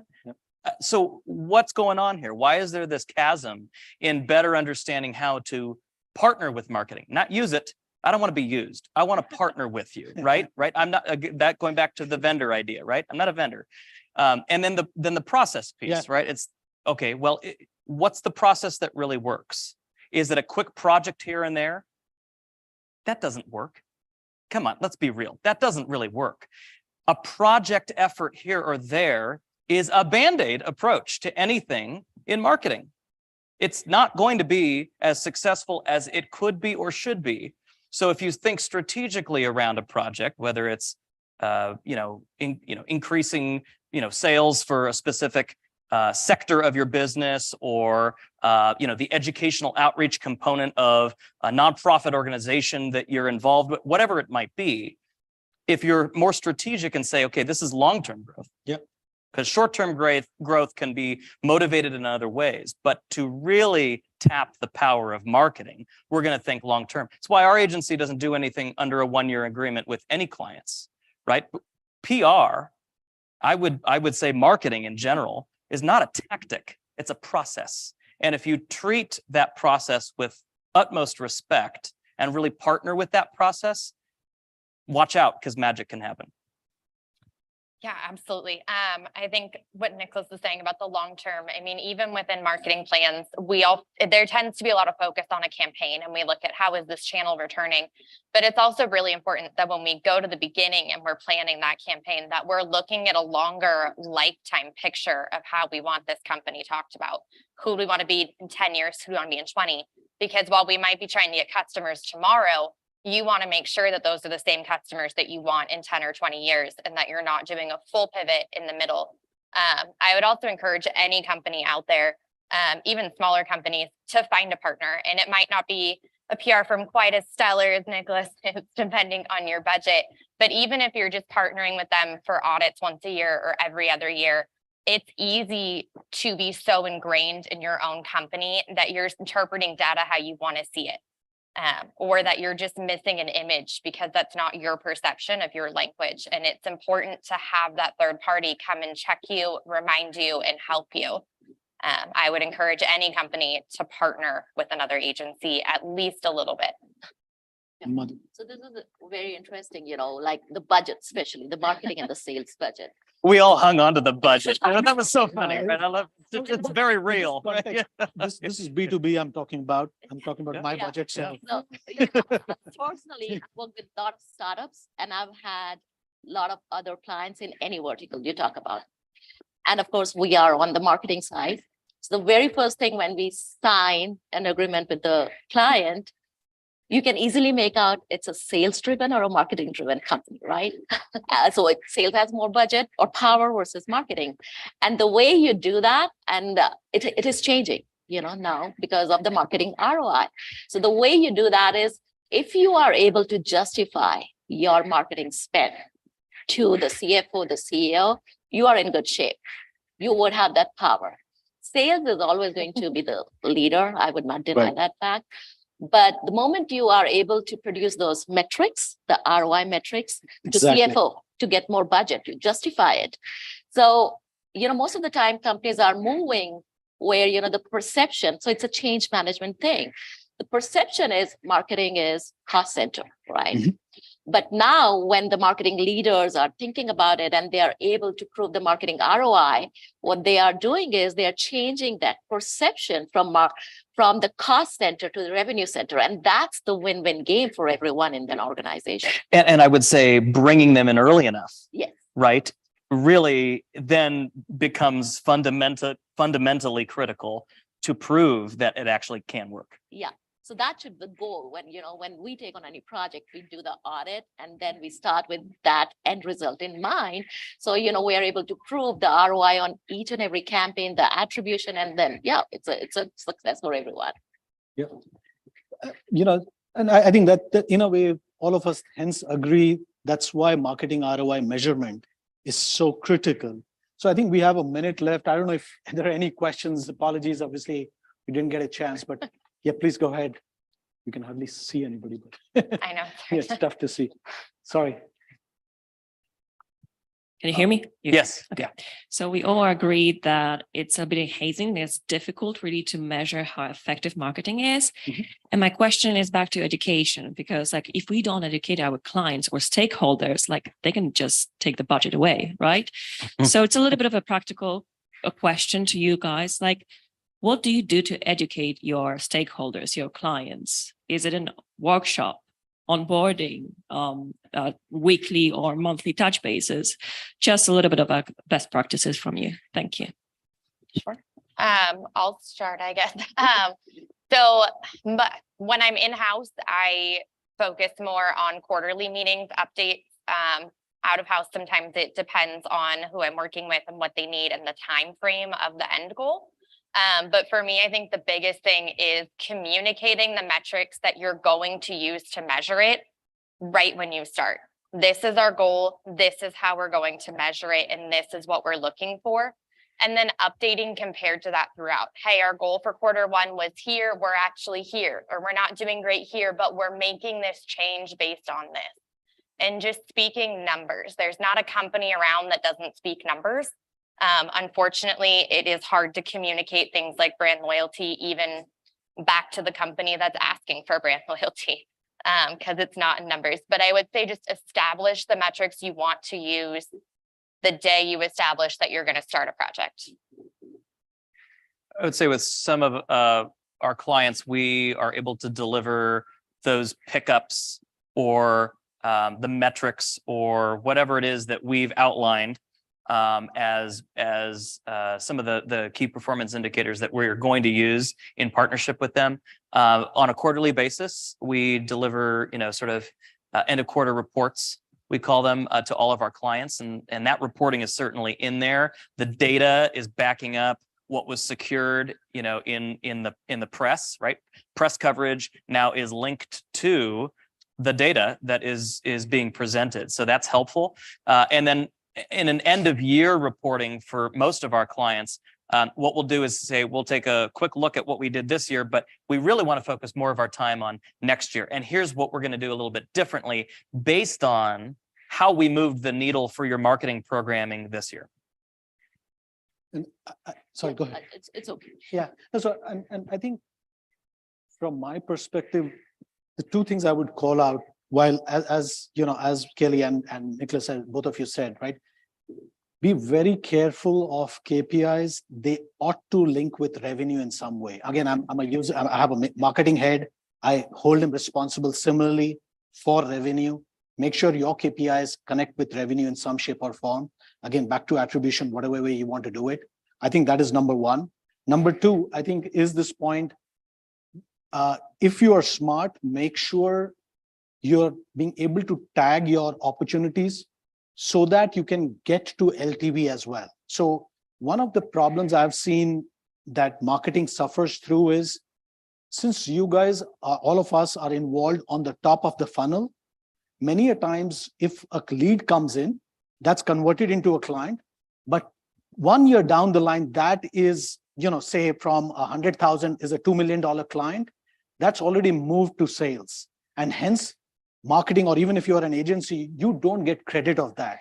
So be very, anal about saying, okay, this is the data point that is mine, and I want to track it through the life of that particular customer or client. That will give you both, your numbers will go up and always link it to revenue. That's beautiful. I hope you all really leaned into that because that's powerful. And it could be a game changer for businesses and brands actually engaging in that way. I mean, if you're able to track it through the life cycle of that client, the reality is, my guess, my educated guess is that somewhere around 90% of that return from that customer or that nut that they're making every year is because of the marketing efforts, not sales efforts. It's because you continue to roll out the red carpet experience through your brand, through your engagement, through your events, right? Exactly. Yeah. And I will say too, keep your sales team happy and keep them informed. Okay, if you're working. Is that right? Is that right? It's that part for sure. I know it sounds silly, but really, if they know what marketing efforts you have out there, then when they're picking up that phone, they can say, "Have you seen that video? Did you see these points?" And instead of working separately, you can really work together better. I know it's not always a natural convergence in a company for marketing to go down to sales and say, hey, here's what we're doing. But I think opening that channel of communication can help that transition into a sale. Yeah, that's why I'm saying create a role for chief sales and marketing officer like myself. So both report into him or her, and hence, you can't blame the other person. So I think someone's calling time here. Yeah, sorry. We're getting the hook. Yeah. Sorry. Okay. Okay. All the time we've got. Sorry. Okay. Thank you so much. Hopefully this was helpful. Thanks, everyone. Happy holidays. Happy holidays.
All right, let's hear it one more time for our panelists. Thank you so much.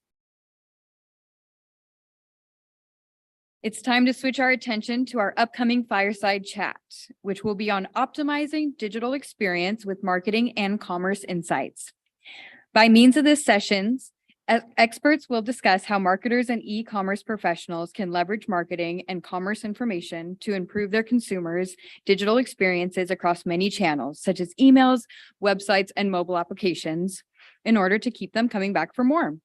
So without further ado, let's call on our fireside chat speakers up on stage.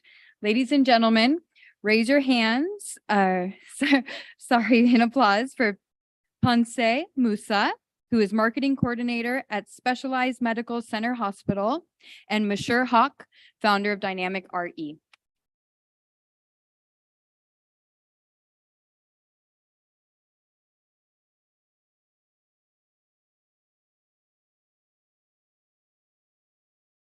Yeah, it's pretty the lights is very small. It's a lot brighter up here. Right. So that talk was actually a really good segue to what we're talking about. And they talked a lot about brand, they talked a lot about ROI, but we are talking about the digital experience. And so why is the digital experience important? Well, it's very important for multiple reasons. But like one of the major ones, everyone now have access to everything. Like if you need to find a place or you need to buy something, you just Google it. It's very easy. Everything is available online. Also, I feel like the competition is not anymore local. Like it's very global because you can buy anything from anywhere in the world. Also, one of the very main reasons, like people now are having much more high expectation. Yeah, like they want the perfect experience, they want the perfect quality and everything like very high expected. They don't want like the minimum anymore. They want With to be more people into the game and a lot more noise out there, Yeah. you really need to stand out. And that's why you have to have higher expectations every round of it, right? It's getting very competitive with the like global competition because you're not competing no more with just the locals. No, like everyone is getting in the market, just one big market. And that's kind of the funny part about, return on investment, right? So they were talking about ad spend and how much ROI is coming in, but we're talking about more of the foundational base. So let's talk about what is the digital experience. What does that mean? Yeah, well, I want to explain the difference between UX, CX, and DX because most often they get very confused together. So UX is basically when a consumer has an interaction with a specific product or a specific website or so, while CX, it's looking at the overall experience of the whole experience with the brand, including the websites, including the products, it's more an overall look at it. And the DX, it's probably more of getting both two, the UX and the CX together on the digital world. So I like to look at it in terms of circles. So this is the UX, it's a small one, and then the one bigger than it is the CX, and then the one that's including both of them is the DX. And so they were talking about, end to end, and we really have to understand the entire life cycle of our customers. So, thinking about the customer journey and thinking about how they're interacting with us based on an ad versus how they're interacting with us when they go on our websites and go through their customer experience, making sure that user experience, that customer experience is formatted correctly and optimized correctly, right? So what do you think the 3 pillars of DXO are? Well, the first very major one is we need to understand customers. Like right now, everyone should be customer centric. If you're not putting the customer at the center of your strategy, you're not doing the right thing. Like people need to feel that this was actually made specially for them and not just made for a random group of people. So understanding the customer, which is the things that we're going to be talking about mostly today, using the insights. You need to use the insights to understand the customer, understand the changing that they're undergoing, and this is the major thing. The second thing, we have to be very agile. So in this world, there's a lot of changes happening and it's very frequent and it's very quickly. So if we're not agile and we're not very having quick responses, it's not going to work. And concerning this pillar, you need to be very confident. And this comes again from using the insights. So when you're using the insights, you're very confident that the things that you're, or the decision that you're taking, it's the right one. So you get to be the first mover. If you're not using the insights, you're not going to have the confidence and you're not going to be quick enough. And most probably you're not going to be on the top of the brands in your competition or so. And going back to the customer journey, we really have to meet them where their stages are and understand exactly. One of the ladies earlier was talking about having personalized and customized content because everybody has a different questions that they're trying to answer. And so you really have to understand what question they're trying to answer, what stage of the life cycle they're in, and what's the actual solution that they're looking for, and being able to optimize for that accordingly. But what do you think, like, is personalization now a thing? Like, is it really important or not? Yeah, I mean, we went from, you go from traditional lead magnets like ebooks into like a quiz funnel. Now we're able to create, a little bit more personalization at scale as well. And it's having a strategy with that to be able to implement accordingly. But you really have to understand the entire end-to-end life cycle of that customer. Where are they coming from and where are they going? And then, kind of hone in on their entire lifetime value. Exactly, it's true, because like you can't just stop at like when they just buy your product and be satisfied by that. You need to be with the customer even after the sale. It's like a whole journey. Like you said, it's an end-to-end one. So if you're not considering what the customer needs after the sale, probably the retention rate is going to be like very low, and the lifetime value is going to be very low. Again, the revenue will like go down probably. And the COVID world that we lived through really changed exactly what kind of and put a lot on the table for what our competition is doing, how they're succeeding, and what they're doing to be able to change in the new market, because it really put some pressure into how things were being done before, right? Well, I like to look at the COVID thing in a positive way, because I feel like many companies were forced to just go online, because other than that they won't be operating. So when they did that, I feel like it opened opportunities for the digital world, because everyone was forced to it, and by that many people were convinced about like, oh, we can operate online. It's not like we thought, no, we can't operate online, it's way too advanced. So some people got very convinced, and right now they're still using the online thing and the digital thing. They did not shut it down after like the COVID vanished. And what good is the marketing spend if that customer experience and that customer journey is flawed? I try to buy some thermals. We're going on a trip to Toronto and it's cold. We try to buy some thermals, and when we picked the item, we got to the shipping stage and it was out of stock. So I'm like, why are you showing me the item and not telling me that it's out of stock by the time I get to the shipping page, right? That's not fair. So that broke my customer experience, and I don't think I'll shop there again knowing that was broken. Exactly. So like technical errors are some of the major reasons why people don't really prefer the digital experience. So again, like you're saying, if there are errors, or like there are some dysfunctionalities or so, people are not gonna feel like the digital experience is more fun and it's more time or less time consuming. So that's why we go back again. We have to optimize the digital experience, because by looking at the customer needs and understanding the customers, you can be able to tailor the product. You can be able to tailor like the digital experience and everything, and avoid those like technical errors, to not make people feel pressured using online and not feeling the confidence. Like probably you felt you do not trust it anymore. Like, why would broken now? Yeah.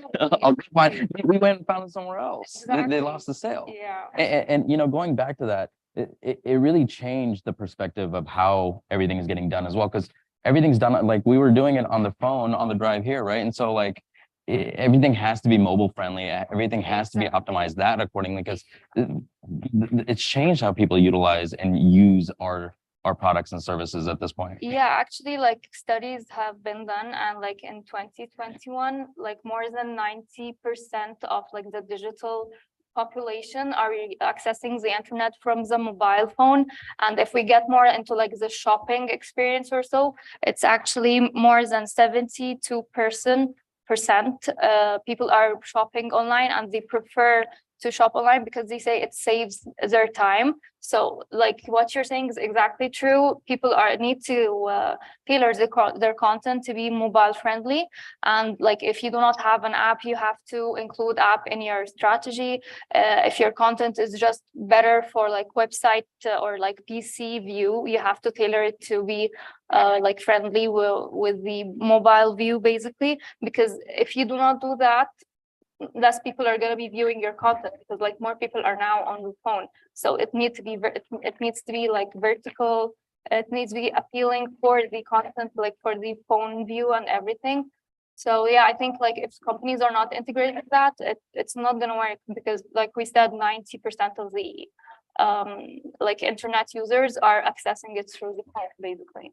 And then another insight we wanted to talk through was reviews and online reviews, and really how much of an impact they make on the purchasing process for customers as well. And that has to be built in through your customer experience, so they actually have that understanding where other people have actually enjoyed it as well. That may, like, how many people actually look at reviews before they buy something? Actually, they say that like 90% of people don't even make the purchase before reading online reviews. So like, and this is especially for the retail. So you can see like most of the retail websites, they're integrating the online reviews, and if they're not, probably they're not one of the big names, because it's beginning to become a very, very like vital part.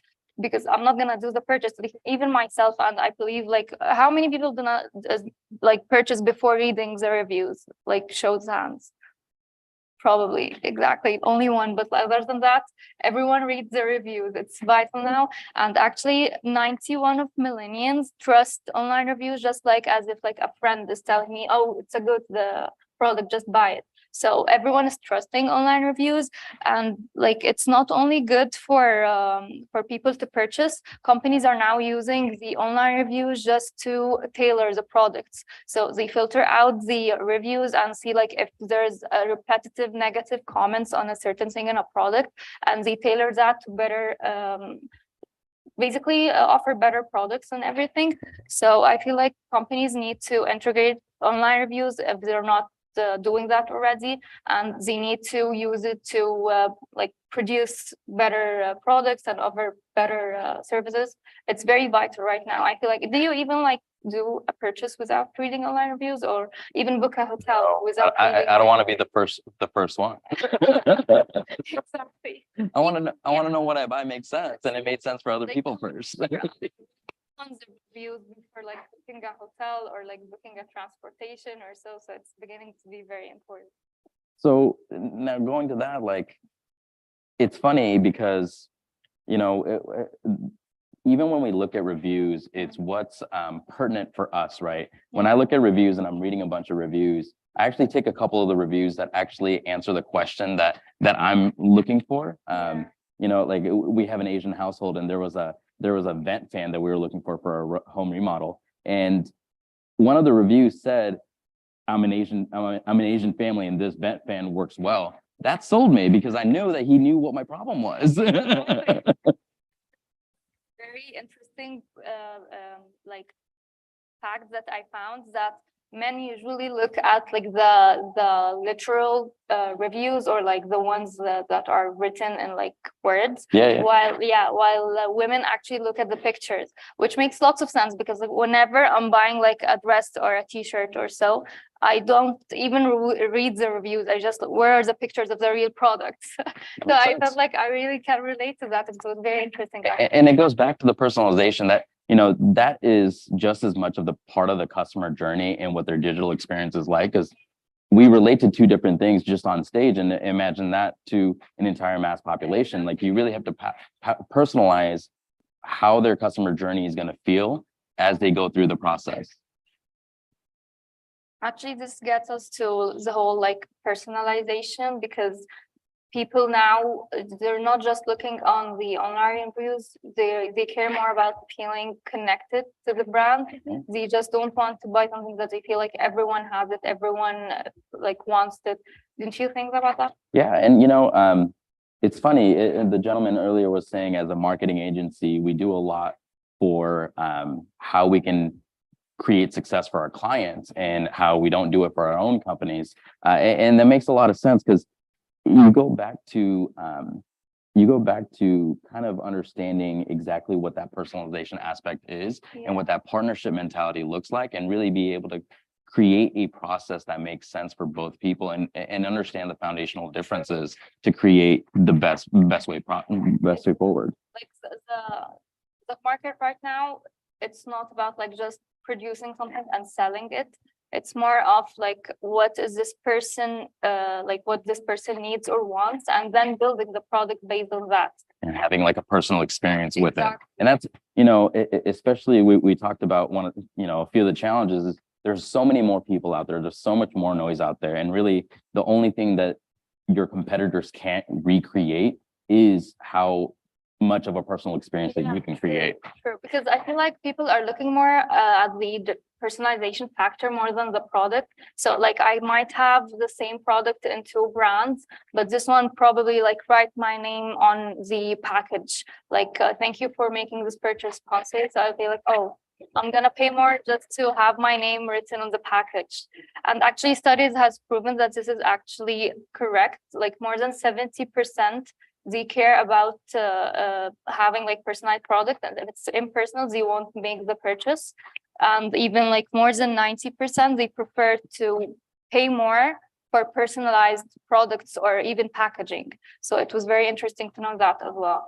And this has actually reflected on companies. So people, companies or brands which integrated personalization into their strategy, their ROI tripled, and like their brand loyalty, it increased by 28%, and their revenues increased by 15%. So it's actually effective like in like trying it or like practical. And it's funny. So on a bigger scale to that, customers care about companies and brands that do what they care about as well. So things like having personalized solutions and also, on a bigger scale, if you're doing donations or nonprofit activity and things like that, if those things are involved in a sustainability aspect, people resonate with that stuff. They follow into that stuff. So they actually relate more to the things that they care about. And some of those aspects really fall in line with that. It makes sense. So let's say if you and I were talking and we know that like just by talking, we knew that both of us love cats, for example, we're going to feel more connected and we're going to have like something more in common, and probably we'll have like multiple more conversation going on. We have more to relate on. Yeah, Absolutely. Connected basically because I can't talk about cats, just FYI. I have to, like, they're my babies, so I can't relate to that. It's fine. We can talk about marketing.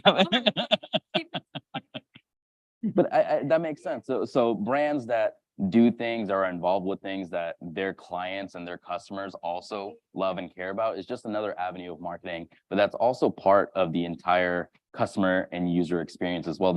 It's not just their digital experience, because they can see that stuff that you're doing, like for Thanksgiving, if you're volunteering and things like that, they see that stuff, and that's just another connection point. Yeah, well, people like to feel good about themselves.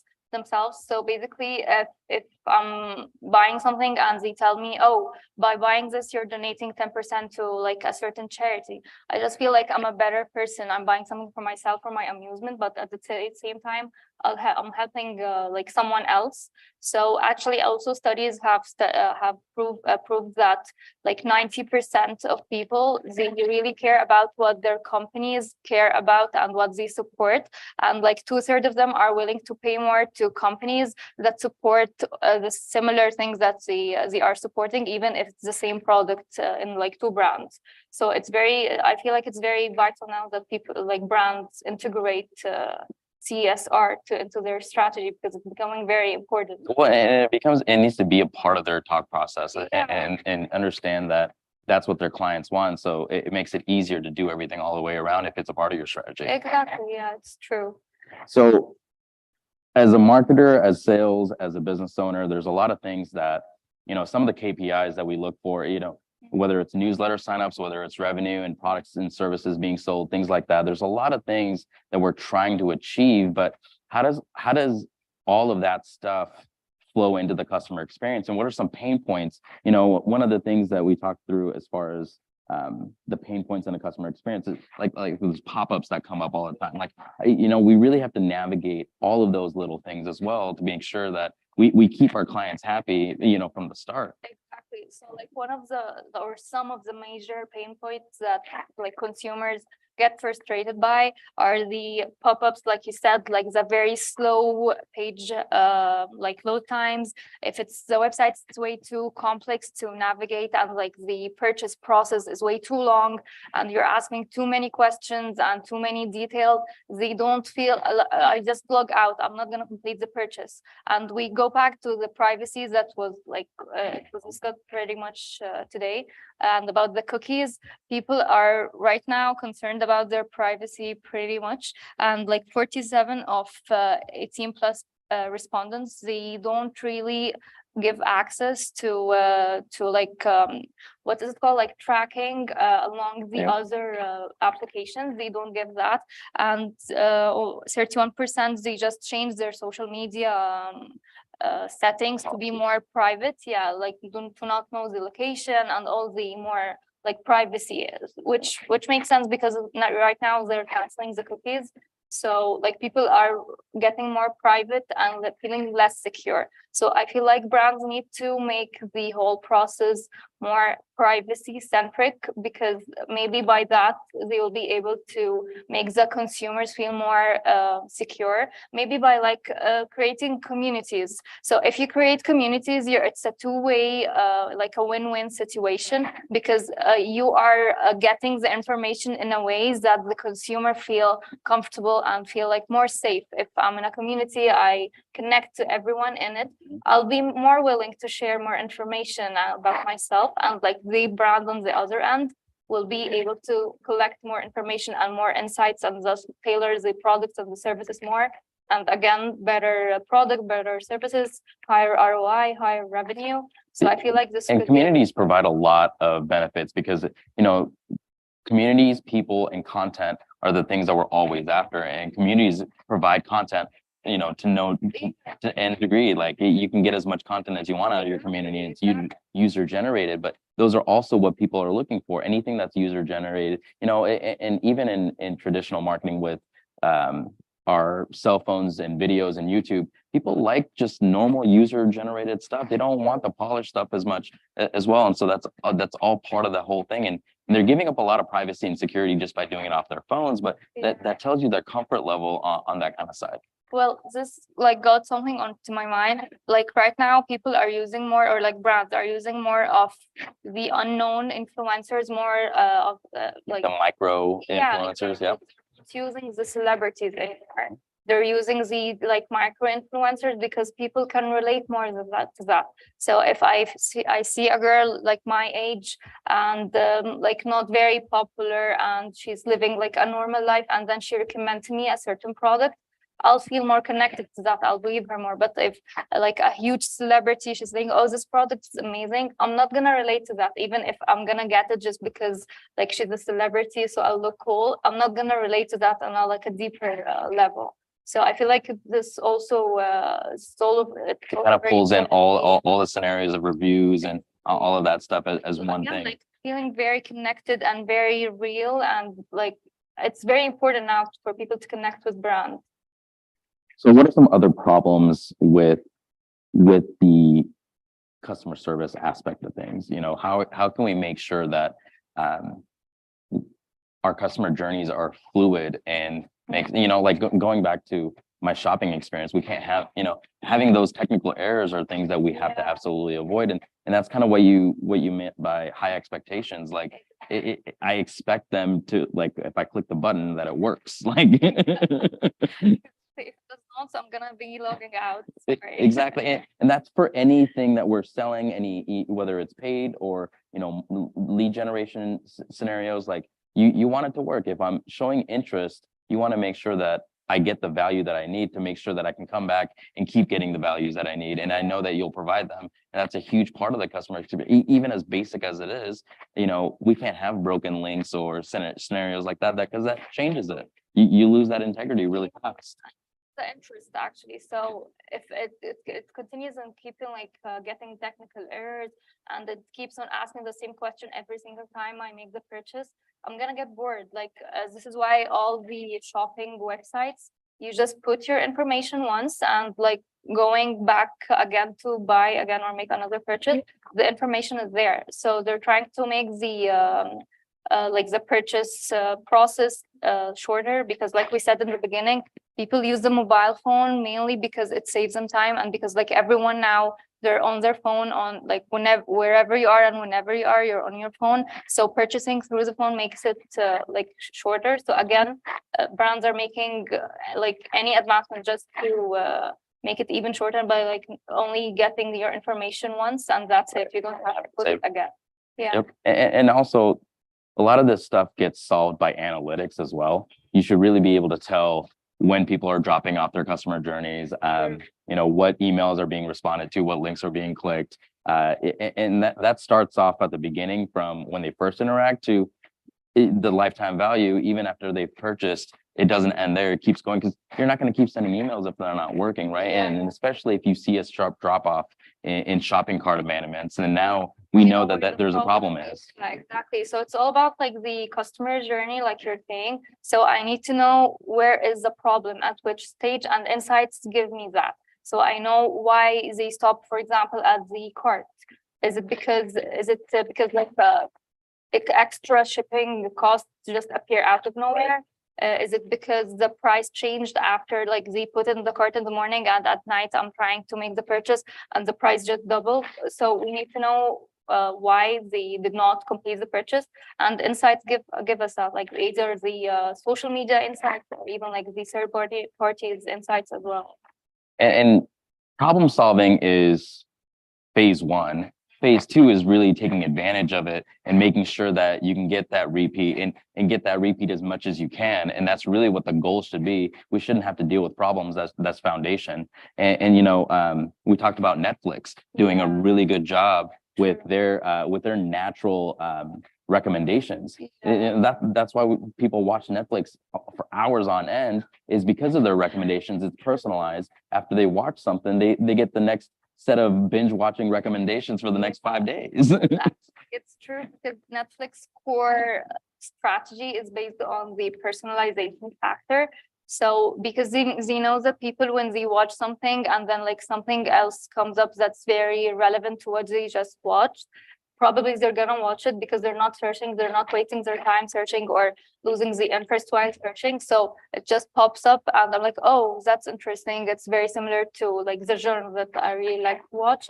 So it's also based on that, and they use actually the insights to like know For the recommendation, the algorithm. And they also see what they previously watched, and like after recommending, they always do the A/B testing just to make sure that the recommendations are actually being watched, and if not, they need to go back to their insights and read it again to make sure that like what they're recommending is actually appealing to the consumers.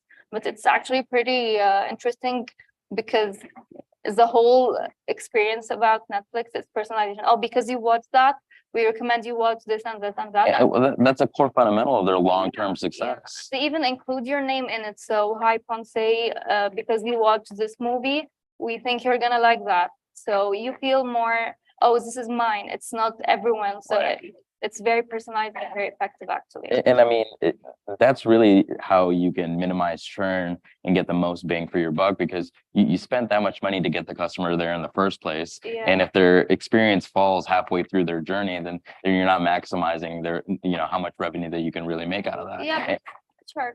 No, continue. And I would say that's one of the biggest benefits of Netflix, because they keep you around. They know what you want, so they keep giving you what you want. So it's easy for them. Yeah, so what I was gonna comment on, because if it's like one day I feel it's not personalized enough, I'm just gonna cancel the subscription. I don't feel the same experience. The high expectation again. And there's 10 different competitors. Exactly. So it makes very sense. Tell me about another company as well, for the commerce side. So the shopping one, you mean? Yeah. So I don't know how many people know it, but it's Shein. So how many people or ladies probably know it? Yeah. So it's an e-commerce shopping platform, basically. This brand is very, very dependent on customer reviews. So whenever someone gets in there and they want to buy anything, like let's say a bag, they go through the reviews just to see what the color looks like in real life. Is it really this big as it's seen in the picture? Because usually it's much smaller than the picture. So actually, the best sellers are the ones with the most reviews, and when you get to buy it, it's usually out of stock with like 2,000 reviews or so. Yeah, and the ones that are there, it's okay, it's available. There's no reviews on it. So actually, Shein, it's based on the factor of customer reviews, because people don't trust it. If it's like there are no reviews, probably it's not good. And if it's negative reviews, no one buys it at all. So I feel this is very, again, it goes back to the importance of customer reviews online.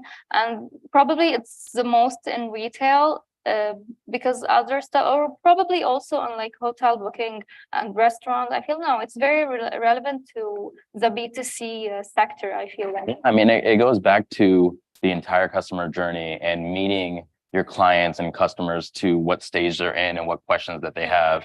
And that goes to, you know, whether it's from making a decision about buying a product or knowing what to watch next on Netflix. I have a different set of questions, and being able to answer those questions as quickly, efficiently, and effectively as possible is really what's going to keep me as a customer. And that's what makes the biggest difference. And understanding that really helps you optimize your marketing spend, because that's one more dollar that you don't have to spend on ads. Exactly. just to keep that person. Yeah, it's true. So I feel like those factors are especially the insights, they're letting companies know where to spend their money. So they're not just spending it anywhere. You know where the problem is exactly located, and you try to spend the most of your money on it to fix that. And probably this will reflect positively on your revenue later on. So I feel like the whole insight thing is just affecting the ROI positively, and like the cost, it's getting lower, the marketing cost, because no one now is saying, oh, you're just spending money in like on random stuff. We have the statistics, we have the insights. I'm telling you, oh, we're gonna spend that because the consumer wants that, because we found that he or she are doing that using the insights. Right. So it makes lots of sense. And it's the more you do, the more you learn, and you have to be able to organize and aggregate that data, so that way it keeps building on for the next client or the next customer that's going to have something similar question, and you just keep going on top of that, and you'll have a foundation and systems to be able to meet them at every stage. That's true. That's true. Like going back to the hotel, probably someone looking for security. They will find someone. They're like, oh, someone got in the room while I'm in it, or so I put something in the safe, and when I got back there, it was open and the things were not there. So you'll find someone with an experience that you can personally relate to and identify whether that fits your needs or not. So it's very interesting, actually.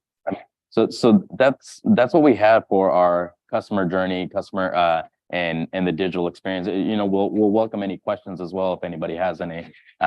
Anything else you want to talk through?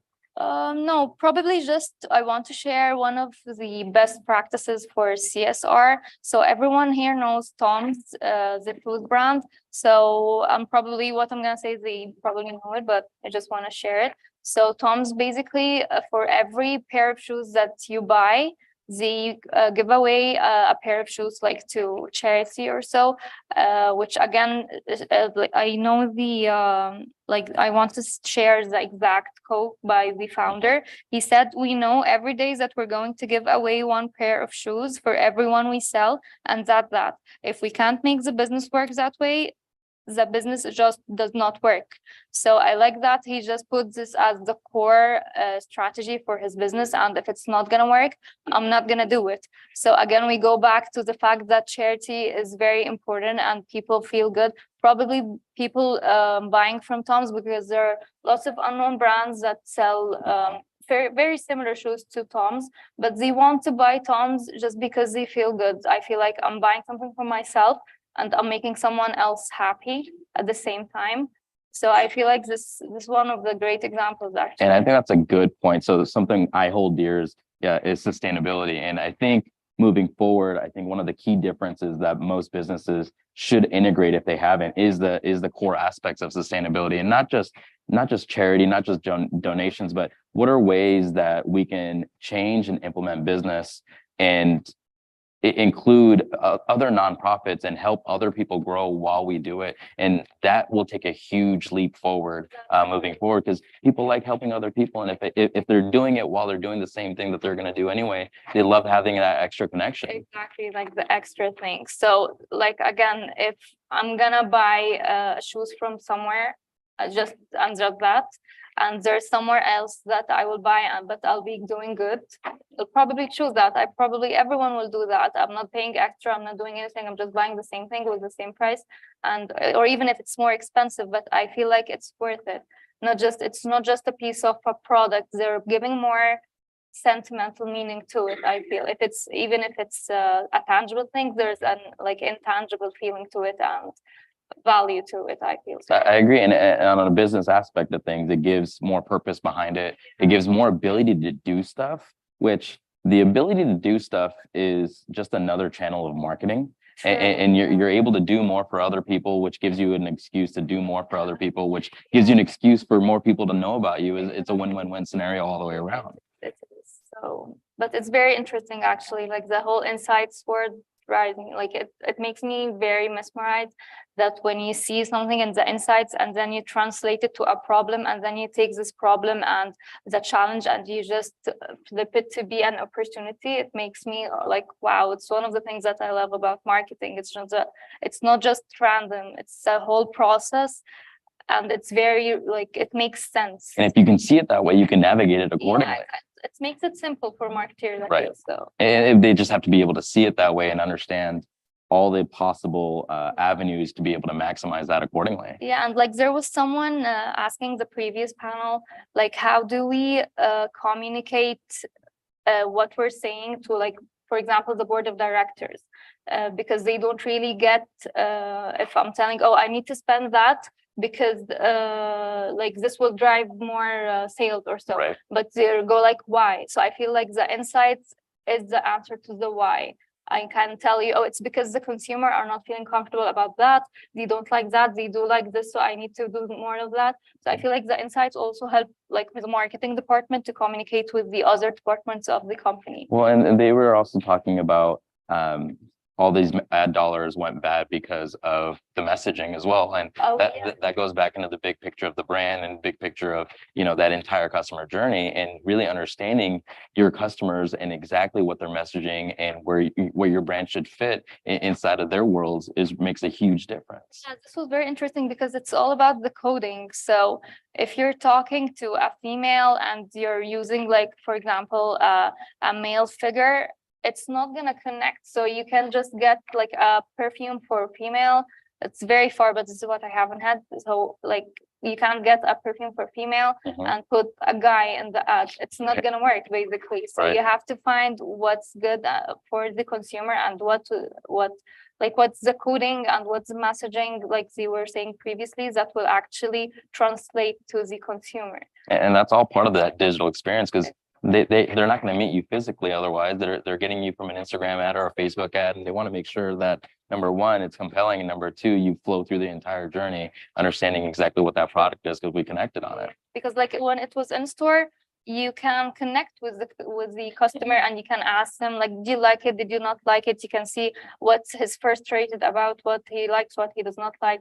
But in the digital world, you're basically dealing with accounts or just names. So you need the insights to actually understand it. So it's basically as if you're dealing it on like offline or like not on the internet, but with the internet, it's the insights basically. So let the numbers tell you what to do. Absolutely. Any questions at all?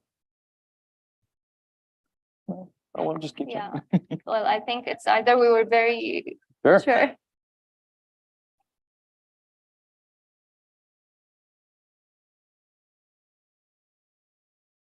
Guys, thank you for that good presentation and good conversation. It's good to see the benefits that commercial insights provide, and especially the example of Tom providing that type of giving back campaign. So this is related to ESG. So it seems like there's a bigger focus for companies to invest more in ESG, related to something what Tom has already started. I guess my question is, based off of your experience, when should a company of its size should be considering to invest in such initiative as, investing in ESG programs could be a significant investment? I don't think it has to do with the size of the business. I think it has to do with the brand and what their overall mission and goal is, because there's layers to it and there's levels to it, right? And so I think moving forward, B corporations are going to be more of it. B corporations weren't a thing 10 years ago, and now all of a sudden it's legitimized, right? And so that's a huge factor on the way that the market is moving, and incorporating a lot of those aspects of it really is what's going to move the needle. And when I say sustainability, and not just ESG specifically, but sustainability in itself, if things are unsustainable, you're not going to keep doing it. And so we have to think about ways where we can incorporate sustainability in everything that we do. And that becomes a part of like whether it's instilling ESG into your brand, and then how we instill ESG into our brand, that's up to you, but it has to be a sustainable and natural bridge to do it. But that goes back to the actual company and the brand and what messaging and where they want to sit in that marketplace. They can make those effective decisions today, whether it's implementing partnerships with other brands or just sitting on a board of a nonprofit. Like those are all different ways that have different layers of execution, and it doesn't matter what dollar amount that is. Well, to add to that, I think like B2C companies, like most of B2C, they need to integrate somehow like some kind of ECG or CSR, because like people now are getting more aware about the environment and about like every other issues that we have going around the world.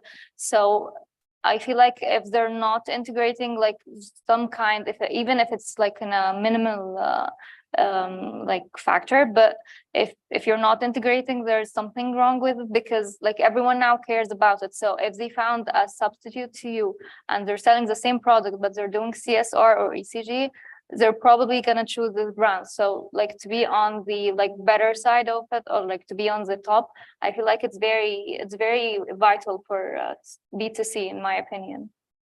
And to add, like as marketers, one of our goals is to solve problems. And nonprofits and ESG are there's a litany of problems to solve, and so there's a lot of ways we can get involved, and there's no limit to that. Lots of problems worldwide. That's a good insight. Thank you. Thank you. Thank you. Cool. Well, I hope we're very clear, not very boring. So no question. Awesome. Yeah. Thank you. Thank you.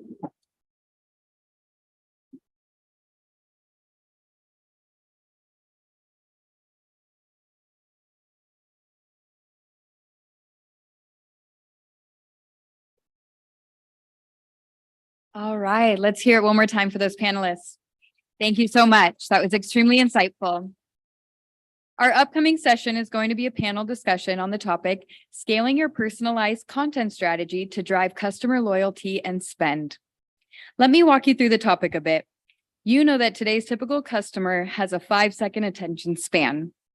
They will move on to something else if your material only captures their attention inside that time range. Fortunately, customized content can help clients stay interested in your business over time.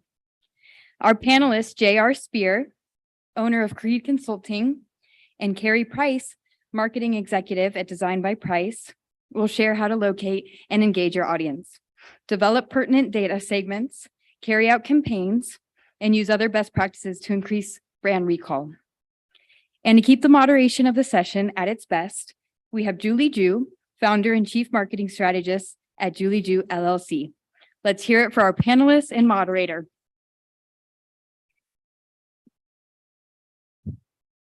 Hello. Can you hear me? Great. Can I get your attention, please? We are going to get started. So let me see a show of hands.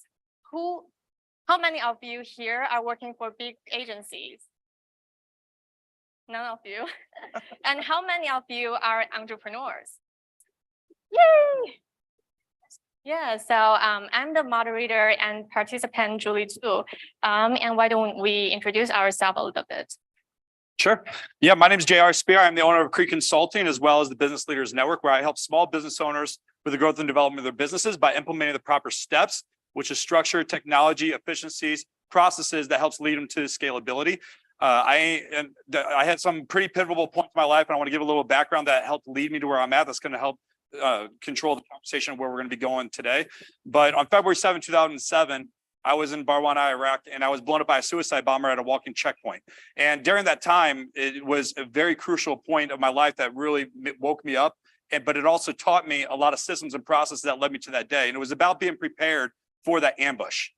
Now, every single person, especially entrepreneurs, we are going to be ambushed sometime in our life. Your ambush may not be getting blown up by a suicide bomber or having rounds being thrown down the range, but your ambush could be a key client quitting, a key employee quitting. It could be a family member getting sick and having to be in the hospital. It could be COVID and the pandemic. How many of you guys were affected by the pandemic? A lot of people were. So the things that I like to teach my clients is how to make sure that they're being prepared for that ambush. So when I look back on that suicide bomber, it was like the biggest bloodbath you could ever imagine, but everyone knew how to respond from that day and reacted to the things that they needed to do. And it all happened from day one when we put our feet on those yellow footprints in boot camp and being prepared and doing the training that it takes to lead us to where we're going to go. So everyone from the corpsman that got to the injured people, everyone from the communications that got the evacuation of the people to be able to get the sick out, and to even the other Marines that went out to patrol the other city to make sure that no other people were going to be having danger come in. It's about being prepared. It's about being having awareness and making sure that all of you guys know what to do when the shit hits the fan. So we want to make sure that you guys are prepared. I plan on talking a little bit about some of those steps that can help you guys be prepared, gain the awareness of your audience, so that way you can gain their attention, keep them engaged, and then turn them to create greater opportunities. How do I follow that? I've been on the other side of that proverbial fan, right? We've all had the shit coming at us, and I have worked in both B2B, B2C agencies, and also on internal teams. And I can tell you, being on that internal team is feeling like being on the other side of that fan, and you're just kind of bracing for impact. So I wish I had a JR when I was, early off in my career. But yeah, I'm really excited to be here today to talk to you guys. My name is Carrie Price. I own Design by Price. It's a consulting agency for small teams and people who just need that marketer with a little bit of industry knowledge, but a lot of bit of heart and a lot of bit of caring for those clients and creating those personas. So I'm really excited to talk to you guys today about how we can leverage content creation, content generation, and make it work. Love it. Love that. I'm also so honored to be here. I'm Julie Zhu. I live in New York City. I started my marketing consultancy last year. Most of my clients are women entrepreneurs who are creatives, authors, coaches, and consultants. I'm saying hi to my friend, Peggy, one of our sponsors today. I know that our panel topic is scaling your personalized content strategy to drive customer loyalty and spend. That's a mouthful. It took me a week to memorize that title. But now I encourage you to ask your most urgent content questions, so that way we can best focus our time today. Anyone who wants to share your question? So who struggles with social media content or any content period that's going to help you guys engage with your audience that converts them to sales? I'm sure a lot of people do. So if you guys can get up and watch you guys come up here and just ask us questions, because we want to be able to engage with you guys a lot more and give you guys topics and discussions that's tailored to you and your business. And we would love to be able to have anyone and everyone come up and ask those questions. Yay. Hello. I have a question. So we do batch planning for our clients, normally in like 3 months spurts, so that way we're not too far ahead, so the content isn't outdated. What recommendations do you have for those clients that may, based off of their brand positioning or anything like that, they cannot fit into those batch planning models? Like they just don't work based off of what they do. What recommendations do you have for that? I would love to jump in here. Yeah, I'll follow up. I've worked in the pharmaceutical industry for a little while now, and I can tell you sometimes it takes a year to get an email approved. I'm not kidding. It is a process, and that's because of regulations. We're responsible for important safety. so that they have what they need to be able to prescribe a drug to a client or to a patient. So being able to accurately and, you know, in a timely fashion get that information to them is sometimes challenging. And it's not necessarily one size fits all. Yeah, I think the mic went off. It's not necessarily one size fits all. So we're working with sometimes drugs that are controlled that require extra regulations. We're working with difficult formularies and difficult things to get to market, right? So what I market is to not pressure myself into getting descriptive type of time frame, right? 3 months doesn't always work. 6 months doesn't always work. A year seems ridiculous, but sometimes it works. But really figuring out what works for your industry and what works for your clients and being able to move within those boundaries to make sure that you're getting them in, you know, the best content at the best time, even though it may seem that it takes too long or too short. Yeah, so I agree with what you say, and I have a completely different strategy that I teach all of my clients. But one thing you need to understand that without a plan, you're going to fail. And there's 4 key things that I tell all my clients when it comes to social media content or content period. It could be on YouTube, it can be on email marketing, but it must be purposeful, shareable, likable, and planned. Purposeful, shareable, likable, and planned. Most people, they go out there and they produce content just to be able to produce content, but they don't actually have a strategy or a plan behind it. The other thing too, when it comes to batch content and to be able to get your clients to do it the best, is people struggle to figure out what should I be saying, what should I be doing to be able to get them to engage and to create those opportunities. And I tell people, it's like, well, first off, you need to stop producing content just to produce content. You need to have a purpose behind it. And the best way to do it that I teach everyone called your big 7. So if you guys are taking notes and you want to have some tactical strategies, this is the time to take notes on what I'm going to teach you.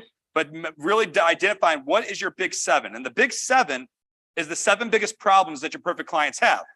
Now, if you would go to any of my social media pages, look up JR Spear, I'm everywhere, Instagram, TikTok, whatever, but Facebook is my home. You'll see that I post very little about my personal life.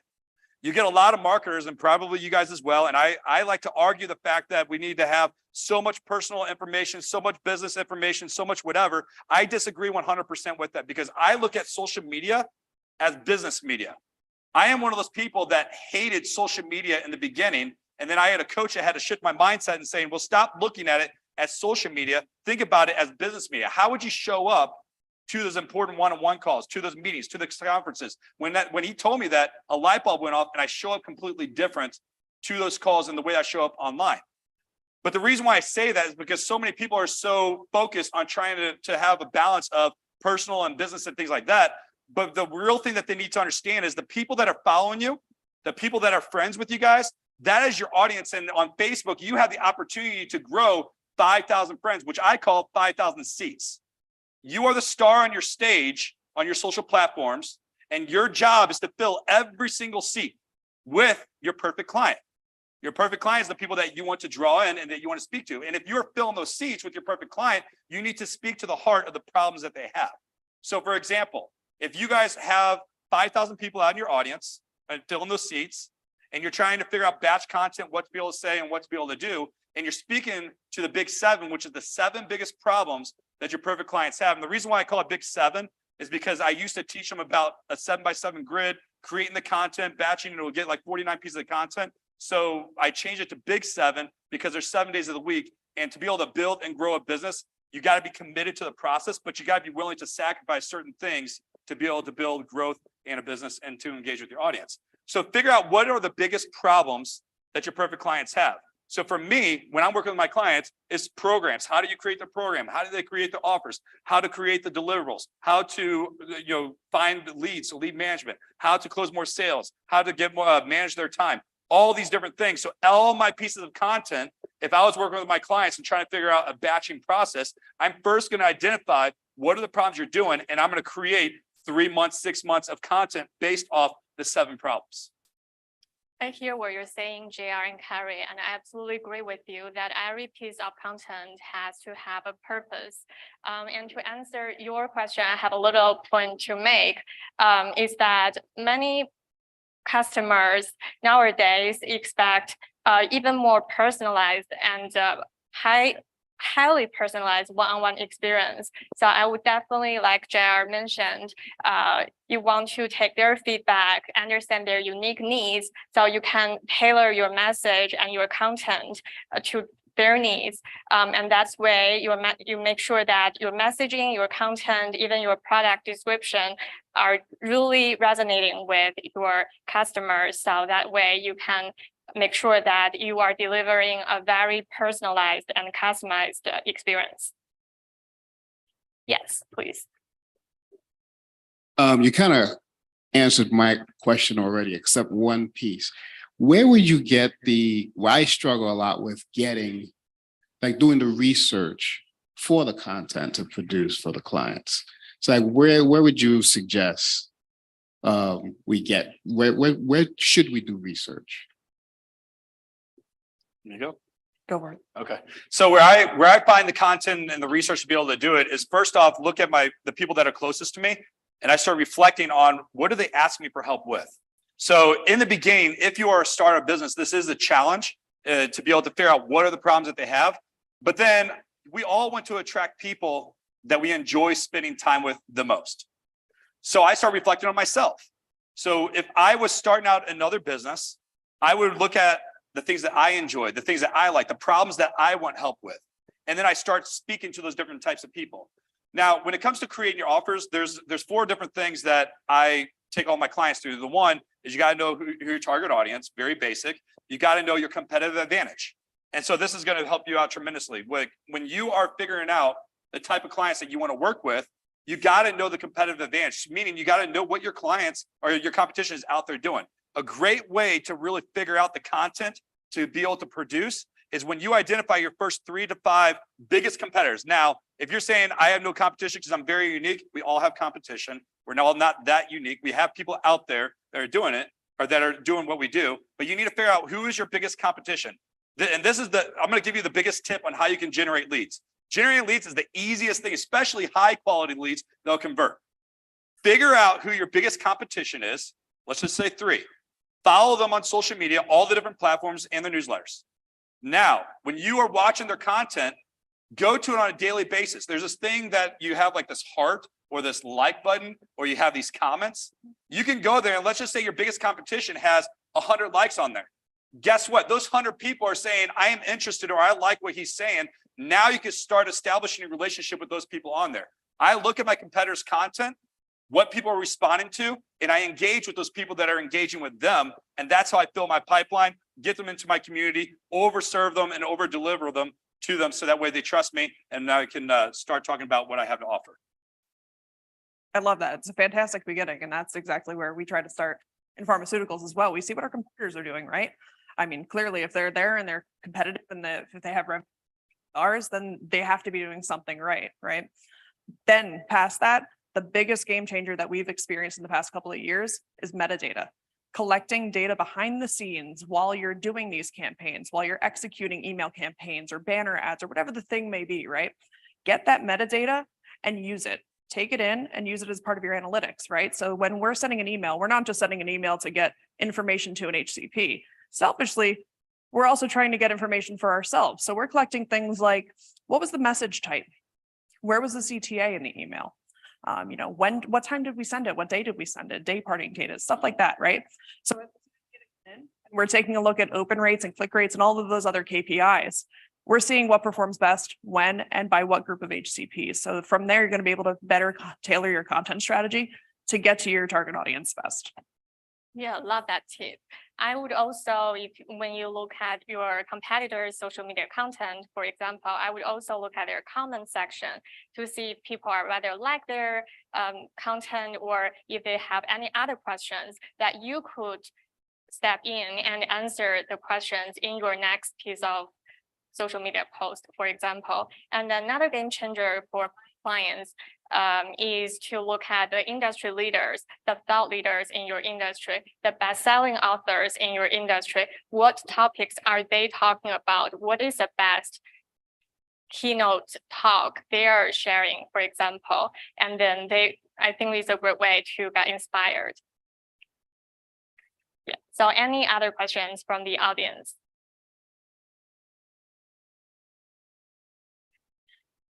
Yes, hello. So I have opinion on that topic, but I'm very interested in yours. So this is really a number of pieces of content you should create to generate sales, basically, and relationships. So there is some secret sauce that some people use that you should post 10 times a week, twice a day, at least 5 days a week. And my question is that a secret sauce for everyone or not? Thank you. I have a secret sauce, and it's something that I've used to help me, build multiple different businesses. And it's a very, very simple formula. First off, I want to reverse engineer. Every single week, same time, same day, every single week, you guys need to go live on whatever platform it is. And the live is always going to be speaking on one of your specific one of your big 7 problems that you have. So let's just say Wednesdays, 11 a.m. Eastern, I'm always go live speaking on something, okay? It's always going to be through a Zoom or somewhere that they have to register for. Because if you keep everyone on your social platforms, you don't own that content. You don't own that lead. Zuckerberg owns that lead, and they can get shut down anytime. So your goal is to get people off of any social platform, own that contact in that list. So for them to be able to show up, they have to be able to give you something of value. So if you want to be able to get something of value, you have to be able to give something of value, which is going to be the personal information. So if you want to reverse engineer, I always say every single week, I'm going to go live at this specific time, specific day, whatever it may be, and I'm consistent with that. And I've been doing that for years, and I have been teaching all my clients to do so. It works perfectly because you're growing your email list, you're getting engagement from people that are interested in what you have to talk to, and now you're going to be able to convert them to higher sales. So you go live every single week on a specific thing. All of your content that you do, from emails, from blogs, your websites, from social media, whatever it may be, even meeting someone at the coffee shop for the first time that's interested in what you have to do, you lead them to a specific place, which is your community. You always want one place where you are growing a community of some sort. I don't care if you're doing Facebook or whatever, or LinkedIn communities or whatever it may be. I will say Facebook is the best, whether you're anti-Facebook or not, because you don't have to teach people on how to use it. It's already a platform that majority of the population in the world knows how to use. So whatever you do, you push them to one place in your community. All of your content that you do, and there's no strategy saying I need to put 10 pieces of content per week. I would do maybe 2 or 3 pieces of content every single week. And it's always to lead them and invite them to my live call. Well, they can't get an invite to the call unless they're in my community.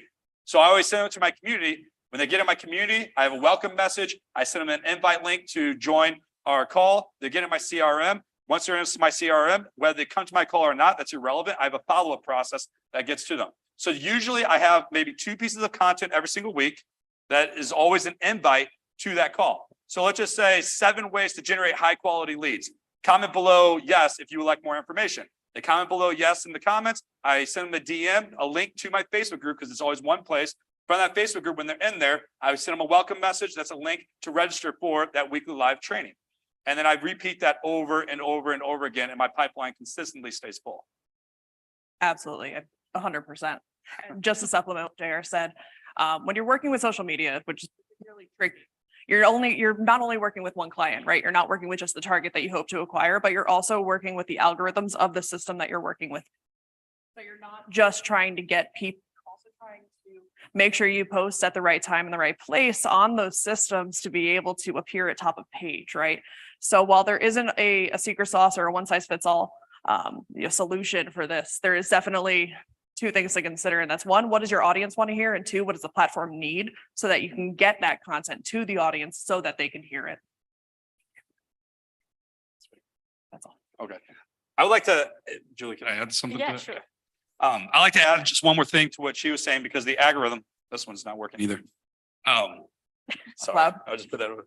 But to add to that, it's all about exactly what she's saying. You got to beat the algorithm. So you got to know what your audience wants, but you have to beat the algorithm. And one thing that really changed a lot for me is understanding that the currency is in the comments.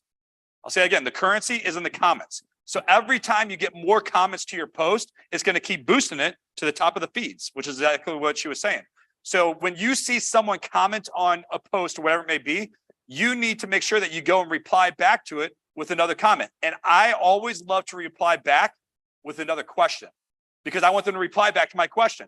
So I tag them, I follow with another question, and that keeps that comment going over and over. I did a proof of concept with one of my clients about 2 years ago. And when we got on the call and he didn't really believe my process, I said, you know what? I'm going to go to my Facebook feed right now. I'm going to go to a post from a year ago prior to what we were doing. And I said, before we get off here, I'm going to get off our call with two to three people that are going to want to book a call with me. And it didn't fail. I went and found a post from a year ago. I engaged with comments that were in there from a year ago, just went to my memories, found a post that people were engaging with, and I got more people to respond. And then I had book calls before I got the call with my client. So you want to make sure that you're beating the algorithm and just understand that the currency is in the comments, and the consistency is going to be really important. So you got to show up every single day, being consistent, producing content to making sure that you are staying above and on top of the algorithm. Yeah, another tip for Instagram, for example, besides the comment, the like and share, and there's also a save feature. So I usually encourage my clients to encourage their clients to save their posts. For example, I have a psychology and a lot of parenting expert clients, and they usually share very informative social media posts. And on the last slide of their Instagram post, they would have a slide of save this post for later, and she got over 100 saves for that single post. So I think that definitely would add some value to your clients. I hope that answers your question.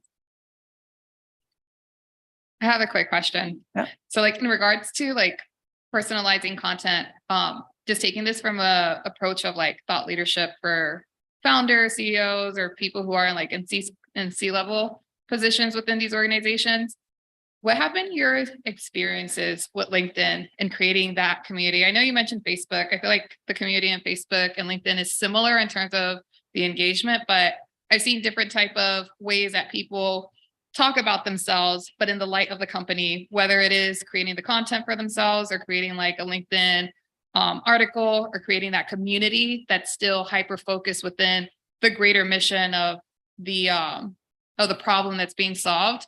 What is your experiences with that? And how do you guys think that that personalization of content can be structured for LinkedIn specifically? Well, you always have to think about what the end result is. The whole goal is to get them off that social platform into your CRM so you can follow up with them afterwards. So that way they get into your email marketing or follow up or someone calling. I don't care what industry that you're in. If you're a huge C-level company or if you're a one-man show, the process is still the same. You have to think about the end result, and it's always to lead them to something of high value to be able to get them off, to be able to register so that you can have a follow-up system for there. So when it comes to even on LinkedIn, on training and what you want to do, you got to identify what are the problems that they have, and you need to create resources. You need to create content, and you need to create lead magnets. You need to create something that you can get high value, which is going to be their email, and then have a follow-up system after that. But the process is still the same, regardless of where you want to host your community. So like, I guess drilling down a little bit more, which one would be the best thing to highlight? Would it be the community? Would it be your personal brand and connection to the business? Or would it actually be the business itself and what it solves? I personally build everything for my personal brand of me. And I encourage all my clients to do the same itself, because no one really cares about connecting with a company. They want to connect with people. So from that standpoint, that's the reason why I was saying, like, when you are building on your personal pages, look at it as business media, and everything that you do is purposeful, shareable, likable, and planned. If it doesn't serve my audience with the problems that they need, well, then I'm not going to be posting it. So it has to be able to serve them at a high level. So from my personal page, I'm always going to be doing something that serves my audience at a high level. And not just that, that connects on a more personal level, because now I'm speaking to the heart of what they want help with the most.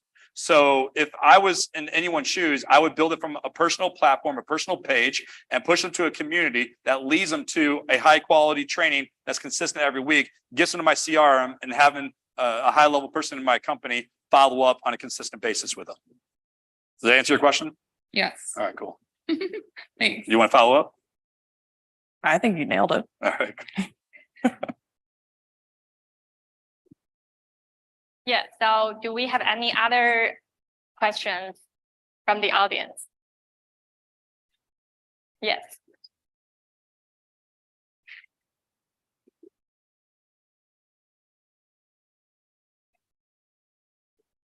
Hi, how are you? I own a digital marketing agency, and I want to know from your experience and your thinking, what you think about fast content, because we are seeing more often in our clients.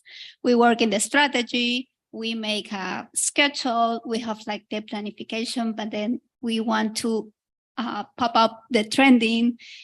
They want something like very meaningful, or they are something for the day and very quickly because it's a trend of the day. And you know, like digital, it's like that. It's about trends. And I want to know your experiencing one. What do you think about that? I'll jump in here. I completely understand the dilemma, right, of having that evergreen content that you know you have in your back pocket, you can post any day, any time, it's going to work for your consumer. But then also, right, you got to stay trendy, you gotta stay relevant. The average attention span is 5 seconds. It's an uphill battle. It's difficult, right? So the way that I advise my clients is to have an evergreen strategy, right? This is your umbrella. You have to start somewhere. You have to have your brand strategy. Of course, you have to have all the components that go with it. You have evergreen content within that, and having that evergreen content and that brand strategy will allow you to remain flexible when it does come time to be trendy or to respond to something that's relevant or pertinent to your business. So really, I try to balance maybe 60 to 70% evergreen just so I know I have it. And maybe that's a comfort zone personally, but I like to know that I can post any day, anytime, and I have something. But then also, it can wait. If something trendy comes along or relevant, pertinent, I can just focus on that for now, knowing that I can lean into my overarching brand strategy and that whatever I'm posting isn't going to seem like it's not part of who I am or what I do. Every piece of content needs to be purposeful, shareable, likable, and planned. So when it comes to trends, this should be something we should be watching on a daily and regular basis. But even after finding trends, you still need to make sure you have a plan and strategy behind it. Don't post things because you feel like you got to post. Don't sit there and put a piece of content, go live, do whatever, because now you're going to confuse your audience because you may not be very clear on your messaging. A confused mind is never going to buy. So if they're confused by your messaging because you're just trying to get something out there because you feel like you got to get something out there because you're seeing everyone else that has a trend thing that you got to have fast content. I'm not a fan of fast content. I'm a fan of strategy. I'm a fan of making sure that everything is very specific, that is intentional, and that we put it out there with a specific plan. Absolutely. So I would say that I would post 70% of evergreen content, but from time to time, I also comment on recent cultural events or issues or other like celebrity things going on to make sure the angle is unique, is relevant, but the core content is still relevant to the audience. But you want to make it interesting, sometimes make it spicy for your audience. I hope that helps. And if you're struggling with marrying back fast content to your brand, consider making yourself even a quick 3 to 5 point checklist that represents your brand so that when you're creating that fast content, you can go back and say, hey, here's my piece. Does it meet these criteria? And does it misalign with any of them? And if it does, reconsider how it misaligns with your brand and who you are, because nothing's more disappointing.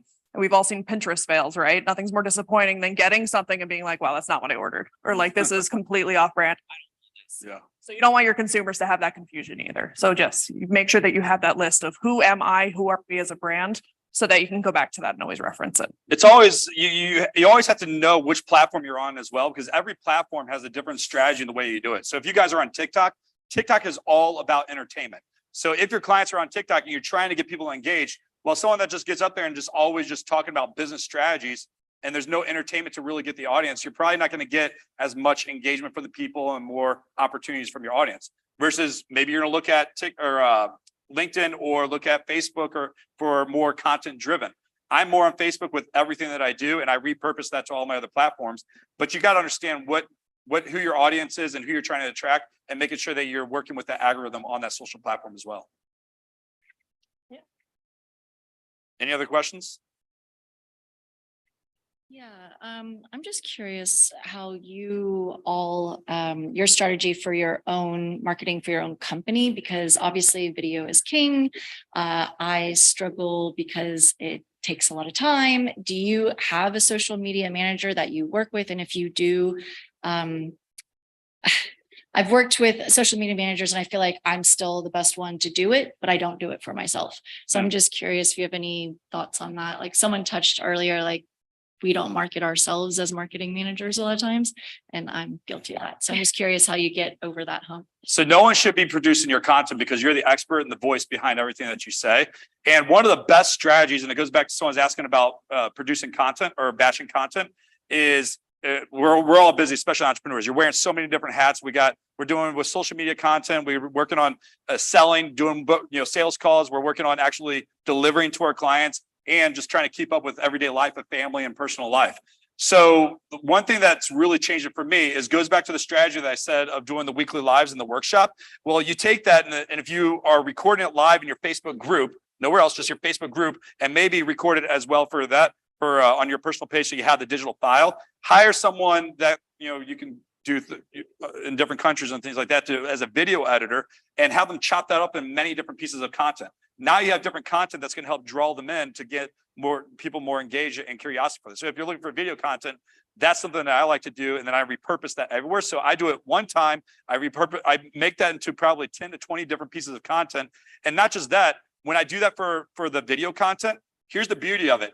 I take that same exact message and I turn that to a picture and written content. I turn that into email content. I turn that into entertainment on TikTok content so that one video now can be repurposed to written content, picture and written content, video content on YouTube, wherever it may be. And I just did it one time. So if you're consistent doing your weekly lives every single week, same time, every single week, focusing on the big 7 for your problems on there, and then you record that content, have someone chop it up into multiple different pieces. Now you repurposed 1 hour training or 30-minute training into multiple different pieces of content, and it didn't require more energy from you. You're welcome.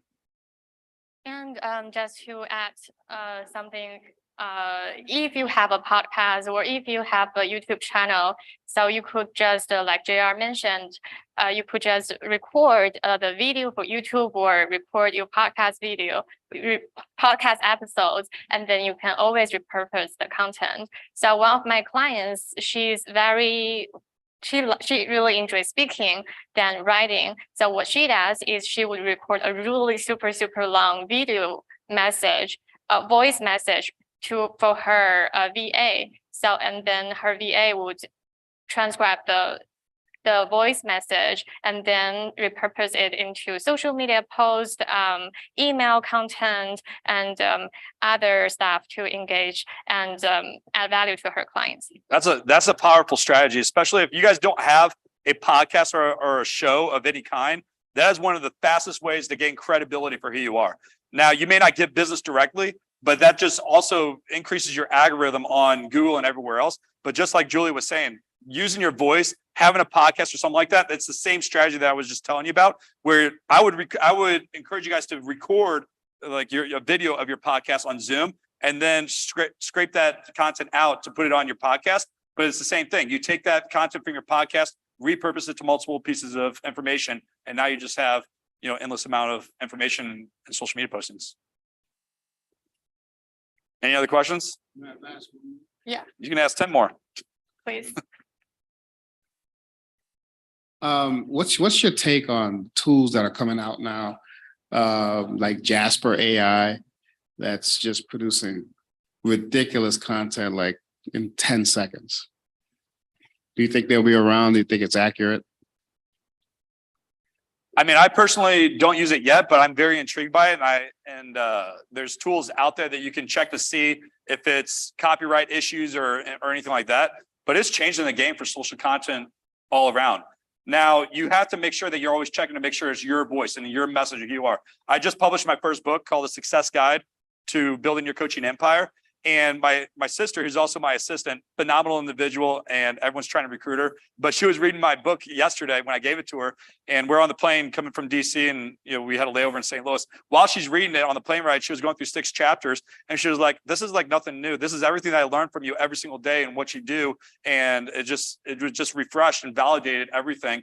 But it was nothing new to her, and it was cool to hear her say that, because it shows that I'm consistent on my messaging, no matter what platform I stand on, no matter what social content, even when it comes to my book. And I say that because even if you're using AI type content for it, It's a cool way and an easy way for you to be able to produce content fast, just making sure that you always double check that it's in your voice. Yeah, I could definitely echo that. I mean, AI is fantastic and it's not going anywhere. AI has been 5 years, 6 years now coming into the making. And it's really going to hit its stride the next couple of years. But it's not an end game. It's a tool, right? It's something that we can use to supplement our existing content strategy to make sure that we're hitting the quotas that we know that social media have, to make sure that we stay relevant to the algorithm, but it also has to stay relevant to our clients. So yeah, absolutely. It's definitely a tool, but it's not an end all be all. Nothing's going to replace your personal relationship with the people. People have to know it's you. They have to know your voice. They have to have that connection. If you're trying to replace everything that you do in your business and automate everything, you're ultimately going to lose that real connection and relationship with your clients. Now, there are certain things that I love. I build automation for my clients. So I love automation. I love things that simplifies your life. But one thing that's never going to replace is that time that they get with you. Yeah, absolutely. It's funny how you mentioned the AI tool, because there's one of the very famous copywriter that I work with here in the US. She posted her experience using the AI tool the other day, and she wanted the AI to make the copy even funnier. But then the AI tool responded, I don't get it. I don't get it. So I guess no one understands your audience better than yourself. And I agree with what JR said, that your copywriting and your messaging cannot be replaced by AI, for sure. Any other questions?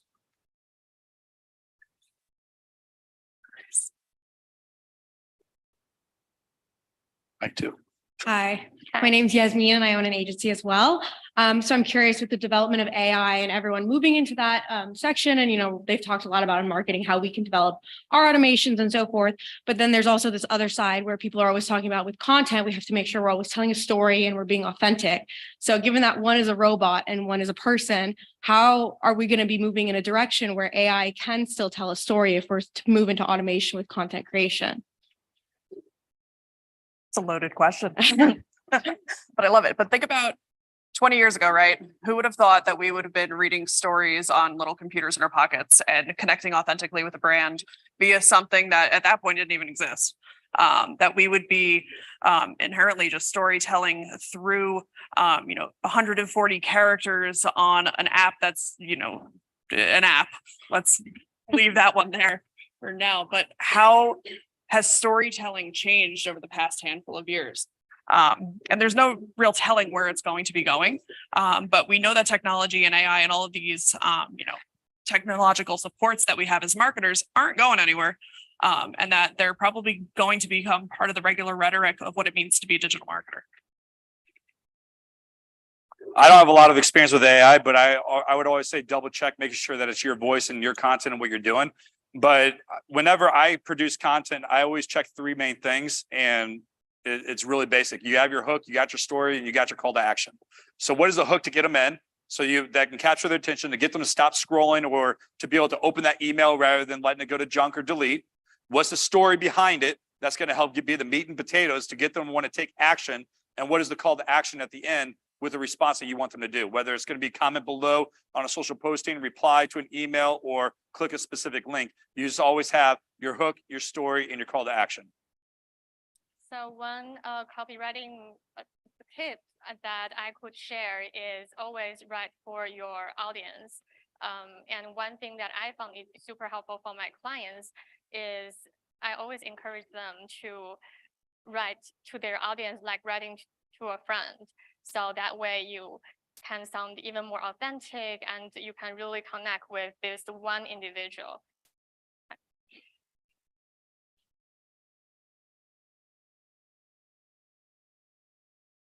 Hello, I want to follow up on this question about your personal content, your personal brand. So question one is like, who repurposes the content for you? And question number two, if you didn't have a team or some leverage to do that, what will be the one piece of content that you would do for yourself that would help you achieve your business goals? Thank you. Yeah, I would like to start the second question first. So the one piece of content that I would always repurpose is my weekly live. Or it can either be my podcast. So I have I have a national show that I'm on 450 channels worldwide. And then I have my Daily Creed podcast show, which is on, all the big channels as well. So I could take my podcast that I did for that week and I can repurpose that to multiple different pieces of content, or my weekly live that I do inside of my community. I take that and repurpose it to my audience as well. Yeah. So in the beginning, I did everything myself. So I took that and I pieced it off. If I had a team, which for me, when I started my podcast 3 years ago, I stopped it for a period of time because I hated doing it. I hated the process of doing it. It cost me a lot of time, but I figured I was sat down and I was making down the pros and cons. Why am I not enjoying this? Because my coach told me I had to produce content. I had to have a podcast. I had to have a show, and I was doing it. But I realized the one thing that I hated doing was taking the time to edit every single piece of content, because I was spending 30 minutes or an hour every single week editing and chopping it up and doing all this stuff. And I was like, I hate doing that. It's not fun. And I was like, okay, let me find someone that can actually do it. So there's a website, if you guys never heard of it, onlinejobs.ph. That's onlinejobs.ph. There are a bunch of people from the Philippines. You can hire someone at $3 to $5 an hour. They do amazing work for doing those different things. I'm like, okay, I'd rather pay someone else to do what I don't love doing and be able to focus on the things that I love doing, which is interviews and producing content. So when it comes to a team, I started looking. That's the first place that I was told to go to, and I have people that from that site that's been working with me for 3 years, and they're absolutely phenomenal. They do my video editors. I have a funnel builders, website builders, video editors, and a graphics designer, and they all came from there. Well, my video guy now is in Pakistan, and he is a rock star. So, but those are typically the places that I go to do it. And I do have my personal assistant that lives here in the US. But for some of those other jobs, there's so many talented people around the world, and they need our business and our money as well. And I always give really good bonuses. So if you're looking for a team and you're a one-man show, my first hire was a website designer, or graphics designer, and funnel builder, and they both came from the onlinejobs.ph. So that's where I would hire to start to do that. And I would produce the content. I give it to them. They're uploading it everywhere. They're chopping it up, and then I give them access. Well, I use LastPass, so I don't ever give my personal passwords or anything like that to anything. So that I use LastPass so they can get access to all my social sites and be able to do the postings for me. I just give them a schedule that every single day, every single week at this day and this time, I want certain content to be posted, and then they do it from there. Definitely. And if you're not in a position yet where you're ready to hire somebody to do it for you, I'll tell you, when I started out, I would always work long to short when it came to content. Start with that long form, meaningful piece, really hit every nail on the head as much as you can, and then chop it up from there. The one issue that I ran into was brand consistency on different platforms, right? So I'd chop things up, take that one piece, have a bunch of buckets, felt great. And then I'd look across the platforms and say, oof, like, wow, I missed the mark here, there, the next thing, because, I was so focused on what does Facebook need, or what does TikTok need, or this, that. Make sure that for each platform, you have a 1 or 2 sentence statement just for yourself, when reminding yourself about what you're going to focus on specifically for that platform when you do take that top content and chop it down. So create actionable lists for yourself, just so that every time you go through a long form piece of content, okay, here's the 1 or 2 things that I'm going to focus on chopping this content up that will resonate with my Facebook audience or my LinkedIn audience or whatever the audience may be. I like to piggyback on this because she said something that was really, really important that I'll probably simplify for you guys. So taking the long piece of content, where I like to start for the long piece of content is I create the content for a resource. So it could be like a lead magnet, a PDF guide, or a video, but typically it's a PDF guide. The reason why is because remember what the end goal is to grow my email list, to grow my contact list, to grow my network. So I got to have something of high value to give people to be able to get to encourage them to give me their contact information. So I start out by writing out my content for my new resource. And then from there, I chop that up to social content, video scripts for video content, and email content. And now I have 4 or 5 pieces of information that I can repurpose in many different ways by just creating that resource. Because inside the resource, I always have that hook, which is going to be the title of the whatever I'm teaching and training. Then I have the story, which is the processes inside the lead magnet. And then I have my call to action, which is going to be make sure to subscribe here, click here, invite here, register here, whatever it may be. I have my graphics designer that I hired from onlinejobs.ph. He designs it, makes it pretty. I have my funnel builder that builds it into a lead magnet funnel. That way it goes into the CRM. And then I have someone else that repurposes that content and I deliver it. And so I write the long form content, which is the resource, and then my team goes and repurposes it to multiple different things. And to answer your question, I would think about what do you enjoy the most in terms of marketing? Do you enjoy more about speaking or writing? So maybe you really like writing emails, or maybe you really enjoy doing a Q&A session. So I would just start from there to create that one piece of content. And then I usually work with freelancers from sites such like Fiverr, Fiverr, and Upwork. They have amazing VAs, social media assistants, and other many amazing talented freelancers that you could work with. Usually if you go to your local university and like a marketing department, whatever it may be, they need free intern hours to be able to finish a degree, and you can use them and to be able to help you. So if you're not in a place to hire someone, you have people that need to have experience to work with you. And then if they do a great job and they help you get an ROI and you're in a place where you can hire them, then you can just hire them on afterwards. And from my experience, I had some people that I did that in the past with my clients that they needed more than 200 plus hours. Well, that can be 3, 6 plus months for them to get enough hours so they can finish their certification or whatever degree they're getting. Okay, so we have time for one last question.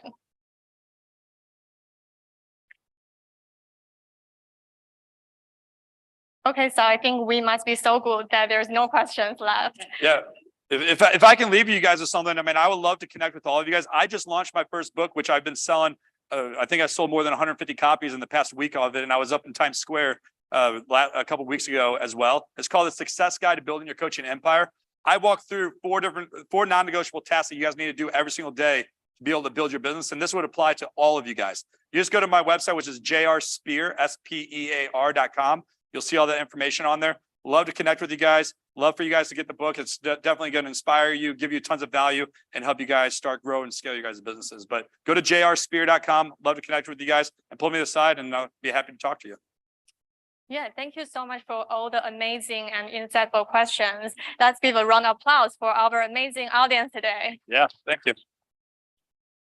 And also another round of applause for our amazing speaker, J.R. Spear and Carrie Price. Yeah. And give it up for Julie. And Julie, give her a hand. Thank you. Awesome. Appreciate it, guys. Thank you so much. Appreciate it.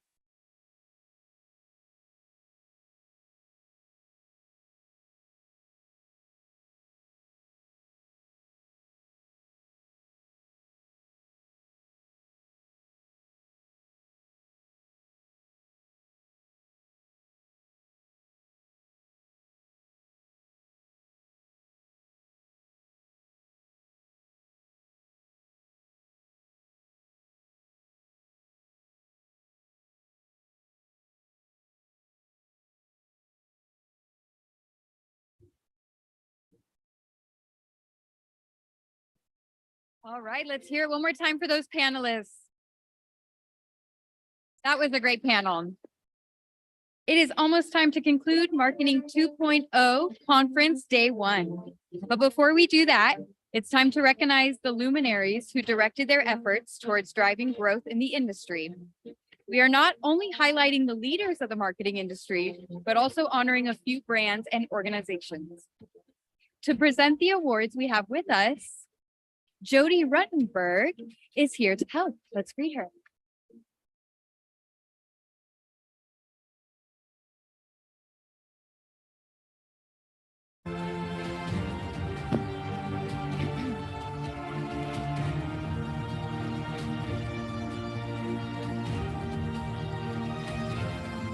So we will be handing out our Marketing 2.0 Outstanding Leadership Awards.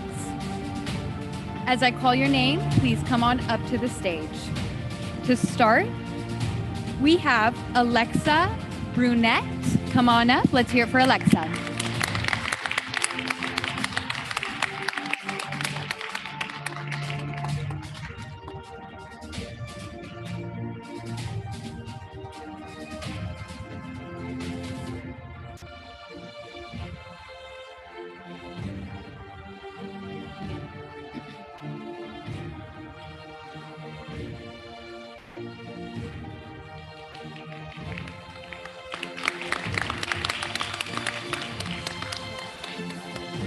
And if any of our honorees would like to say a word, please feel free.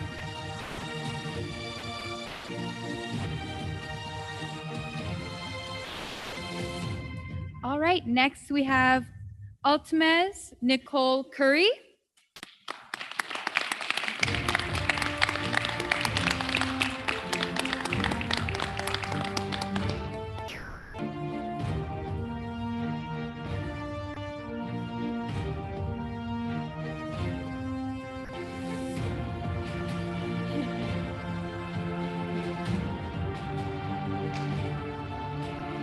Let's give it up for Ultimez.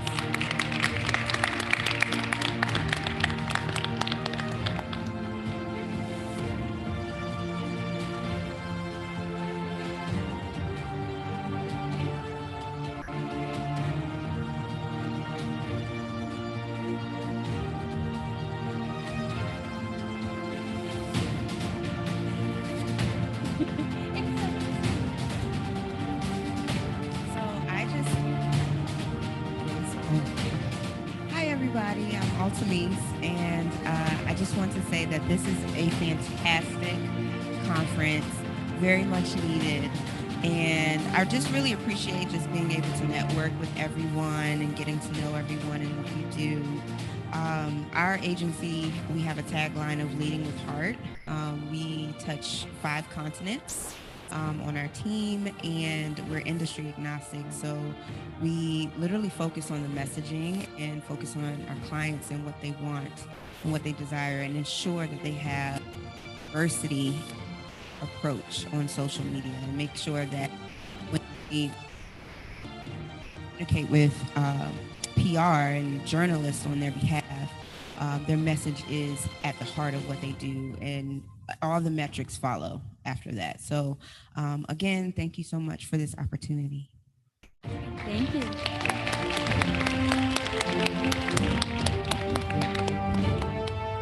Next, we have Heidi Green. Come on up, Heidi.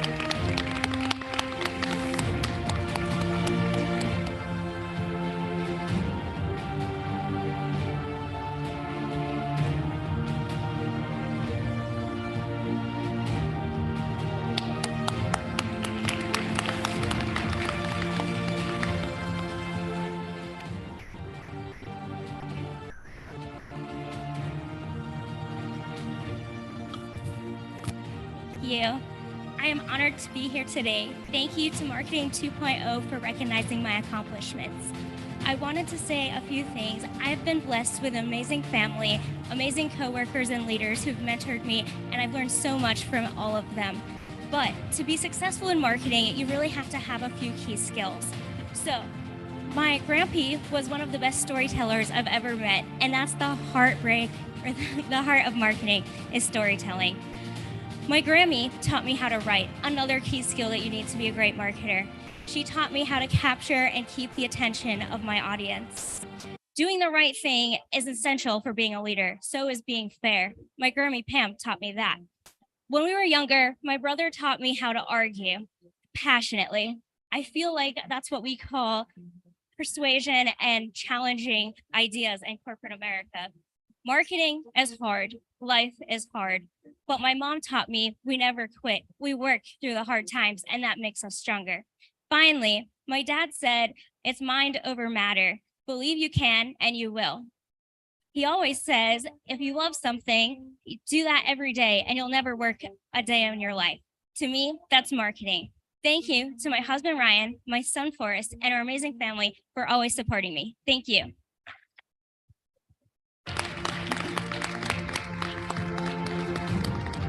Thank you, Heidi. All right, next we have John Turnham. John, come on up if you're here.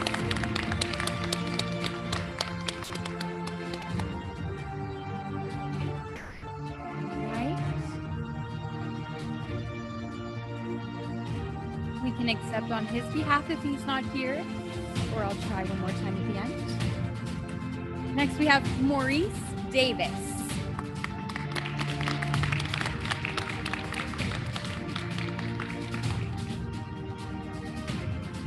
Come on in.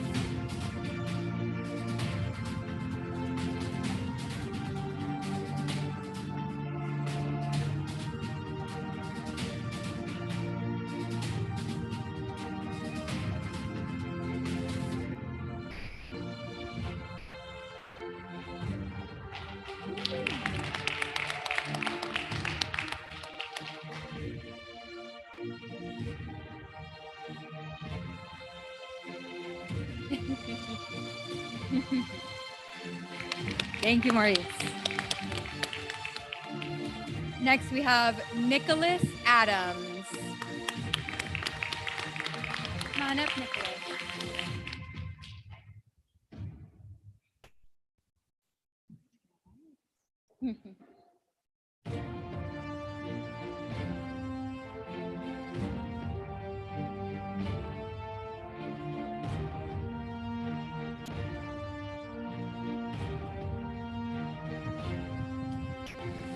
Thank you very much to the Marketing 2.0 conference for honoring me with this recognition, but this is really not about me, it's about our team at our agency. So a quick spotlight on them. I really appreciate the incredibly talented individuals I get to work with every single day at Ninico. When I started the agency in 2011, I never thought it would become one of the top agencies in both the Bay Area and in Los Angeles, and we have hit that place, and it's not because of me, it's because of our team and the incredible clients that we get to partner with as well. So a quick shout out to my team. Thank you very much for this honor.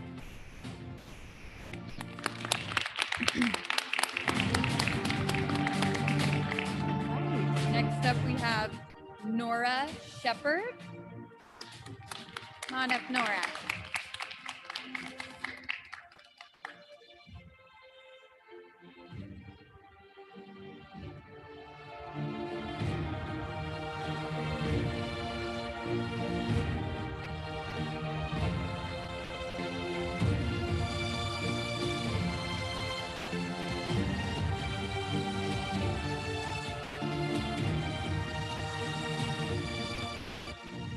Awesome.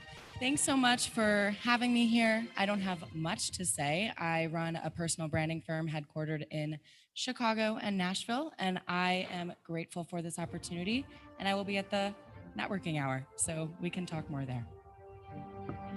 Thank you, Nora.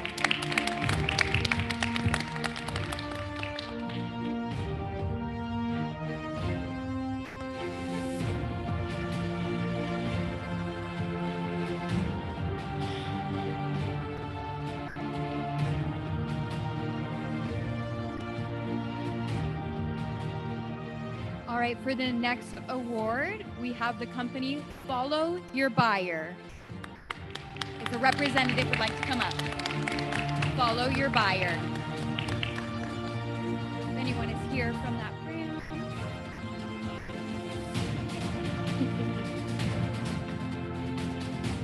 All right, let's head on over to Scott D. Brown. Come on up, Scott.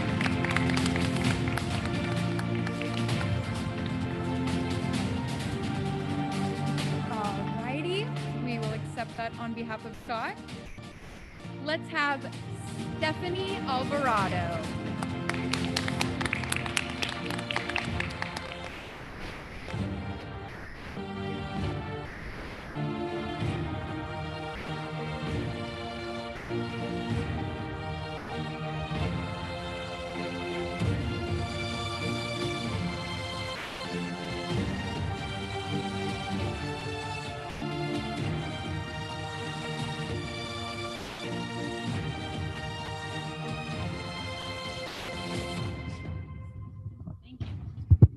Hello, everybody. I just want to say thank you. And I wouldn't be here without my family and support from them, my loved ones, and my colleagues. I'm super thankful for just the opportunities that I've been given in life and everything. And I will leave with one word or one food for thought. In martial arts, they say that there's a principle. Think of your hands and feet as swords. And what that means is to make every move count. So make every move count in life as well. Thank you. Thank you. Thank you, Stephanie. All right, have one more. Aisha Nasim.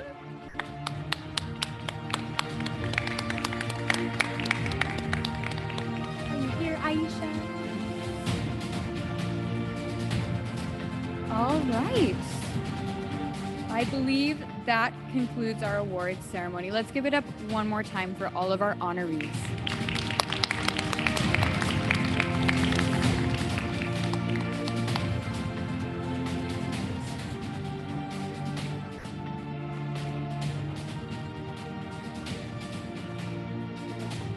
hear it one more time for Miss Jody for her help. Thank you, Jody. All right. Ladies and gentlemen, before we draw our curtains for the day, I'd like a few minutes of yours to thank you on behalf of the Marketing 2.0 conference team. Also, a heartfelt congratulations to those who got recognized on our platform for their relentless efforts and contributions to the marketing industry. We sincerely hope our diversified agenda and networking opportunities have met your expectations. Tomorrow is going to be even more exciting. I can vouch for that. I, Sarah, sign off for the day as your MC. I would like to offer a big bouquet of gratitude to our kind sponsors, Weekly Real Estate News and She Can. Do mingle with fellow attendees, and thank you so much for being a wonderful audience today. Also, do not forget to tag us at #marketing2conf, C-O-N-F, in your stories and posts. And also there will be a cocktail reception, I believe, preceding this session. So make sure you catch that and network. Thank you guys so much. I hope you have a great rest of your night. See you for day 2.